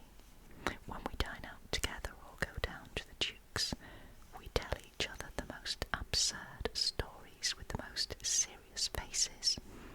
My wife is very good at it, much better, in fact, than I am. She never gets confused over her dates, and I always do.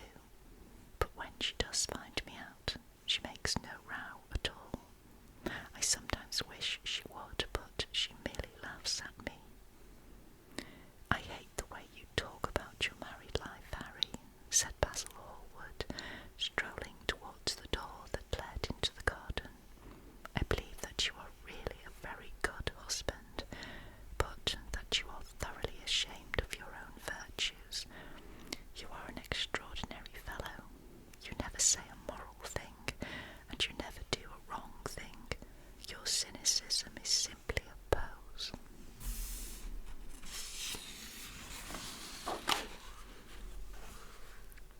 Being natural is simply a pose, and the most irritating pose I know, cried Lord Henry, laughing, and the two young men went out into the garden together and ensconced themselves on a long bamboo seat that stood in the shade of a tall laurel bush. The sunlight slipped over the polished leaves. In the grass, white daisies were tremulous. After a pause, Lord Henry pulled out his watch. I am afraid I must be going, Basil, he murmured, and before I go, I insist on your answering a question I put to you some time ago. What is that? Said the painter, keeping his eyes fixed on the ground. You know quite well. I do not, Harry. Well, I will tell you what it is. I want you to explain to me why you won't exhibit Dorian Gray's picture. I want the real reason. I told you the real reason. No, you did not. You said it was because there was too much of yourself in it. Now that is childish. Harry, said Basil Hallward, looking him straight in the face. Every portrait that is painted with feeling is a portrait of the artist, not of the sitter. The sitter is merely the accident, the occasion. It is not he who is revealed by the painter. It is rather the painter who, on the coloured canvas, reveals himself. The reason I will not exhibit the picture is that I am afraid that I have shown in it the secret of my own soul. Lord Henry laughed. And what is that? He asked. I will tell you, said Hallward, but an expression of perplexity came over his face. I am all expectation, Basil, continued his companion, glancing at him. Oh, there is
is to say, you are indifferent to everyone. How horribly unjust of you, cried Lord Henry, tilting his hat back and looking up at the little clouds that, like ravelled skeins of glossy white silk, were drifting across the hollowed turquoise of the summer sky. Yes, horribly unjust of you. I make a great difference between people. I choose my friends for their good looks, my acquaintances for their good characters, and my enemies for their good intellects.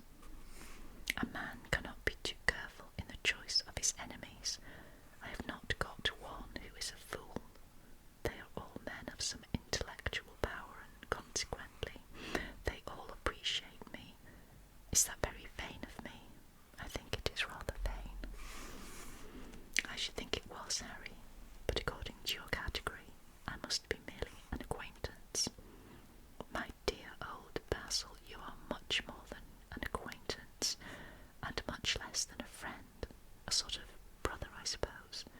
Oh, brothers, I don't care for brothers. My elder brother won't die, and my younger brothers seem never to do anything else. Harry, exclaimed Hallward, frowning, my dear fellow, I am not quite serious, but I can't help detesting my relations. I suppose it comes from the fact that none of us can stand other people having the same faults as ourselves. I quite sympathise with the rage of the English democracy against what they call the vices of the upper orders. The masses feel that drunkenness, stupidity, and immorality should be their own special property, and that if any one of us makes an ass of himself, he is poaching on their preserves. When poor Southwark got into the divorce courts, their indignation was quite magnificent, and yes, I don't suppose that 10% of the proletariat live correctly. I don't agree with a single word that you have said, and what is more, Harry, I feel sure you don't either.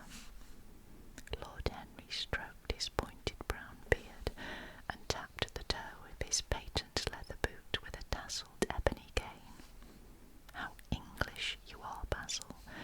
That is the second time you have made that observation. If one puts forward an idea to a true Englishman, always a rash thing to do, he never dreams of considering whether the idea is right or wrong. The only thing he considers of any importance is whether one believes it oneself.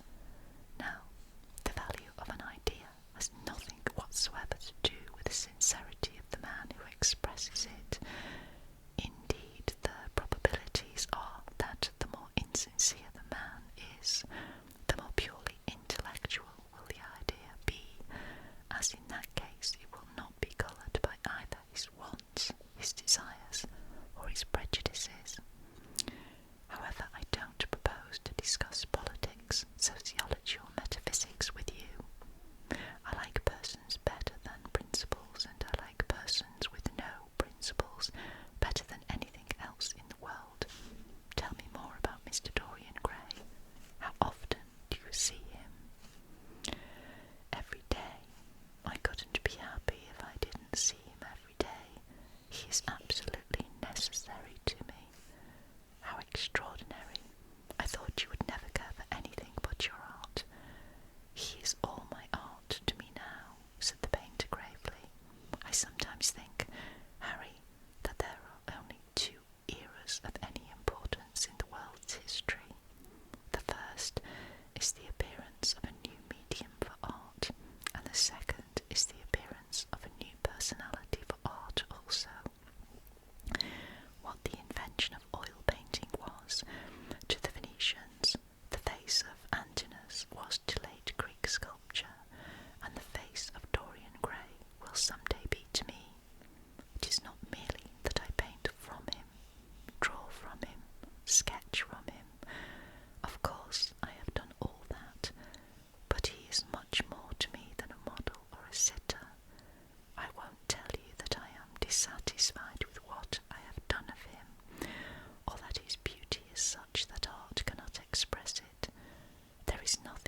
eyes, but which I would not part with.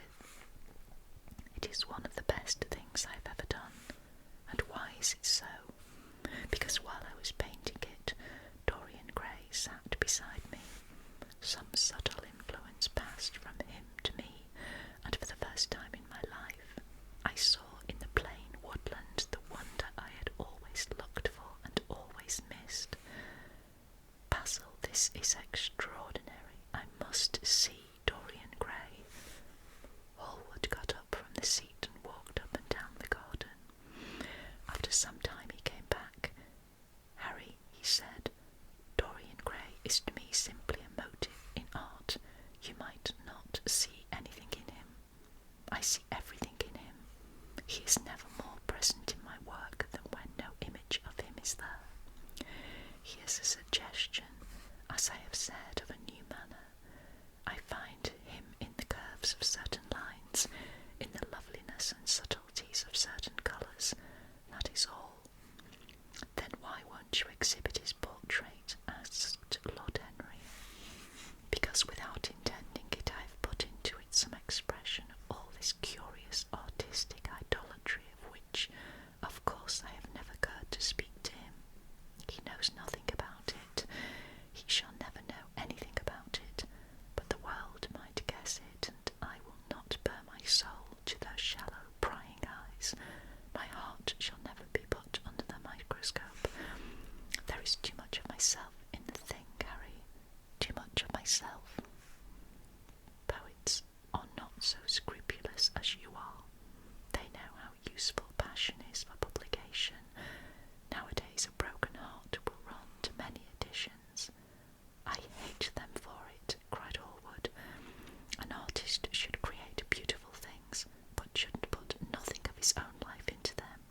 We live in an age when men treat art as if it were meant to be a form of autobiography. We have lost the abstract sense of beauty. Some day I will show the world what it is, and for that reason the world shall never see my portrait of Dorian Gray. I think you are wrong, Basil, but I won't argue with you. It is only the intellectually lost who ever argue. Tell me, is Dorian Gray very fond of you? The painter considered for a few moments. He likes me, he answered, after a pause. I know he likes me, of course. I flatter him dreadfully. I find a strange pleasure in saying things to him that I know I shall be sorry for having said. As a rule, he is charming to me, and we sit in the studio and talk of 1,000 things. Now and then, however, he is horribly thoughtless and seems to take a real delight in giving me pain. Then I feel, Harry, that I have given away my whole soul to someone who treats it as if it were a flower to put in his coat, a bit of decoration to charm his vanity, an ornament for a summer's day. Days in summer, Basil, are apt to linger, murmured Lord Henry. Perhaps you will tire soon than he will. It is a sad thing to think of, but there is no doubt that genius lasts longer than beauty. That accounts for the fact that we all take such pains to over-educate ourselves. In the wild struggle for existence, we want to have something that endures, so we will fill our minds with rubbish and facts in the silly hope of keeping our place. The thoroughly well-informed man, that is the modern ideal, and the mind of the thoroughly well-informed man is a dreadful thing.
just remembered.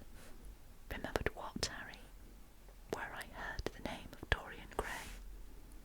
Where was it? Asked Hallward with a slight frown. Don't look so angry, Basil. It was at my aunt, Lady Agatha's. She told me she had discovered a wonderful young man who was going to help in the East End, and that his name was Dorian Gray. I am bound to state that she never told me he was good-looking. Women have no appreciation of good looks. At least, good women have not. She said that he was very earnest and had a beautiful nature. I at once pictured to myself a creature with spectacles and lank hair, horribly freckled and tramping about on huge feet. I wish I had known it was your friend. I am very glad you didn't, Harry. Why? I don't want you to meet him. You don't want me to meet him? No. Mr. Dorian Gray is in the studio, sir, said the butler, coming into the garden. You must introduce me now, cried Lord Henry, laughing. The painter turned to his servant, who stood blinking in the sunlight. Ask Mr. Gray to wait, Parker. I shall be in a few minutes. The man bowed and went up the walk. Then he looked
also has, with his sweet breath, quickened again in every holt and heath, the tender shoots and buds, and the young sun.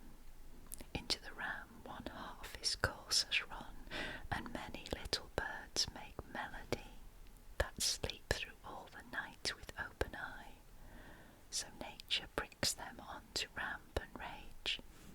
Then do folk long to go on pilgrimage, and palmers to go seeking out strange strands, to distant shrines well known in sundry lands, and specially from every shire's end of England they to Canterbury wend, the holy blessed martyr there to seek, who helped them when they lay so ill and weak. Befell that in that season, on a day in Southwark, at the Tabard, as I lay ready to start upon my pilgrimage to Canterbury, full of devout homage, there came at nightfall to that hostelry some 29 in a company.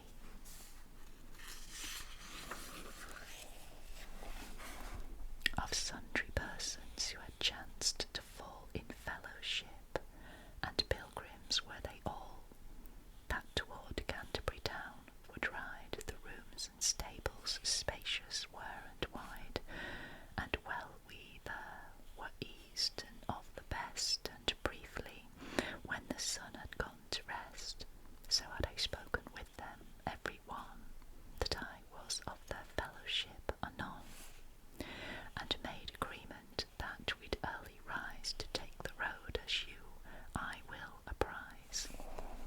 But none the less, whilst I have time and space, before yet farther in this tale I pace, it seems to me accordant with reason to inform you of the state of every one of all of these, as it appeared to me, and who they were, and what was their degree, and even how arrayed there at the inn, and with a knight. Thus will I first begin.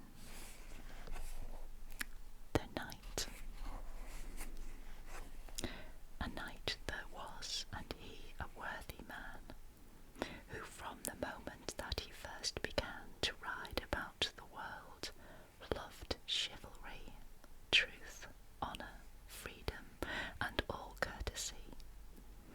Full worthy was he in his liege lord's war, and therein had he ridden none more far, as well in Christendom as heathenesse, and honoured everywhere for worthiness. At Alexandria he, when it was won, full oft the table's roster he'd begun, above all nations knights in Prussia, in Latvia raided he, and Russia no christened man so oft of his degree.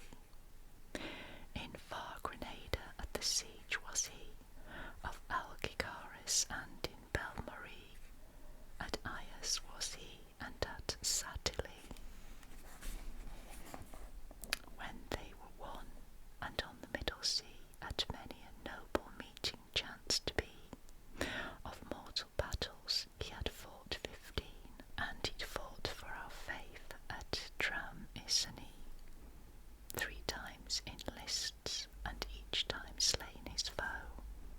This self-same worthy knight had been also at one time with the Lord of Balati against another heathen in Turkey, and always won he sovereign fame for prize. Though so illustrious, he was very wise, and bore himself as meekly as a maid.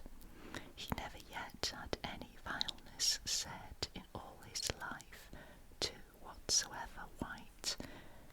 He was a truly perfect, gentle knight. But now, to tell you all of his array, his deeds were good, but yet he was not gay. Of simple fustian war he had choppen, sadly discoloured by his habergeon, for he had lately come from his voyage, and now was going on this pilgrimage. The squire.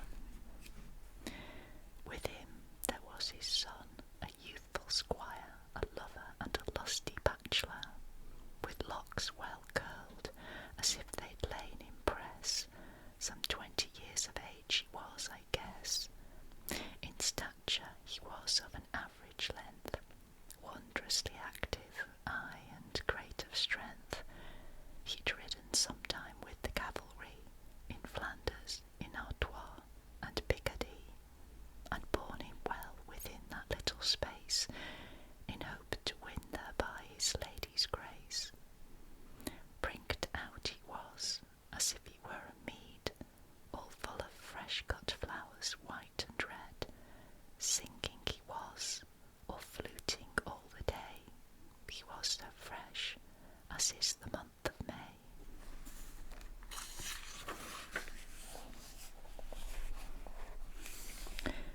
Short was his gown, with the sleeves both long and wide. Well could he sit on horse and fairly ride.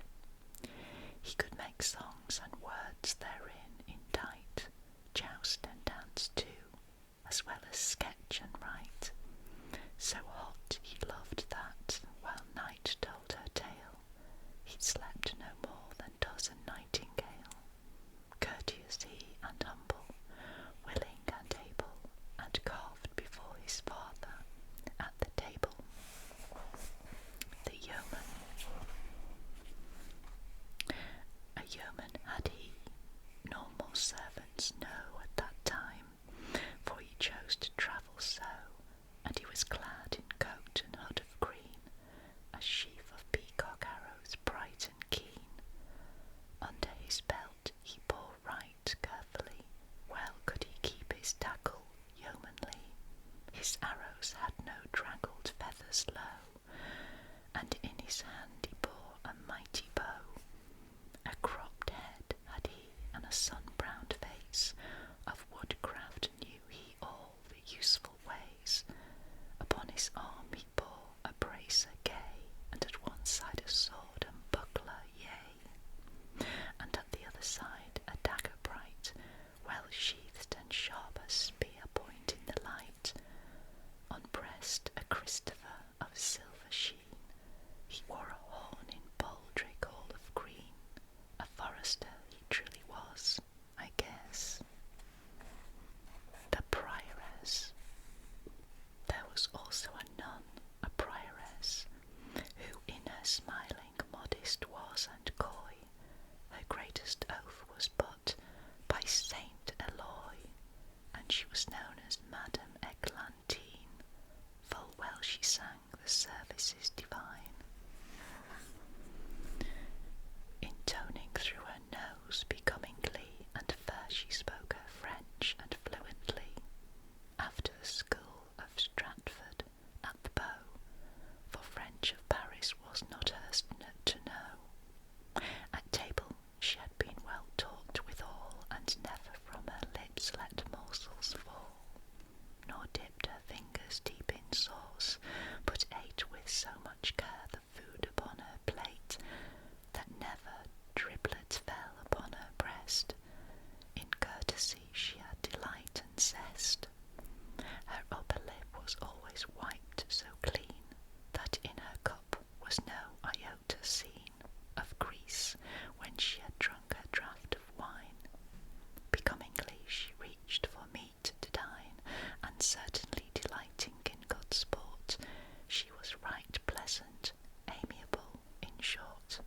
She was at pains to counterfeit the look of courtliness and stately manners took, and would be held worthy of reverence. But to say something of her moral sense, she was so charitable and piteous, that she would weep if she but saw a mouse caught in a trap, though it were dead or bled. She had some little dogs too that she fed on roasted flesh or milk and fine white bread, but sore she'd weep if one of them were dead, or if men smote it with a rod to smart, for pity ruled her and her tender heart. Right decorous her pleated wimple was, her nose was fine, her eyes were blue as glass, her mouth was small and therewith soft and red, but certainly she had a fair forehead. It was almost a full span broad, I own, for truth to tell, she was not undergrown. Neat was her cloak, as I was well aware, of coral small about her arm she'd bear, a string of beads, and corded all with green, and therefrom hung a brooch of golden sheen.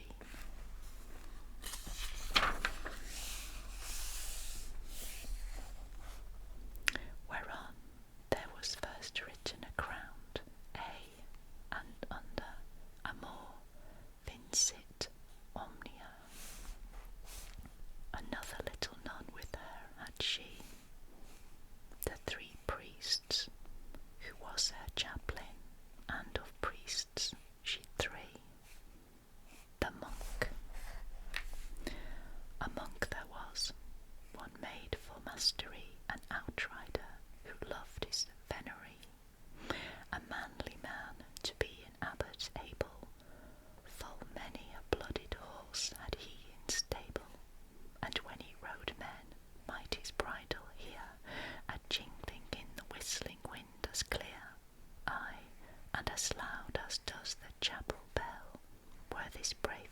was master of the cell. The rule of Maurus or Saint Benedict, by reason it was old and somewhat strict. This, said monk, let such old things slowly pace, and followed new world manners in their place. He cared not for that text a clean plucked hen, which holds that hunters are not holy men, nor that a monk, when he is cloisterless, is like unto a fish that's waterless. That is to say, a monk out of his cloister. But this same text he held not worth an oyster, and I said his opinion was right good. What, should he study as a madman would, upon a book in cloister cell, or yet go labour with his hands and swing and sweat, as Austen bids? How shall the world be served? Let Austen have his toil to him reserved, therefore he was a rider day and night. Greyhounds he had as swift as bird in flight, since riding and the hunting of the hare were all his love, for no cost would be spare. I saw his sleeves were purfled at the hand, with fur of grey, the finest in the land. Also, to fasten hood beneath his chin, he had of good wrought gold a curious pin. A love knot in the larger end there was. His head was bald and shone like any glass, and smooth as one anointed was his face. Fat was this lord, he stood in goodly case, his bulging eyes he rolled about, and hot they gleamed and red like fire beneath the pot. His boots were soft, his horse of great estate. Now certainly he was a fine prelate. He was not pale as some poor wanted ghost, a fat swan loved he best of any roast. His palfrey was as brown as is a berry. The friar. A friar there was, a wanton and a merry, a limiter, a very festive man. In all the orders four is none that can equal his gossip and his fair language. He had arranged a full many a marriage of women young, and this at his own cost. Unto his order he was a noble post, well liked by all, and intimate was he with franklins everywhere in his country, and with the worthy women of the town, for at confessing he'd more power in gown, as he himself said, than a good curate, for of his order he was licient.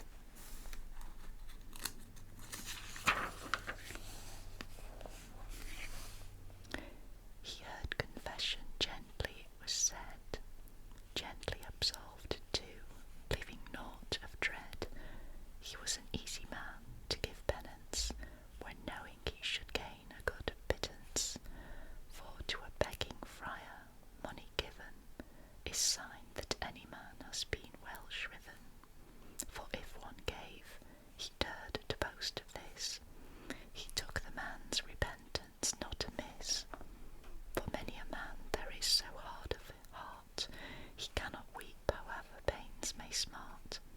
Therefore, instead of weeping and of prayer, men should give silver to poor friars all bare. His tippet was stuck, always full of knives and pins, to give to young and pleasing wives, and certainly he kept a merry note, well could he sing and play upon the rote. At poultry he bore the prize away, his throat was white as lily of the May, yet strong he was as ever champion. In towns he knew the taverns every one, and every good host, and each barmaid too. Better than begging lepers, these he knew. For unto no such solid man as he accorded it, as far as he could see, to have sick lepers for acquaintances. There is no honest advantageousness.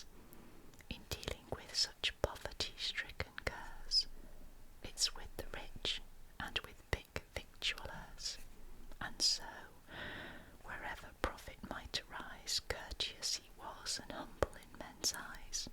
There was no other man so virtuous. He was the finest beggar of his house. A certain district being farmed to him, none of his brethren dared approach its rim, for though a window had no shoes to show, so pleasant was his in Principio. He always got a farthing ere he went. He lived by pickings, it is evident, and he could romp as well as any whelp. On love days could he be of mickle help, for there he was, not like a cloisterer, with threadbare cope, as is the poor scholar, but he was like a lord or like a pope, of double worsted was his semi-cope, that rounded like a bell. As you may guess, he lisped a little out of wantonness, to make his English soft upon his tongue, and in his harping, after he had sung, his 2 eyes twinkled in his head as bright as to the stars within the frosty night. This worthy limiter was named Hubert. The merchant. There was a merchant with forked beard and girt in motley gown, and high on horse he sat, upon his head a Flemish beaver hat. His boots were fastened rather elegantly.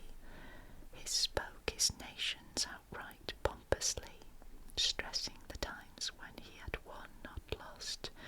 He would the sea were held at any cost, across from Middleborough to Orwell town. At money changing he could make a crown. This worthy man kept all his wits well set. There was no one could say he was in debt.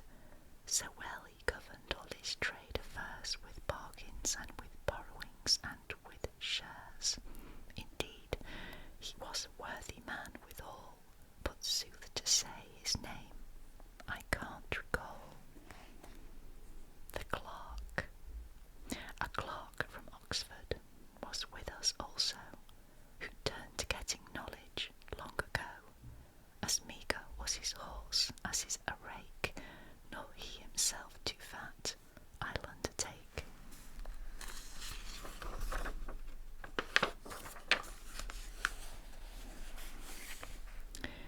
But he looked hollow and went soberly. Right threadbare was his overcoat, for he had got him yet no churchly benefice, nor was so worldly as to gain office, for he would rather have at his bed's head some 20 books, all bound in black and red, of Aristotle and his philosophy, than rich robes, fiddle, or gay solitary. Yet, and for all he was philosopher, he had but little gold within his coffer, but all that he might borrow from a friend on books and learning he would swiftly spend, and then he'd pray right busily for the souls of those who gave him wherewithal for schools of study. Took he utmost care and heed, not one word spoke he more than was his need, and that was said in fullest reverence, and short and quick and full of high good sense. Pregnant of moral virtue was his speech, and gladly would he learn and gladly teach. The lawyer. A sergeant of the law, wary and wise, who'd often gone to Paul's Walk to advise. There was also compact of excellence, discreet he was, and of great reverence. At least he seemed so, his words were so wise. Often he sat as justice in his eyes, by patent or commission from the crown. Because of learning and his high renown, he took large fees and many robes could own. So great a purchaser was never known. All was fee simple to him, in effect, wherefore his claims could never be suspect. Nowhere a man so busy of his class.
he changed his diet and his means of cheer.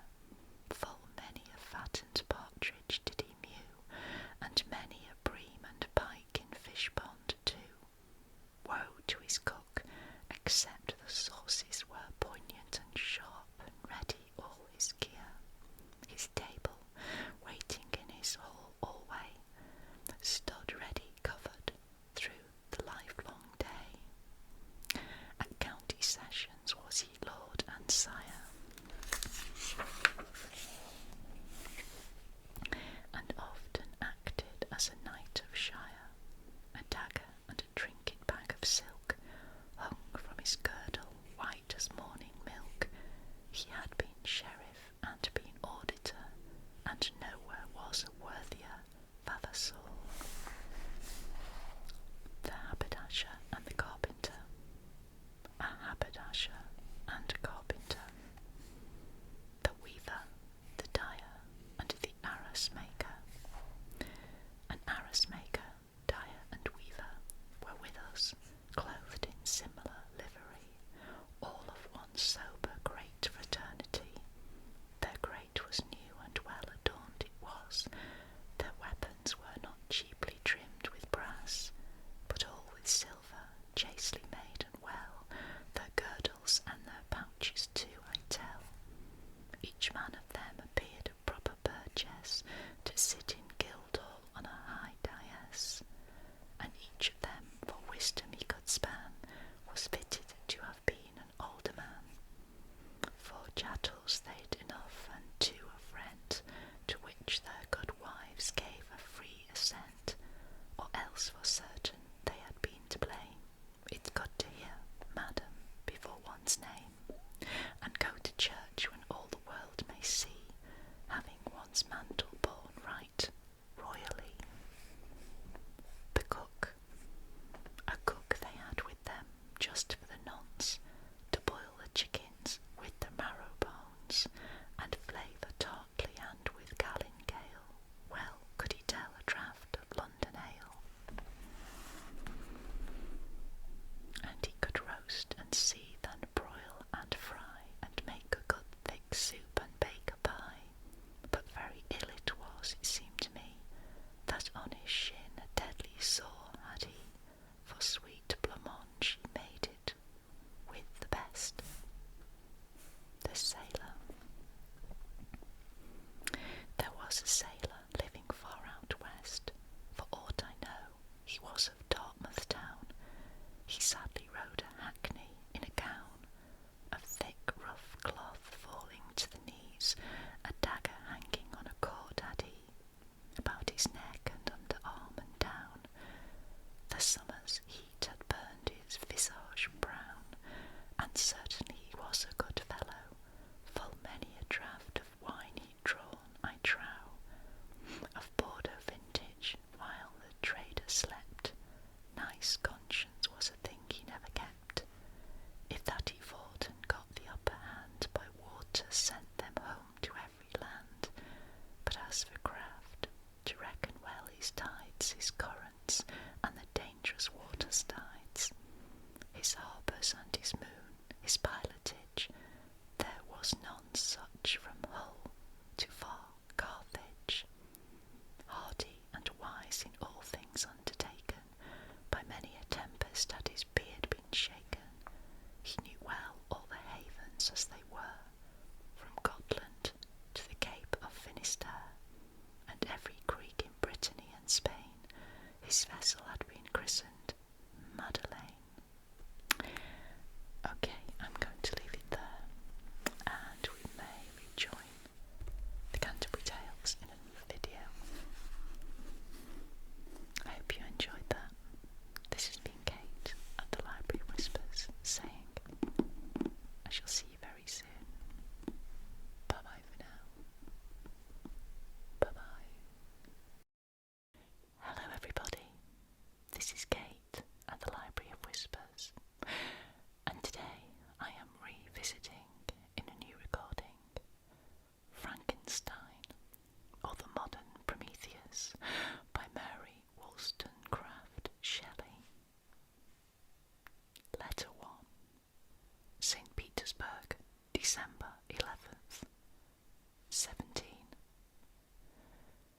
Mrs. Saville, England. You will rejoice to hear that no disaster has accompanied the commencement of an enterprise which you have regarded with such evil forebodings. I arrived here yesterday, and my first task is to assure my dear sister of my welfare and increasing confidence in the success of my undertaking. I am already far north of London, and as I walk in the streets of Petersburg, I feel a cold northern breeze play upon my cheeks, which braces my nerves and fills me with delight. Do you understand this feeling? This breeze, which has travelled from the regions towards which I am advancing, gives me a foretaste of those icy climes. Inspirited by this wind of promise, my daydreams become more fervent and vivid. I try in vain to be persuaded that the pole is the seat of frost and desolation. It ever presents itself to my imagination as the region of beauty and delight. There, Margaret, the sun is forever visible, its broad disk just skirting the horizon and diffusing a perpetual splendour. There, for with your leave, my sister, I will put some trust in preceding navigators. There, snow and frost are banished, and sailing over a calm sea, we may be wafted to a land surpassing in wonders and in beauty every region hitherto discovered on the habitual globe, and, sailing over a calm sea, we may be wafted to a land surpassing in wonders and in beauty every region hitherto discovered on the habitable globe. Its productions and features may be without example, as the phenomena of the heavenly bodies undoubtedly are in those undiscovered solitudes. What may not be expected in a country of eternal light? I may there discover the wondrous power which attracts the needle, and may regulate 1,000 celestial observations that require only this voyage to render their seeming eccentricities consistent forever. I shall satiate my ardent curiosity with the sight of a part of the world never before visited, and may tread a land never before imprinted by the foot of man. These are my enticements, and they are sufficient to conquer all fear of danger or death, and to induce me to commence this laborious voyage with the joy a child feels when he embarks in a little boat, with his holiday mates, on an expedition of discovery up his native river. But supposing all these conjectures to be false, you cannot contest the inestimable benefit which I shall confer on all mankind to the last generation, by discovering a passage near the pole to those countries, to reach which at present so many months are requisite, or by ascertaining the secret of the magnet, which, if at all possible, can only be effected by an undertaking such as mine. These reflections have dispelled the agitation with which I began my letter, and I feel my heart glow with an enthusiasm which elevates me to heaven, for nothing contributes so much to tranquillize the mind as a steady purpose, a point on which the soul may fix its intellectual eye. This expedition has been the favourite dream of my early years. I have read with ardour the accounts of the various voyages which have been made in the prospect of arriving at the North Pacific Ocean through the seas which surround the pole. You may remember that a history of all the voyages made for purposes of discovery composed the whole of our good Uncle Thomas's library. My education was neglected, yet I was passionately fond of reading. These volumes were my study day and night,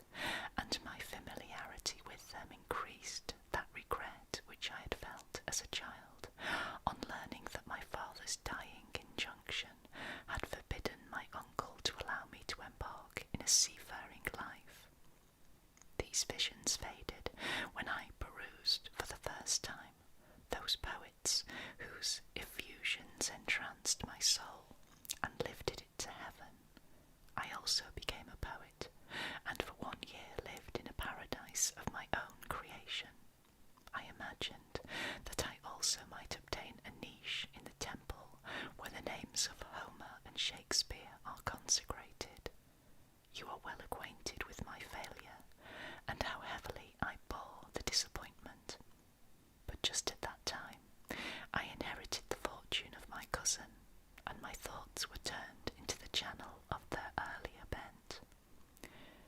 6 years have passed since I resolved on my present undertaking. I can even now remember the hour from which I dedicated myself to this great enterprise. I commenced by inuring my body to hardship. I accompanied the whale fishers on several expeditions to the North Sea. I voluntarily endured cold, famine, thirst, and want of sleep. I often worked harder than the common sailors during the day, and devoted my nights to the study of mathematics, the theory of medicine, and those branches of physical science from which a naval adventurer might derive the greatest practical advantage. Twice I actually hired myself as an undermate in a Greenland whaler, and acquitted myself to admiration. I must own I felt a little proud when the captain offered me the second dignity in the vessel and entreated me to remain with the greatest earnestness. So valuable did he consider my services. And now, dear Margaret, do I not deserve to accomplish some great purpose? My life might have been passed in ease and luxury, but I preferred glory to every enticement that wealth placed in my path. Oh, that some encouraging voice would answer in the affirmative. My courage and my resolution is firm, but my hopes fluctuate, and my spirits are often depressed.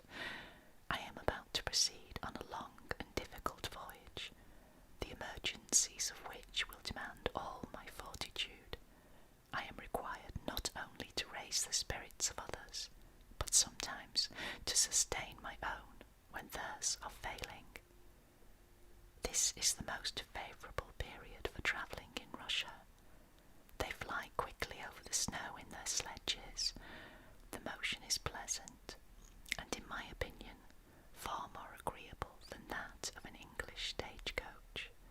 The cold is not excessive if you are wrapped in furs, a dress which I have already adopted, for there is a great difference between walking the deck and remaining seated motionless for hours, when no exercise prevents the blood from actually freezing in your veins. I have no ambition to lose my life on the post road between St. Petersburg and Archangel. I shall depart for the latter town in a fortnight or 3 weeks, and my intention is to hire a ship there, which can easily be done by paying the insurance for the owner, and to engage as many sailors as I think necessary among those who are accustomed to the whale fishing. I do not intend to sail until the month of June, and when shall I return? Ah, dear sister, how can I answer this question? If I succeed, many, many months, perhaps years will pass before you and I may meet. If I fail, you will see me again soon, or never. Farewell, my dear, excellent Margaret.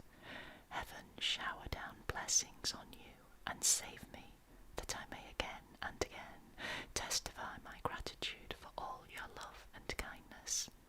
Your affectionate brother, R. Walton. Letter 2. Archangel, 28th of March, 17. To Mrs. Saville, England. How slowly the time passes here, encompassed as I am by frost and snow, yet a second step is taken towards my enterprise. I have hired a vessel, and am occupied in collecting my sailors. Those whom I have already engaged appear to be men on whom I can depend, and are certainly possessed of dauntless courage. But I have one want which I have never yet been able to satisfy, and the absence of the object of which I now feel as a most severe evil. I have no friend, Margaret. When I am glowing with the enthusiasm of success, there will be none to participate my joy. If I am assailed by disappointment, no one will endeavour to sustain me.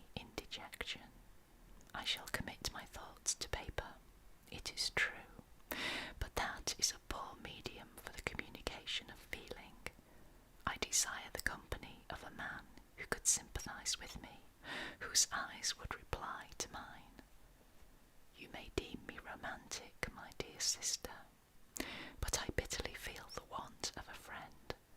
I have no one near me, gentle yet courageous, possessed of a cultivated as well as of a capacious mind, whose tastes are like my own, to approve or amend my plans.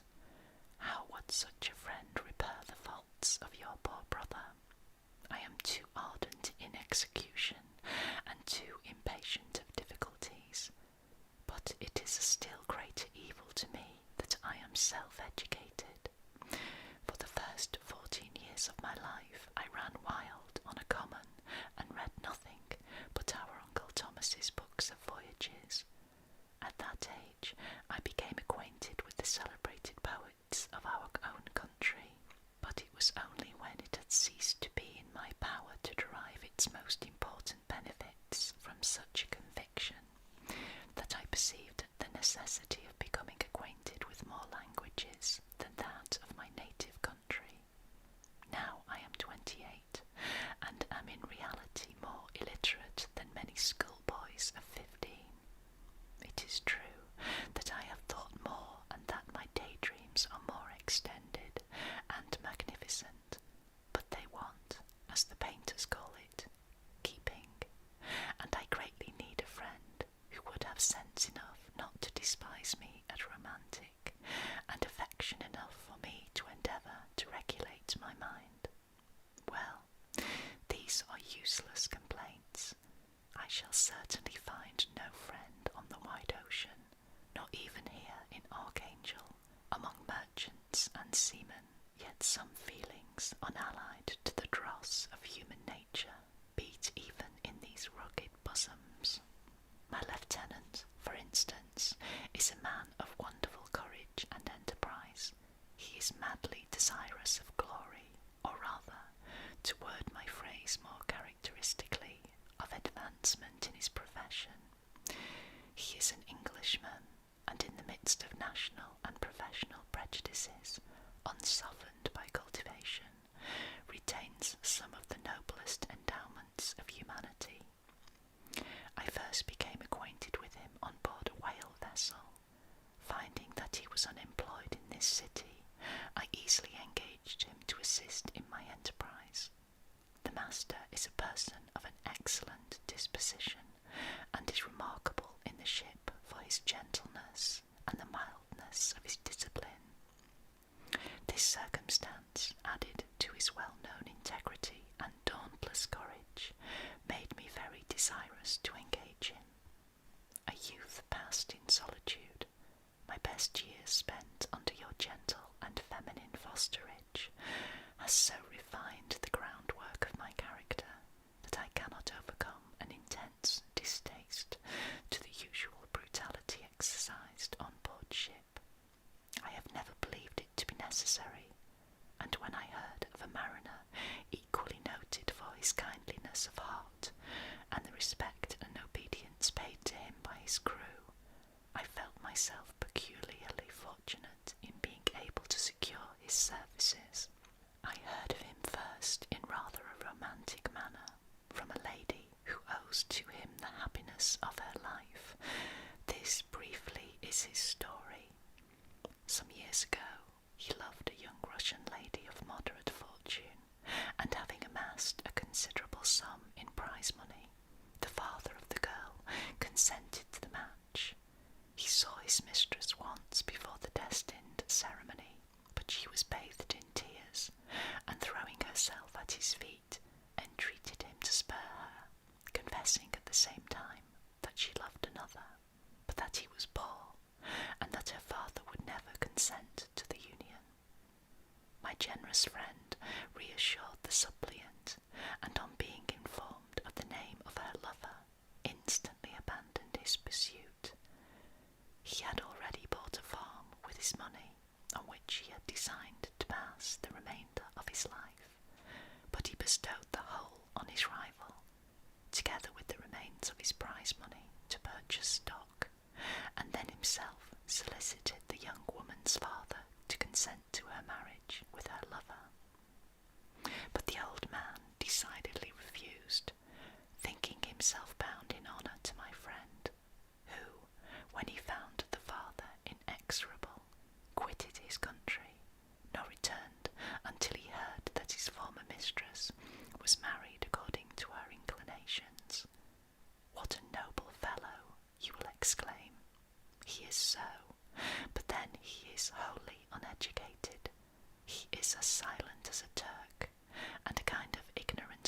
nervousness attends him, which, while it renders his conduct the more astonishing, detracts from the interest and sympathy which otherwise he would command.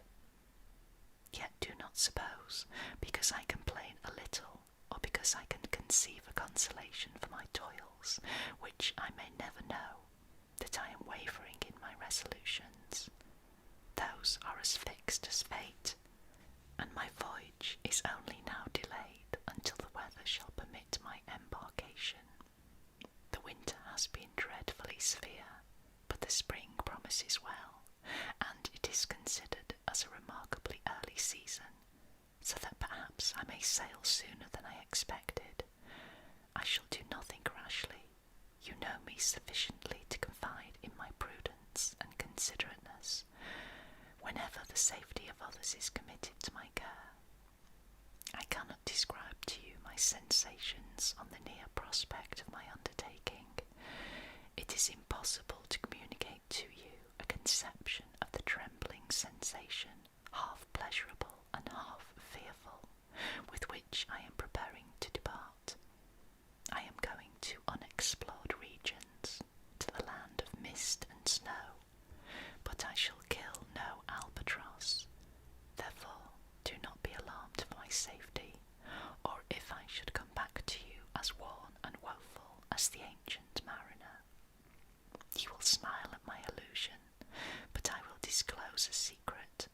I have often attributed my attachment to my passionate enthusiasm for the dangerous mysteries of ocean to that production of the most imaginative of modern poets. There is something at work in my soul which I do not understand. I am practically industrious, painstaking, a workman to execute with perseverance and labour. But besides this, there is a love for the marvellous, a belief in the marvellous, intertwined in all my projects, which hurries me out of the most common pathways of men, even to the wild sea and unvisited regions I am about to explore. But to return to dearer considerations, shall I meet you again, after having traversed immense seas and returned by the most southern cape of Africa or America? I dare not expect such success, yet I cannot bear to look on the reverse of the picture. Continue for the present to write to me by every opportunity. I may receive your letters on some occasions, when I need them most to support my spirits. I love you very tenderly. Remember me with affection, should you ever hear from me again. Your affectionate brother, Robert Walton. And that ends the first part of Frankenstein by Mary Shelley. This has been Kate at the Library of Whispers. Join me again for a continuation of the story. Bye bye for now. Bye bye. Hello everybody. This is Kate at the Library of Whispers. Now,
kindness of heart gave him every degree of solid comfort which his age could receive, and the cheerfulness of the children added a relish to his existence.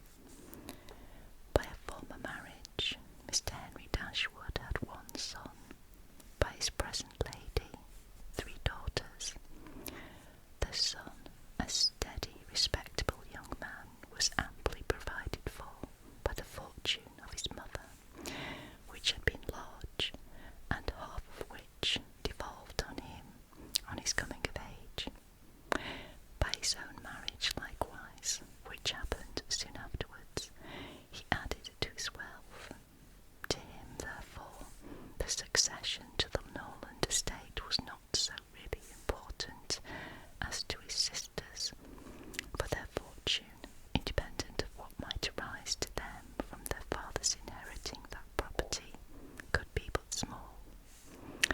Their mother had nothing, and their father only £7,000 in his own disposal, for the remaining moiety of his first wife's fortune, which also secured to her child, and he had only a life interest in it. The old gentleman died, his will was read, and like almost every other will, gave as much disappointment as pleasure. He was neither so unjust nor so ungrateful as to leave his estate from his nephew, but he left it to him on such terms as destroyed half the value of the bequest. Mr. Dashwood had wished for it more for the sake of his wife and daughters than for himself or his son, but to his son and his son's son, a child of 4 years old, it was secured in such a way as to leave to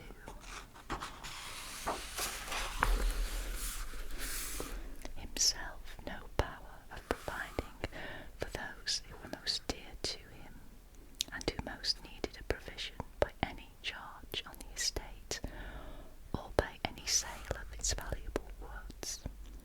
The whole was tied up for the benefit of this child, who, in occasional visits with his father and mother at Norland, had so far gained on the affections of his uncle by such attractions as are by no means unusual in children of 2 or 3 years old, an imperfect articulation, an earnest desire of having his own way, many cunning tricks, and a great deal of noise, as to outweigh all the value of all the attention which, for years, he had received from his niece and her daughters. He meant not to be unkind, however, and as a mark of his affection for the 3 girls, he left them £1,000 apiece. Mr. Dashwood's disappointment was at first severe, but his temper was cheerful and sanguine, and he might reasonably hope to live many years, and by living economically lay by a considerable sum from the produce of an estate already large and capable of almost immediate improvement. But the fortune which had been so tardy in coming was his only one 12-month. He survived his uncle no longer, and £10,000, including the late legacies, was all that remained for his widow and daughters. His son was sent for as soon as his danger was known, and to him Mr. Dashwood recommended, with all the strength and urgency which illness could command, the interest of his mother-in-law and sisters. Mr. John Dashwood had not the strong feelings of the rest of the family, but he was affected by a recommendation of such a nature at such a time, and he promised to do everything in his power to make them comfortable. His father was rendered easy by such an assurance, and Mr. John Dashwood had then leisure to consider how much there might prudently be in his power to do for them.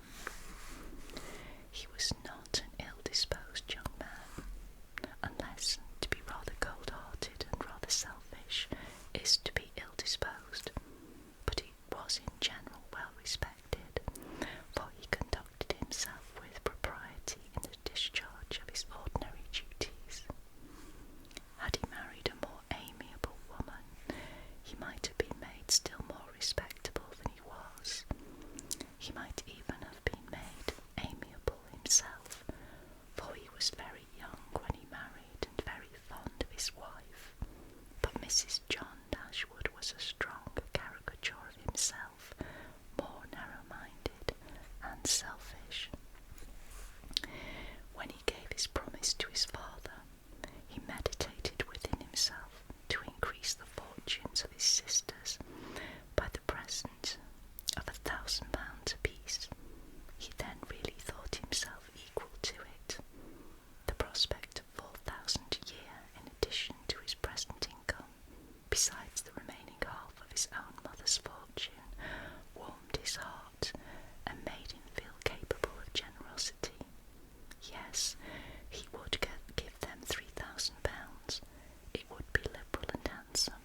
It would be enough to make them completely easy. £3,000. He could spare so considerable a sum with little inconvenience.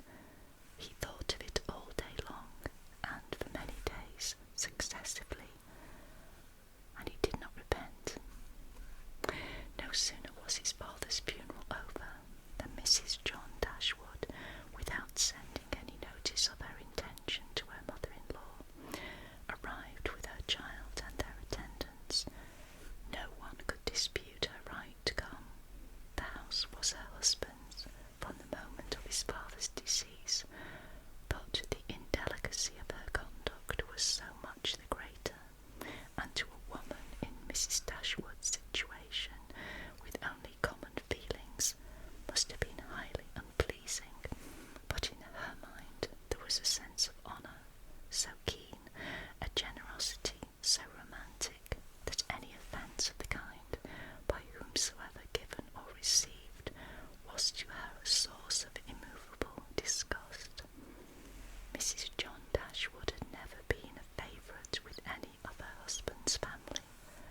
could receive her sister-in-law on her arrival, and treat her with proper attention, and could strive to rouse her mother to similar exertion, and encourage her to similar forbearance. Margaret, the other sister, was a good-humoured, well-disposed girl, but as she had already imbibed a good deal of Marianne's romance, without having much of her sense, she did not at 13 bid fair to equal her sisters at a more advanced period of life. Chapter 2. Mrs. John Dashwood now installed herself mistress of Norland, and her mother and sisters-in-law were degraded to the condition of visitors. As such, however, they were treated by her with quiet civility, and by her husband with as much kindness as he could feel towards anybody beyond himself, his wife and their child. He really pressed them, with some earnestness, to consider Norland as their home, and as no plan appeared so eligible to Mrs. Dashwood as remaining there till she could accommodate herself with a house in the neighbourhood, his invitation was accepted. A continuance in a place where everything reminded her of former delight was exactly what suited her mind. In seasons of cheerfulness, no temper could be more cheerful than hers.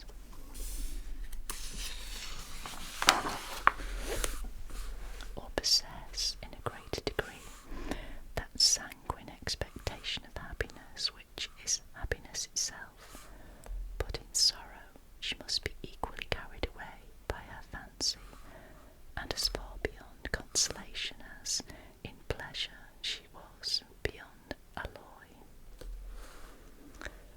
Mrs. John Dashwood did not at all approve of what her husband intended to do for his sisters. To take £3,000 from the fortune of their dear little boy would be impoverishing him to the most dreadful degree. She begged him to think again on the subject. How could he answer it to himself, to rob his child, and his only child too, of so large a sum? And what possible claim could the Miss Dashwoods, who were related to him only by half-blood, which she considered as no relationship at all, have on his generosity to so large an amount?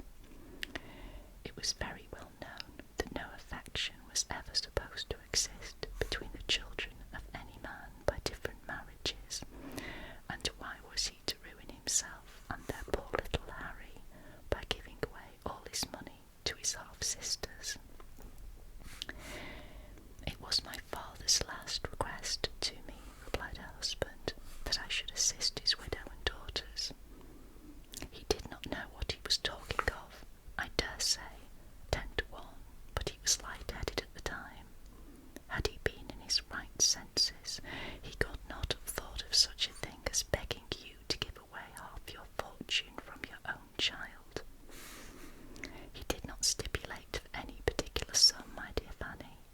He only requested me, in general terms, to assist them and to make their situation more comfortable than it was in his power to do. Perhaps it would have been as well if he had left it wholly to myself. He could hardly suppose I should neglect them, but as he required the promise, I could not do less than give it. At least I thought so at the time. The promise, therefore, was given and must be performed. Something must be done for them, whenever they leave Norland and settle in a new home. Well then, let something be done for them, but that something need not be £3,000. Consider, she added, that when the money is once parted with, it never can return. Your sisters will marry, and it will be gone for ever, if indeed it could be restored to our poor little boy. Why, to be sure, said her husband very gravely, that would make a great difference. The time may come when Harry will regret that so large a sum was parted with. If he should have a numerous family, for instance, it would be a very convenient addition. To be sure it would. Perhaps then it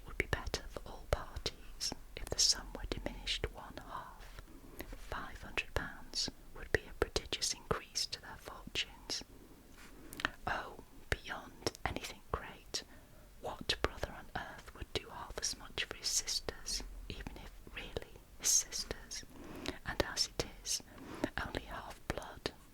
But you have such a generous spirit. I would not wish to do anything mean, he replied. One had rather, on such occasions, do too much than too little. No one at least can think I have not done enough for them, even themselves. They can hardly expect more.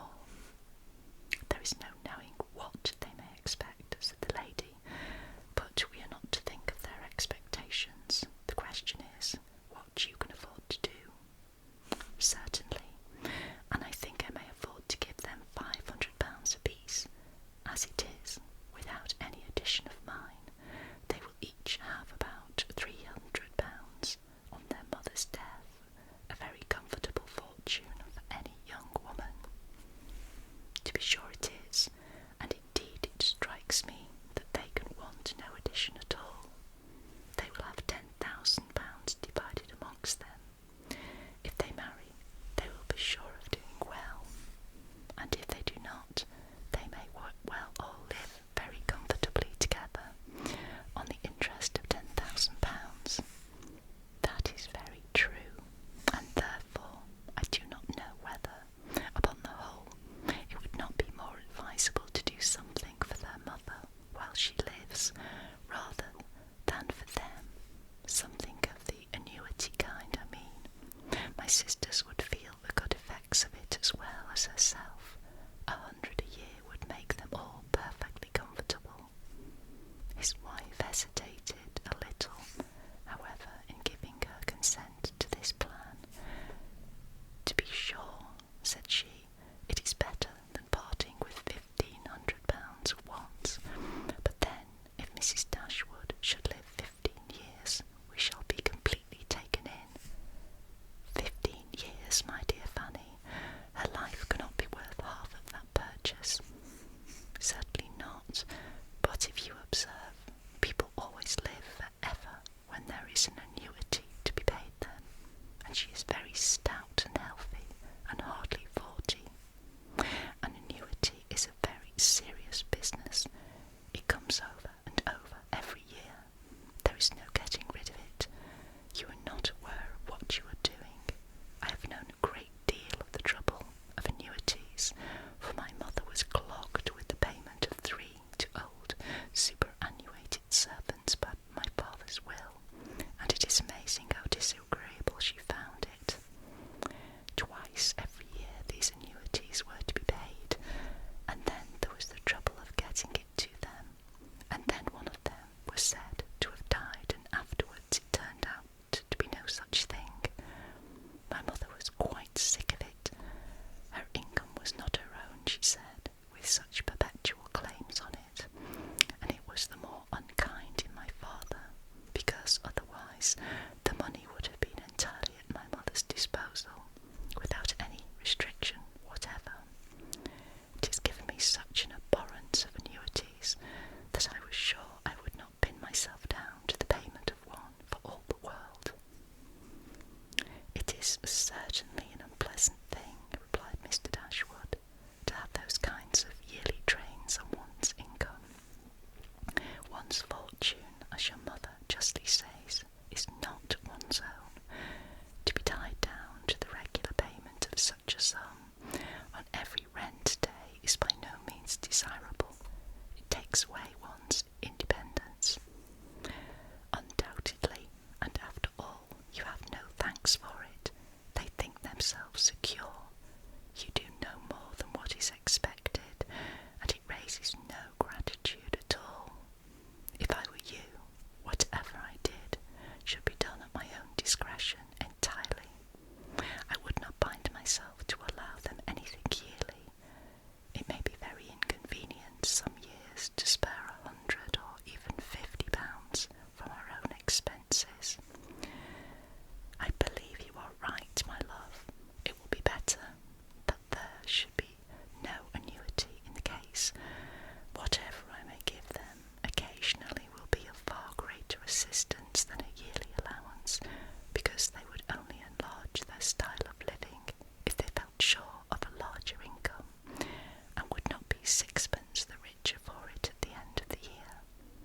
and sending them presents of fish and game and so forth whenever they are in season. I lay my life that he meant nothing further. Indeed, it would be very strange and unreasonable if he did. Do but consider, my dear Mr. Dashwood, how excessively comfortable your mother-in-law and her daughters may live on the interest of £7,000, besides the £1,000 belonging to each of the girls, which brings them in £50 a year apiece, and of course they will pay their mother for their board out of it. Altogether they will have 500 a year amongst them, and what on earth can 4 women want for more than that?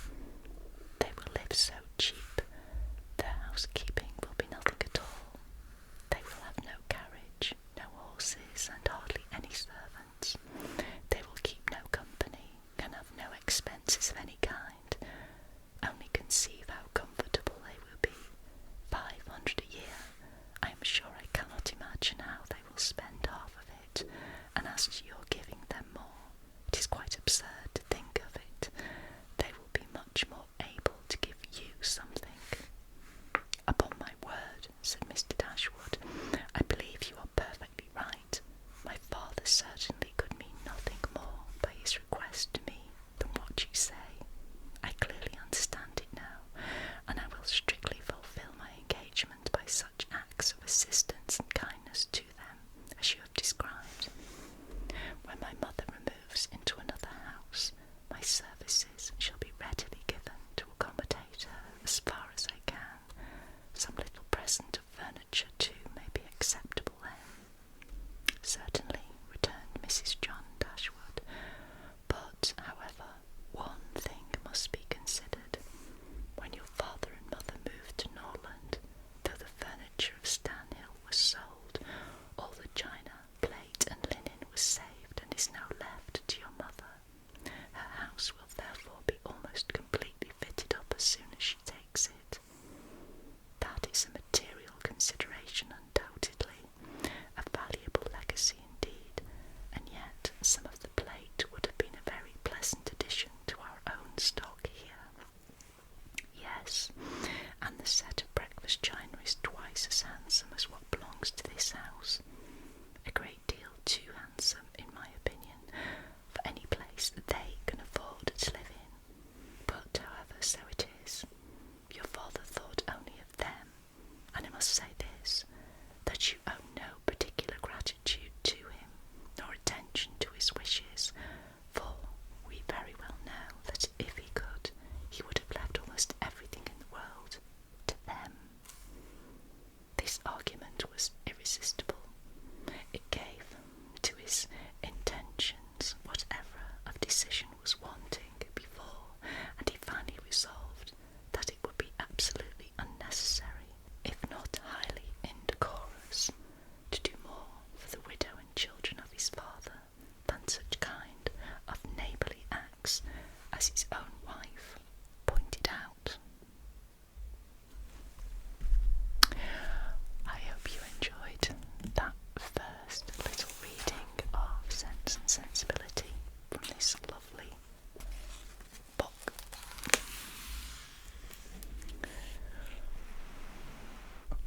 This has been Kate at the Library of Whispers saying, I shall see you very, very soon. Bye-bye for now. Bye-bye. Hello everybody, this is Kate at the Library of Whispers, and today I am going to continue reading H.G. Wells' The War of the Worlds. Chapter 3, On Horsell Common. I found a little crowd of perhaps 20 people surrounding the huge hole in which the cylinder lay. I have already described the appearance of that colossal bulk, embedded in the ground. The turf and gravel about it seemed charred, as if by a sudden explosion,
those days.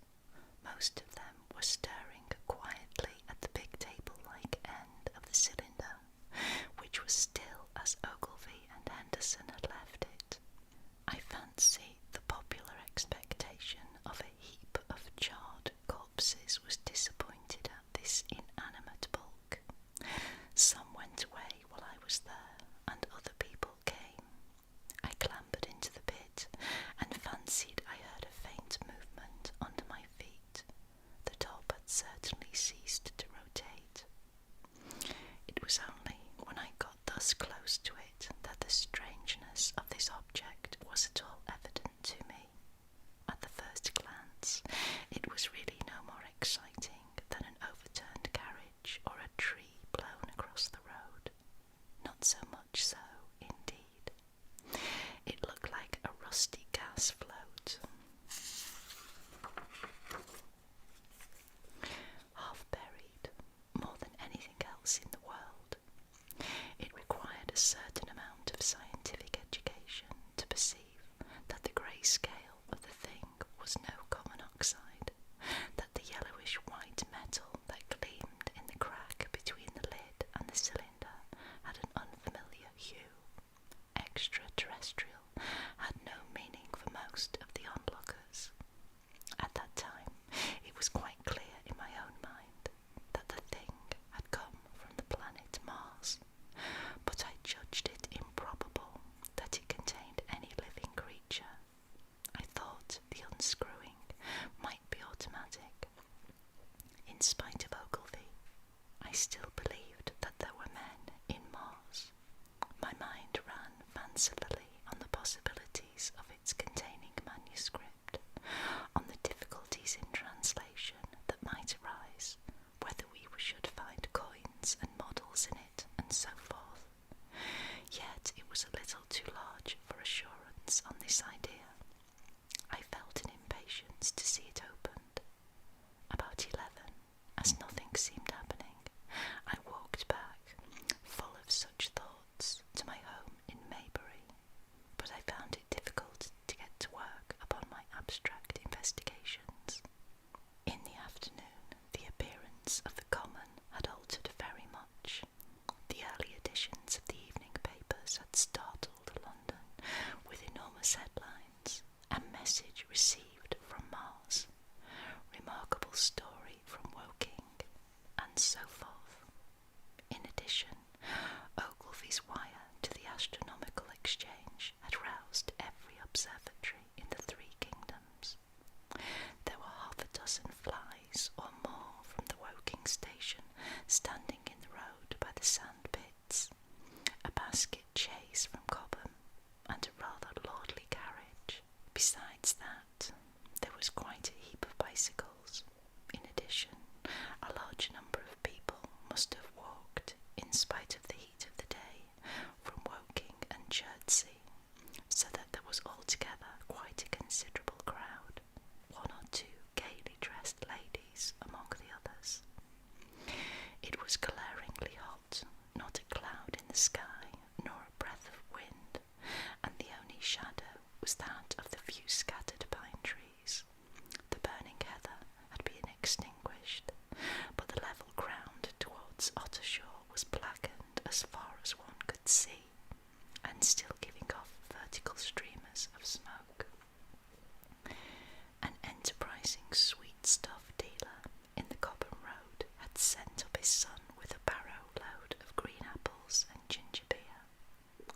Going to the edge of the pit, I found it occupied by a group of about half a dozen men: Henderson, Ogilvy, and a tall, fur-haired man that I afterwards learned was Stent, the astronomer royal, with several workmen wielding spades and pickaxes.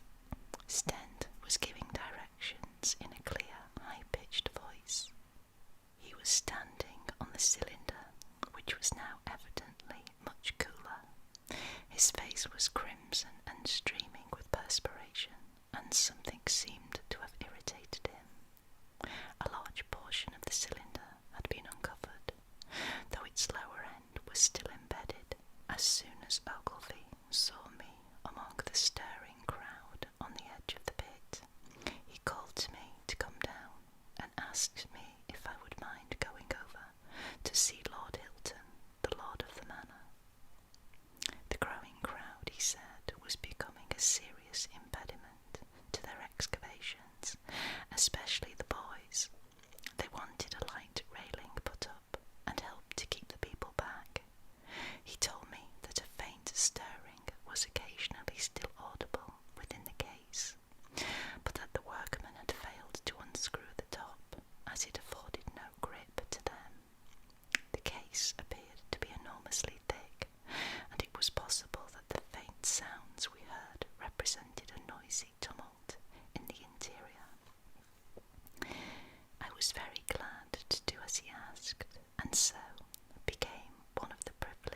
spectators within the contemplated enclosure.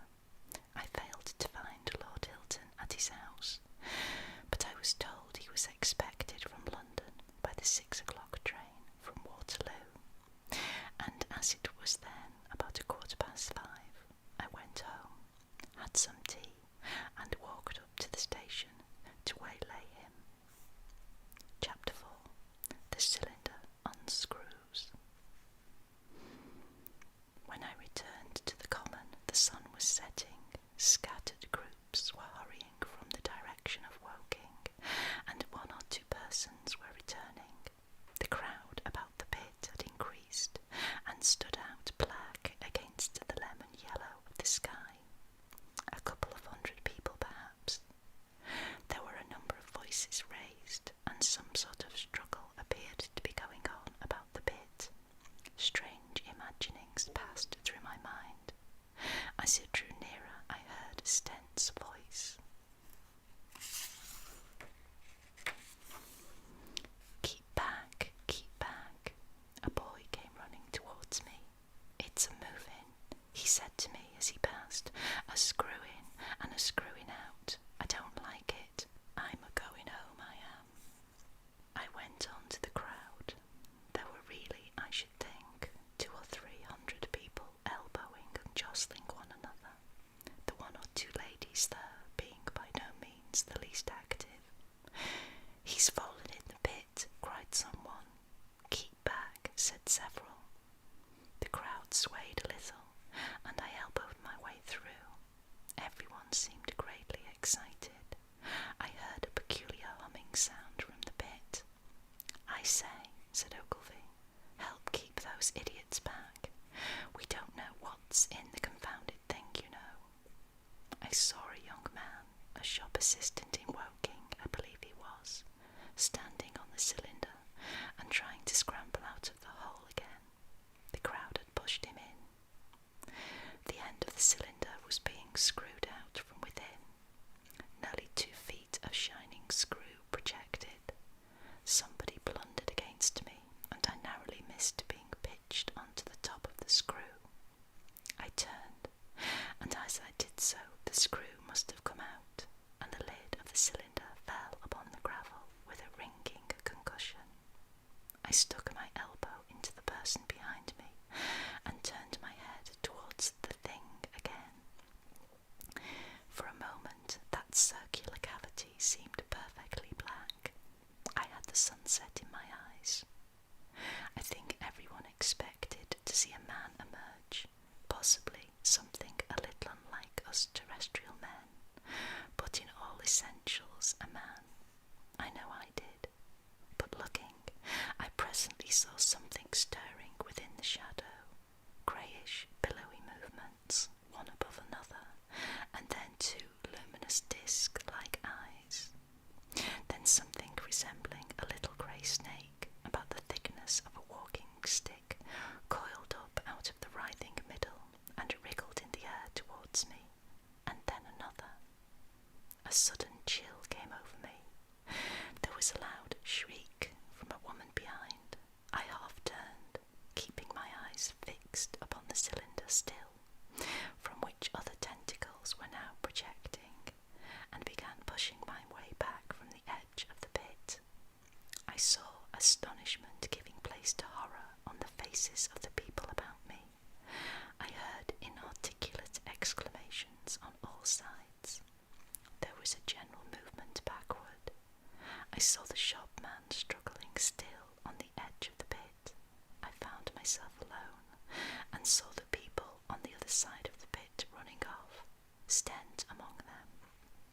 I looked again at the cylinder, and ungovernable terror gripped me. I stood petrified and staring. A big greyish rounded bulk, the size perhaps of a bear, was rising slowly and painfully out of the cylinder. As it bulged up and caught the light, it glistened like wet leather. 2 large dark-coloured eyes were regarding me steadfastly. It was rounded, and had, one might say, a face. There was a mouth under the eyes, the lipless brim of which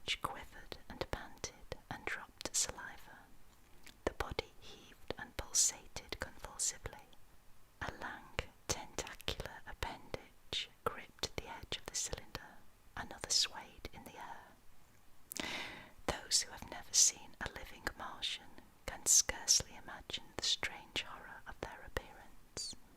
The peculiar V-shaped mouth, with its pointed upper lip, the absence of brow ridges, the absence of a chin beneath the wedge-like lower lip, the incessant quivering of this mouth, the gorgon groups of tentacles, the tumultuous breathing of the lungs in a strange atmosphere, the evident heaviness and painfulness of movement due to the greater gravitational energy of the earth, above all, the extraordinary intensity of the immense eyes, culminated in an effect akin to nausea.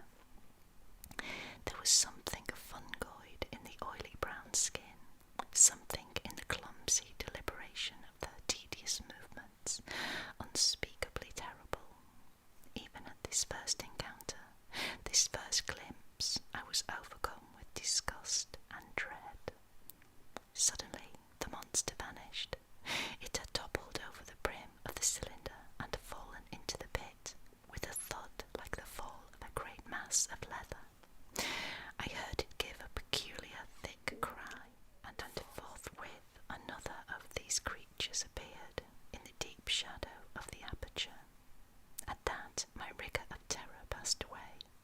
I turned, and running madly, made for the first group of trees, perhaps 100 yards away. But I ran slantingly and stumbling, for I could not avert my face from these things.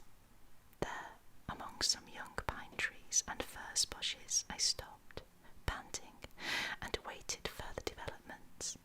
The common round the sandpits was dotted with people, standing like myself, in a half-fascinated terror, staring at these creatures, or, rather, at the heaped gravel at the edge of the pit in which they lay. And then, with renewed horror, I saw a round black object bobbing up and down on the edge of the pit. It was the head of the shopman who had fallen in, but showing as a little black object against the hot western sky. Now he got his shoulder and knee up, and again he seemed to slip back until only his head was visible. Suddenly he vanished,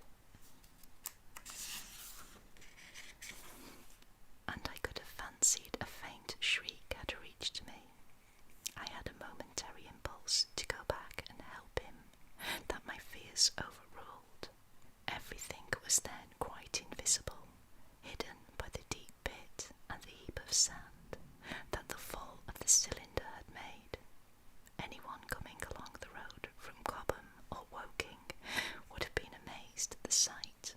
A dwindling multitude of perhaps 100 people or more, standing in a great irregular circle, in ditches, behind bushes, behind gates and hedges, saying little to one another, and that in short, excited shouts and staring hard at a few heaps of sand. The barrow of ginger beer stood a queer derelict, black against the burning sky, and in the sand pits was a row of deserted vehicles with their horses feeding out of nosebags or pawing the ground. Chapter 5. The Heat-Ray.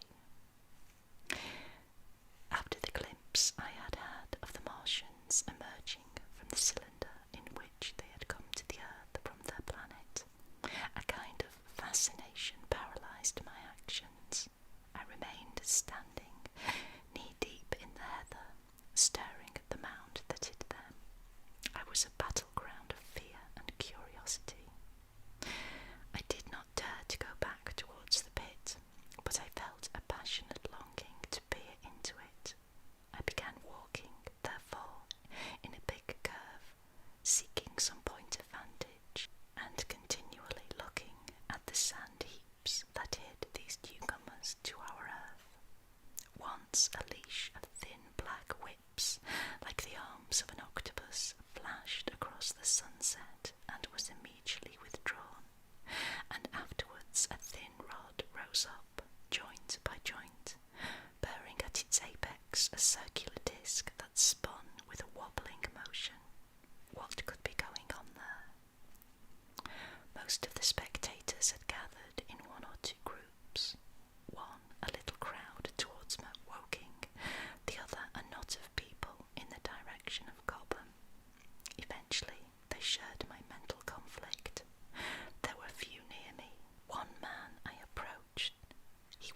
perceived a neighbour of mine, though I did not know his name, and accosted, but it was scarcely a time for inarticulate conversation.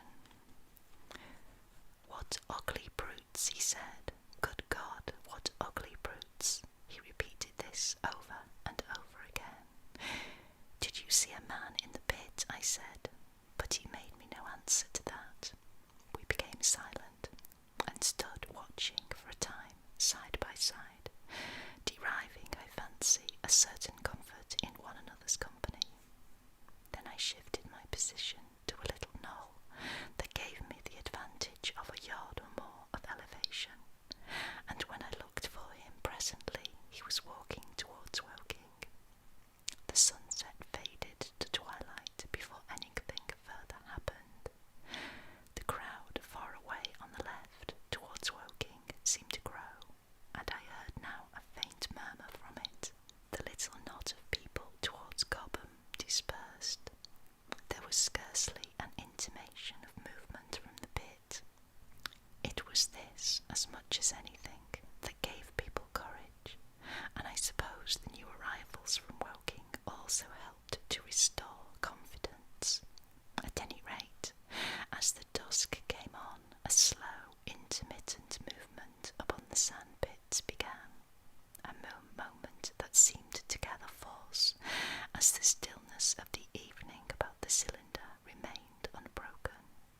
Vertical black figures in twos and threes would advance, stop, watch, and advance again, spreading out as they did so, in a thin, irregular crescent that promised to enclose the pit in its attenuated horns. I too, on my side, began to move towards the pit.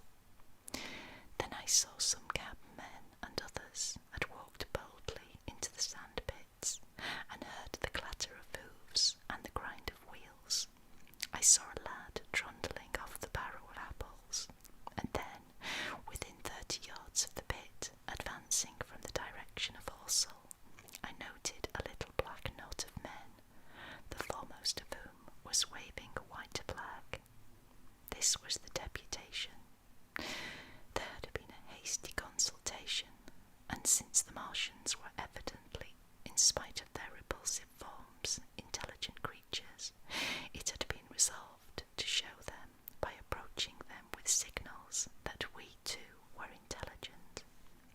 Flutter, flutter went the flag, first to the right, then to the left. It was too far for me to recognise anyone there, but afterwards I learned that Ogilvy, Stent, and Henderson were with others in this attempt at communication. This little group had in its advance dragged inward, so to speak, the circumference of the now almost complete circle of people, and a number of dim black figures followed it at discreet distances. Suddenly there was a flash of light, and a quantity of luminous greenish smoke came out of the pit in 3 distinct puffs, which drove up one after the other straight into the still air.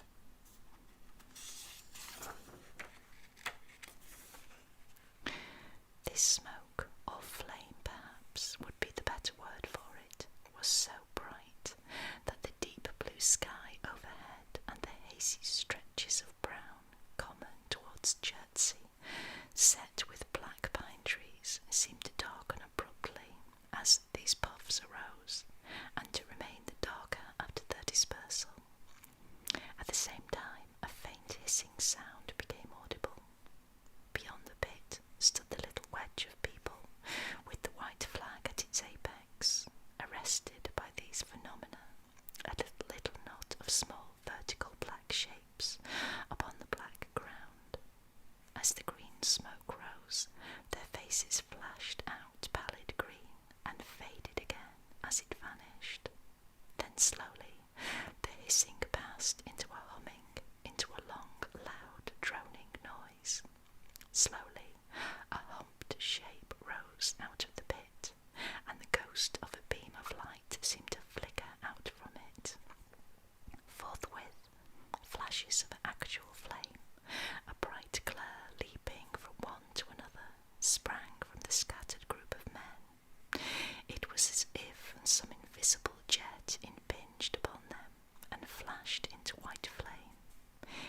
was as if each man suddenly and momentarily turned to fire. Then, by the light of their own destruction, I saw them staggering and falling, and their supporters turning to run. I stood staring, not as yet realizing that this was death leaping from man to man in that little distant crowd. All I felt was that it was something strange, an almost noiseless and blinding flash of light, and a man fell headlong and lay still, and as the unseen shaft of heat passed over them, pine trees burst into fire, and every dry furze bush became with one dull thud a mass of flames. And far away towards Nab Hill I saw the flashes of trees and hedges and wooden buildings suddenly set alight. It was sweeping round swiftly and steadily, this invisible, inevitable sword of heat. I perceived it coming towards me by the flashing bushes it touched, and was too astounded and stupefied to stir. I heard the crackle of fire in the sandpits, and the sudden squeal of a horse that was as suddenly stilled. Then it was if an invisible yet intensely heated finger was drawn through the heather between me and the Martians, and all along a curving line beyond the sandpits. The dark ground smoked and crackled. Something fell with a crash, far away to the left, where the road from Woking station opens out onto the common. Forthwith, the hissing and humming ceased, and the black dome-like object sank slowly out of sight into the pit. All this had happened with such swiftness that I had stood motionless, dumbfounded, and dazzled by the flashes of light. Had that death swept through a full circle, it must inevitably have slain me in my surprise. But it passed and spurred me, and left the night about me suddenly dark and unfamiliar. The undulating common seemed now dark almost to blackness, except where its roadways lay grey and pale under the deep blue sky of the early night. It was dark and suddenly void of men. Overhead, the stars were mustering, and in the west the sky was still a pale, bright, almost greenish blue. The tops of the pine trees and the roofs of Horsell came out sharp and black against the western afterglow. The Martians and their appliances were altogether invisible, save for that thin mast upon which their restless mirror wobbled.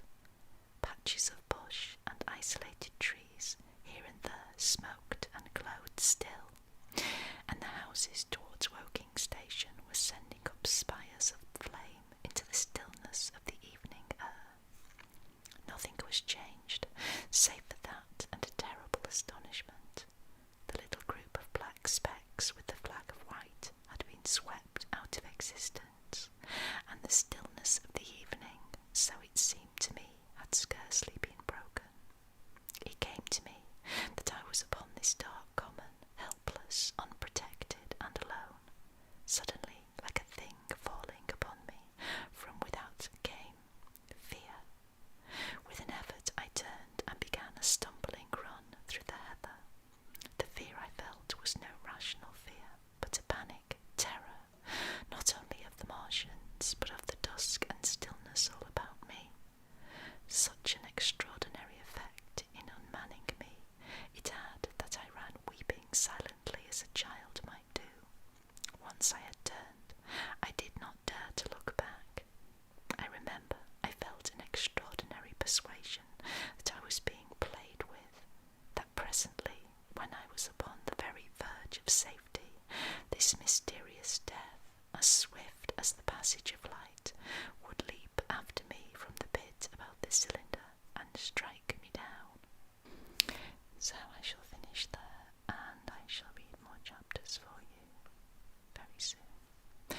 This is Kate at the Library of Whispers saying bye-bye for now.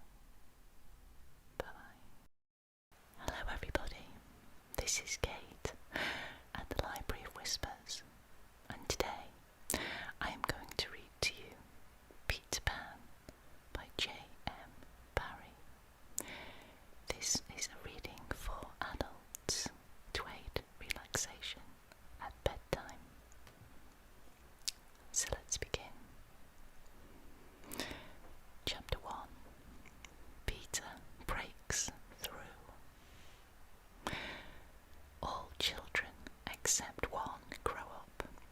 soon know that they will grow up, and the way Wendy knew was this. One day, when she was 2 years old, she was playing in a garden, and she plucked another flower and ran with it to her mother. I suppose she must have looked rather delightful, for Mrs. Darling put her hand to her heart and cried, "Oh, why can't you remain like this forever?" This was all that passed between them on the subject, but henceforth Wendy knew that she must grow up.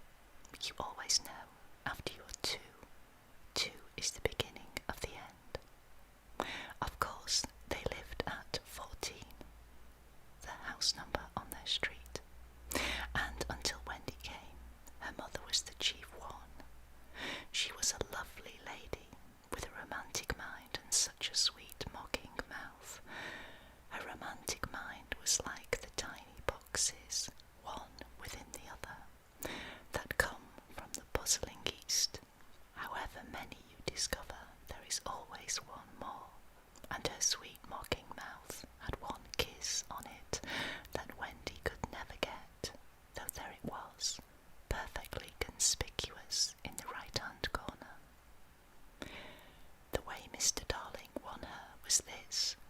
The many gentlemen who had been boys when she was a girl discovered simultaneously that they loved her, and they all ran to her house to propose to her except Mr. Darling, who took a cab and nipped in first, and so he got her.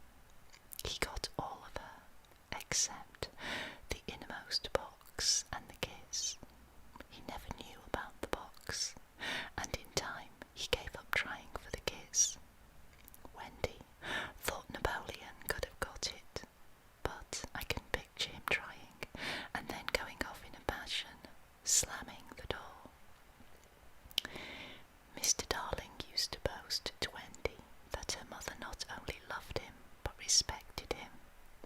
He was one of those deep ones who know about stocks and shares. Of course, no one really knows, but he quite seemed to know, and he often said stocks were up and shares were down in a way that would have made any woman respect him.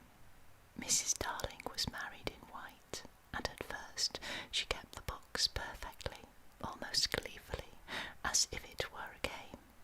Not so much as a Brussels sprout was missing, but by and by whole cauliflowers dropped out, and instead of them there were pictures of babies without faces. She drew them when she should have been totting up. They were Mrs. Darling's guesses. Wendy came first, then John, then Michael. For a week or 2 after Wendy came, it was doubtful whether they would be able to keep her, as she was another mouth to feed. Mr. Darling was frightfully proud of her, but he was very honourable, and he sat on the edge of Mrs. Darling's bed, holding her hand and calculating expenses, while she looked at him imploringly. She wanted to risk it, come what may, but that was not his way. His way was with a pencil and a piece of paper, and if she confused him with suggestions, he had to begin at the beginning again. "No, don't interrupt," he would beg of her. "I have £1.17 here, and 2 and 6 at the office. I can cut off my coffee at the office, say 10 shillings, making 2, 9 and 6 with your 18, and 3 makes 397, and 5, 0 in my cheque-book makes 897. Who is that moving? 897, dot and carry 7. Don't speak. My own. And the £1 you lent me. To that man who came to the door. Quiet, child. Dot and carry, child. There, you've done it. Did I say 997? Yes, I said 997. The question is, can we try it for a year on 997? Of course we can, George, she cried, but she was prejudiced in Wendy's favour, and he was really the grander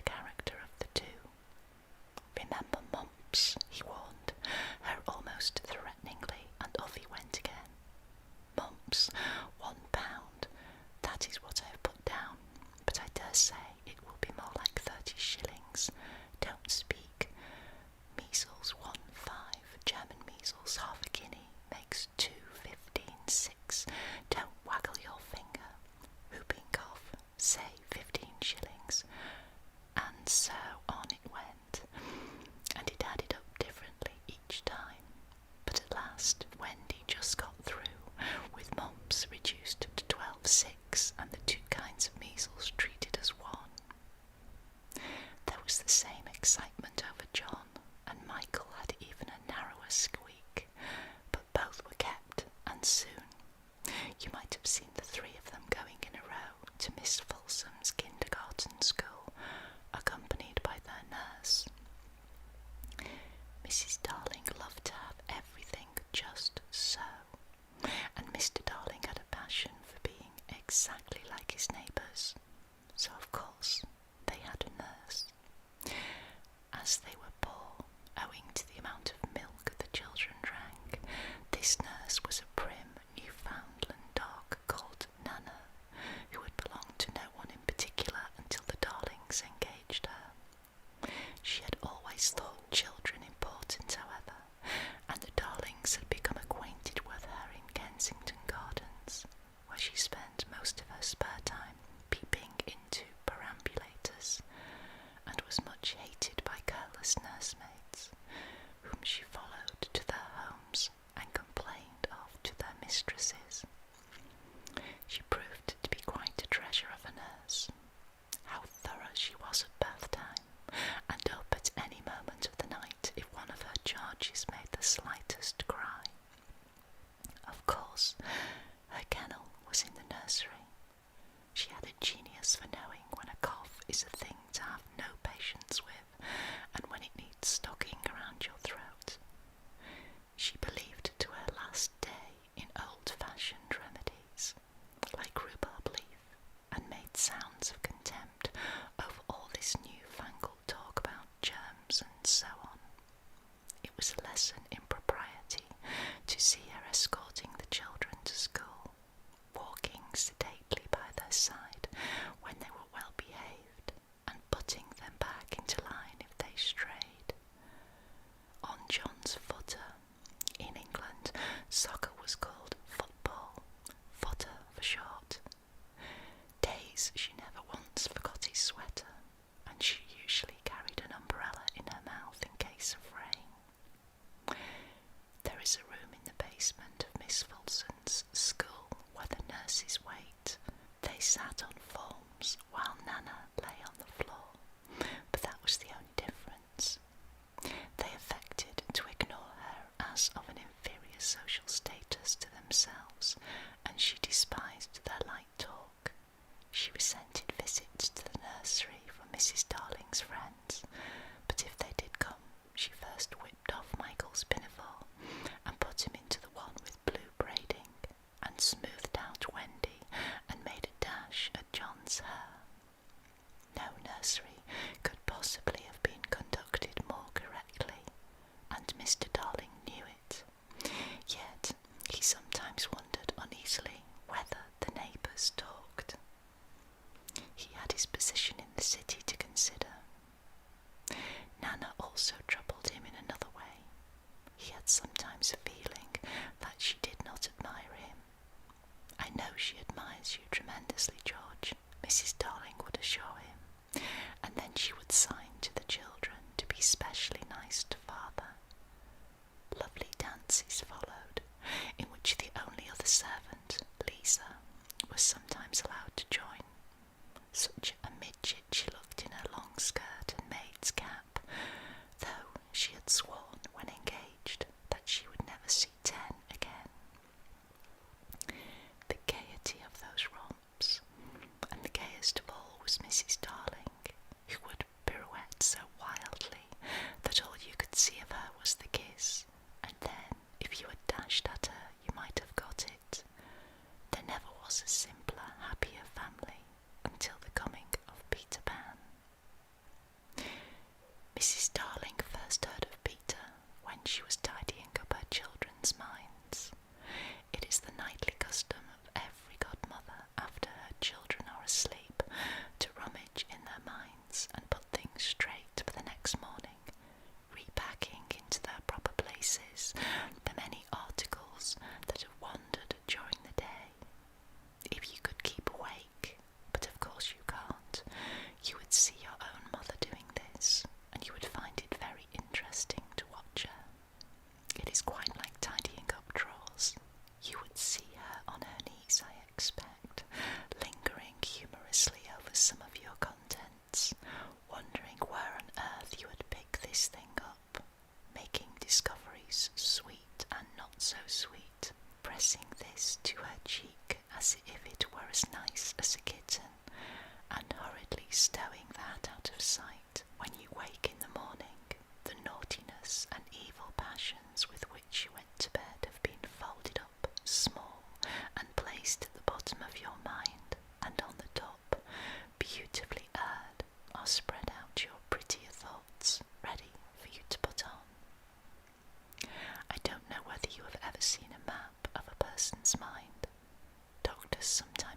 is always more or less an island, with astonishing splashes of colour here and there, and coral reefs, and rakish-looking craft in the offing, and savages, and lonely lairs, and gnomes, who are mostly tailors, and caves through which a river runs, and princes with 6 elder brothers, and a hut fast going to decay, and one very small old lady with a hooked nose. It would be an easy map if that were all, but there is also first day at school, religion, fathers, the round pond, needlework, murders, hangings, verbs that take the dative, chocolate pudding day, getting into braces, say 99, threepence for pulling out your tooth yourself, and so on. And either these are part of the island, or they are another map showing through, and it is all rather confusing, especially as nothing will stand still. Of course, the Neverlands vary a great deal. John's, for instance, had a lagoon with flamingos flying over it, at which John was shooting, while Michael, who was very small, had a flamingo with lagoons flying over it. John lived in a boat turned upside down on the sands, Michael in a wigwam, Wendy in a house of leaves deftly sewn together. John had no friends. Michael had friends at night. Wendy had a pet wolf forsaken by its parents. But on the whole, the Neverlands have a family resemblance, and if they stood still in a row, you could say of them that they have each other's nose, and so forth. On these magic shores, children at play are forever beaching their coracles. That's a simple boat. We too have been there. We can still hear the sound of the surf, though we shall land no more. Of all delectable islands, the Neverland is the snuggest and most compact, not large and sprawly, you know, with tedious distances between one adventure and another, but nicely crammed. When you play at it by day, with the chairs and tablecloth, it is not in the least alarming, but in the 2 minutes before you go to sleep, it becomes very real.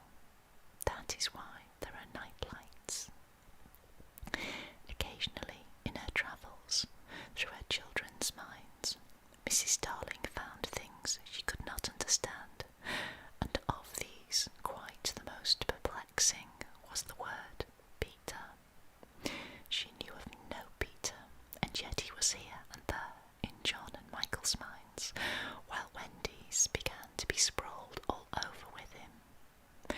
The name stood out in bolder letters than any of the other words, and as Mrs. Darling gazed, she felt that it had an oddly cocky appearance. Yes, he is rather cocky, Wendy admitted, with regret. Her mother had been questioning her. But who is he, my pet? He is Peter Pan, you know, Mother. At first, Mrs. Darling did not know, but after thinking back into her childhood, she just remembered a Peter Pan who was said to live with the fairies. There were odd stories about him, as that when children died, he went part of the way with them, so that they should not be frightened.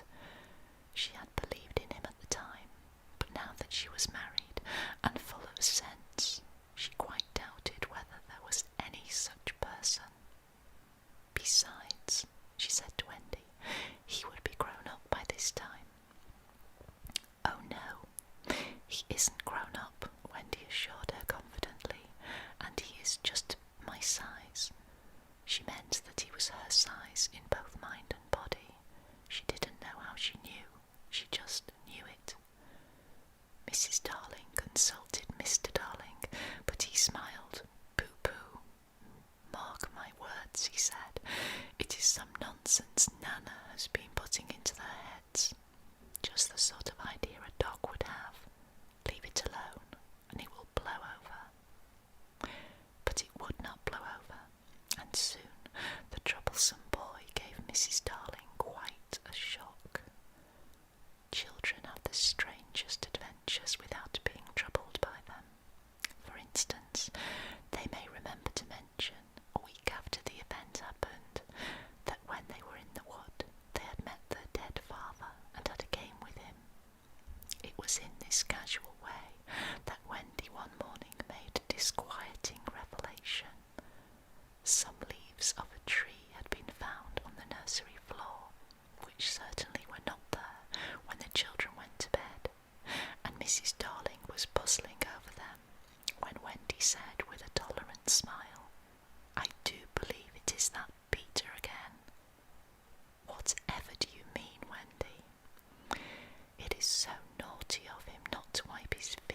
said, sighing. She was a tidy child. She explained in quite a matter-of-fact way that she thought Peter sometimes came to the nursery in the night and sat on the foot of her bed and played on his pipes to her. Unfortunately, she never woke, so she didn't know how she knew. She just knew. What nonsense you talk, precious. No one can get into the house without knocking. I think he comes in by the window, she said. My love, it is 3 floors up. Were not the leaves at the front of the window, mother? It was quite true. The leaves had been found very near the window. Mrs. Darling did not know what to think, for it all seemed so natural to Wendy that you could not dismiss it by saying she had been dreaming. My child, the mother cried, why did you not tell me of this before? I forgot, said Wendy lightly. She was in a hurry to get her breakfast. Oh, surely she must have been dreaming. But on the other hand, there were the leaves. Mrs. Darling examined them very carefully. They were skeleton leaves, but she was sure they did not come from any tree that grew in England. She crawled about the floor, peering at it with a candle for marks of a strange foot. She rattled the poker up the chimney and tapped the walls. She let down a tape from the window to the pavement, and it was a sheer drop of 30 feet without so much as a spout to climb up by. Certainly Wendy had been dreaming. But Wendy had not been dreaming, as the very next night showed, the night on which the extraordinary adventures of these children may be said to have begun. On the night we speak of, all the children were once more in bed. It happened to be Nana's evening off, and Mrs. Darling had bathed them and sung to them till one by one they had let go of her hand and slid away into the land of sleep. All were looking so safe and cosy that she smiled at her fears now and sat down tranquilly by the fire to sew. It was something for Michael, who on his birthday was getting into shirts. The fire was warm, however, and the nursery dimly lit by 3 night lights, and presently the sewing lay on Mrs. Darling's lap. Then her head nodded, oh, so gracefully. She was asleep. Look at the 4 of them, Wendy and Michael over there, John here, and Mrs. Darling by the fire. There should have been a 4th nightlight. While she slept, she had a dream. She dreamt that the Neverland had come too near, and that a strange boy had broken through from it. He did not alarm her, for she thought she had seen him before in the faces of many women who have no children. Perhaps he is to be found in the faces of some mothers also. But in her dream he had rent the film that obscures the Neverland, and she saw